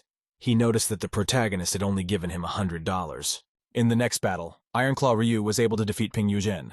In the next battle, Jiang Qixin was able to win. The audience was pleasantly surprised. Someone said there would be 3 Chinese contestants in the final 4. In the quarterfinals, the protagonist fought against a Shadow Flow sect master named Zhou Li. A man told the protagonist that the tournament was important to him. He apologized to the guy and said he would maim him. Yue Bin called his opponent a man in long pants and said the latter could try to beat him. Zhou shouted to his opponent that he wasn't wearing long pants, but a special suit. After that, the fighter turned on the tape recorder and said that now everyone would hear his fight song. Suddenly, his clones appeared next to Zhou. They began to dance joyfully and in friendship. The audience was astonished. They couldn't understand where the clones could have come from. Fuji thought to herself that she had seen the shadow cloning technique before. She couldn't understand how Zhou Li on stage could do such a thing. The protagonist was astonished because there were 3 opponents in front of him at once. Zhou was pleased because of the fact that all the spectators were surprised. No one understood how he had pulled off such a trick. The man himself had never explained the secrets of his technique to his enemies. The man knew the different features of human vision. He understood how the eye worked. Zhou had a black-colored combat suit. The tight-fitting clothes made his figure shade. His smooth turns and movements made his enemies hallucinate. The fighter's technique deceived his opponent's vision. The man was confident that he could win his fight thanks to his cunning. Suddenly, the protagonist took off. He rushed at speed toward Zhou. The man knew it was useless to attack him. His technique made it impossible to hit him. Yue Bing ran up and kicked the music recorder with all his might. The music machine fell off and crashed. The music stopped playing. He realized that without music, his technique was useless. The protagonist ran up from behind. He used a quick crane wing attack against his opponent. The guy was able to take down the man with a powerful punch. The anchor said that Yue Bing was able to defeat the Shadow Flow sect master, Zhou Li. People were very unhappy. Someone shouted that such an arrogant person like the protagonist couldn't practice Huago martial arts. Another guy said that a lowlife like Yue Bing couldn't lead a martial arts clan. The president happily said that the audience finally started to complain about the protagonist. Sha angrily said that regardless of the results of tomorrow's game, he wants to destroy Yue Bin. The president said angrily to himself that the guy would be in the hospital soon. He would pay back his enemy. The host told the audience to meet the 4 finalists. All the contestants would give a short interview. The girl asked her interlocutors, why did they decide to participate, and what do they expect from the game? The fighter said he wants to enjoy a fight not to life, but to death. The girl said seriously, she wants to give Chinese Kung Fu its former glory. Let the majority come the way of martial arts. The host said that now it was time for the main character to answer. Yue Bin decided to tell everyone the reason for his participation in the fight. Shi assumed to himself that the guy would say that he wants to win and fight on. The main character told the audience that he wants to save up some money. He is participating because of the prize money. In the future, Yue Bin wants to become the new president of the association. The current president of the association was very much displeased because of the main character's words. The host said that current president Shi Zhenxiang is watching the game in real time. She checked with the guy to see if he really wants to become the president of this particular association. Yue Bing gave him a stern look and said that he thought it would be funny. The audience very surprised and amazed by this response of the main character. A fighter shouted that their president is the best. Sha is always thinking about how to continue to develop martial arts. The protagonist told his interlocutors strictly that he had something to add. Shu realized the guy was trying to justify himself. The main character turned around and ran sharply away. He said goodbye to the audience. The president was surprised and amazed. He realized that the protagonist wasn't putting anything seriously. A guy and his girlfriend went to a restaurant in the hotel building one night. Li told the girlfriend not to be angry. He apologized for the recent banquet. The guy told the girlfriend that he bought 2 tickets to the game to make it up to her. Lu suggested to his companion that she go and order some spicy food. The girl was overjoyed. The guy together with his girlfriend were walking inside the hotel. Suddenly, there was a big explosion from the side. After that, the girl flew in. There were ruins and dust all around. The girl held the tickets in her hands. She told herself quite enough that she would be able to come and support the protagonist. And his battered girlfriend lay unconscious in a pile of rocks. The protagonist was in the forbidden land of the 7 gates. He had an encounter with the warden. The warden told the lad thoughtfully that it would not be easy at all to see the memories of these lands. The interlocutor told the boy that 7 sinners were imprisoned in the forbidden land of the family. In their hands were martial arts techniques. Now their souls are sealed here forever without a chance to be reborn. The warden explained to the boy that the memories were flowing smoothly into his mind. He explained that the master had never tried to go outside before. The warden said there was another way. He explained to the boy that he had to help the master get rid of the obsession. The interlocutor demanded the guy to go to memories and find out as much as he could about Master He. He must save the man who is practicing national martial arts. A fighter came with bottles in his hands. He told Master Tsuyi that he had brought her a gift of wine that her family had made. He wanted to pray over the 7 gates. The master told the boy that he was still very young. She added that he should come back in a year. The girl looked at the guest and said that he could come here and improve his body. More training is waiting for the guy in the future. The guest cheerfully told his interlocutor that he too would one day become a great master like her. The fighters laughed. They told the boy of the year that to become a master, he must practice martial arts a lot. At that time, soldiers appeared at the entrance to the manor. Someone shouted that Tai Jun had arrived. A man in a military uniform appeared. The servant told his commander that the man who defeated their people with the Hwago martial art was here. The man shouted angrily to the soldiers to greet the army commander, Mr. Ueyama. He said that a couple of days ago, people had broken into the commander's residence and wanted to kill him. The man's name was Zhou Deqiang. He reported that one of the attackers of the commander was a martial arts master. Zhou said that the man who participated in the rebel unit was the head of this martial arts dojo. The man told the fighters with a smile that the commander was very interested in Chinese martial arts. The girl got very excited. She realized that the people in front of her had killed the master. She wanted to settle accounts with the soldiers and kill them with a special technique. The master realized that her students could be killed by the bullets of the soldiers. She realized that now she had to hold back. The time for revenge would come. The soldiers brought in a large box. Zhou explained that the commander had specially brought a copy as a gift. The girl became very excited. The bird was chained and couldn't fly. It put its head down. Chu was very angry when she saw the stork. She could no longer contain her anger. The master told her interlocutors that she would not meet the invaders. She shouted for them to leave. Zhou shouted fearfully to the commander to get out. The man replied that they should leave now. The soldiers, along with the commander, left the sect building and stopped in the forest. Zhou was displeased. He couldn't understand how the Tsui girl dared to put them out the door. He angrily asked the commander what to do now. The man said the girl had special skills. He explained that they needed to request Empire reinforcements. At that time, a warrior came from the side. He told the commander that he knew how to kill the master. Zhou was surprised when he saw the warrior. Ichiro Fujishima stood next to the commander. He was Fujishima Shenwu's successor. The commander asked his interlocutor how many men he needed. The man angrily replied to the commander that he would deal with his rival himself. He promised that the girl would report to the commander herself in 3 days. The master walked lonely down the street. She was carrying a watermelon in her hands. She thought to herself sadly. It became unbearable for people to live after the Kwantung army came. The girl told herself that her students must like watermelon. A young fighter came running up from the side. He shouted fearfully to Master Tsuyu that the dojo had been destroyed and asked her to go back. Chu was very frightened. She realized that she had to go back to the manor. That day in the dojo of the seven-formed crane fist, 20 people died horrible deaths. The girl looked at her dead pupils. She remembered their thoughts and plans for the future. Chu asked the student who attacked them. The guy said fearfully that a Japanese soldier came and killed 24 students alone. He also took a couple of guys with him and left a message. The soldier told the girl that if she wanted the hostages to stay alive, she must come to the Kwantung Army headquarters alone. The commander has something important to discuss with her. The master and his subordinate came to the cemetery. There were the graves of the disciples. A guy asked a girl to take him on as an apprentice. He wanted revenge for the dead heroes. The girl told the yearling to go home. She explained that the seven-formed crane dojo would never accept students again. The master at the grave of her pupils promised that she would repay them in full. It was late in the evening. The protagonist and his girlfriend were in a hotel. Yuebin was sitting on the bed. He told the girlfriend that he had dreamed of master's memories. The girlfriend was asleep at this time. Xiao was communicating with her master through her sleep. The main character realized that his girlfriend was training even in her sleep. He was glad that he had such a student. Yue Bing looked at the girl and realized that he would definitely protect her. He decided that he had to make sure that the tragedy of the seven-formed fist would never happen again. The protagonist looked thoughtfully at his girlfriend. He realized that he should definitely do this. Xiao Yu wrapped both her arms and legs around the protagonist. She was still deeply asleep. The main character felt that the girl used a technique called the key to death against him. At that time, a girl came to the presidential suite. Guest asked the Shay president what he invited her to his room at night for. She explained that she didn't like weak, ugly men.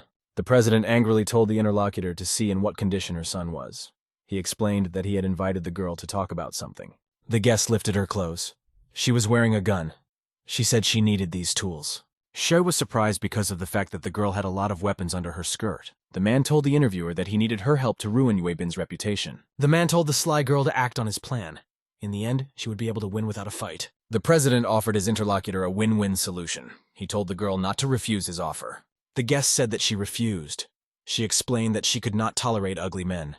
The man became very angry. He shouted at the girl to think before answering. Shui told the interlocutor excitedly that she was participating in a competition like martial arts. He promised to help her if she agreed to cooperate. The guest told the interlocutor to stop. Shi reminded the girl that he was the president of an influential martial arts association. He explained that he could restore Baiyun Tai Chi to its former glory. She threatened that if he contacted the protagonist before she did, she would beat him to a pulp. The girl said goodbye to the man that she would realize her plans. The man was angrily pleased. He realized that the protagonist would lose all his glory tomorrow. The president's son was also pleased. He couldn't speak. The next day, there was to be a fight in the hotel building. The host invited the guests to the second day of the tournament. The semifinals and finals were to take place. The girl said admiringly that the martial arts convention had turned out to be great. The girl noticed the main character with her. She realized that the guy had a confident gait. The announcer said that the first match was starting. Yue Bing was up against Jiang Qixin. It was announced that the first fight was about to begin. The protagonist stood in the ring opposite his opponent. Viewers were startled to notice that something was wrong with the girl. The contestant pressed her hands to her stomach as if something was hurting her. The president was overjoyed. He hoped his plan for revenge would come to fruition today. Last night, Shu explained to Jiang that she should pretend to be sick when she goes on stage. The main character will ask the girl what's wrong. Before the fight, the contestant pointed to the protagonist and said that he had been in her room last night. The guy had spiked her with poison. The rival accused the protagonist of resorting to tricks to win. The president told the girl that he would be on stage at the fight and could help sort out the situation. Last night, a man hired an actor. He took pictures of him so it looked like Yue Bing wanted to go into the girl's room. She explained to the girl that if you use criminal methods before a fight, it's a violation of the rules. As a result, the protagonist will be disqualified. The protagonist looked at his rival completely calmly. He asked if she was okay. Jiang wanted to accuse the guy of poisoning her. Yue Bin absolutely did not listen to his opponent. He hit her with his hand from behind. The guy crushed the girl without any emotion. He told Jiang in a calm voice that if she was sick, she should go to the hospital and drink lots of hot water.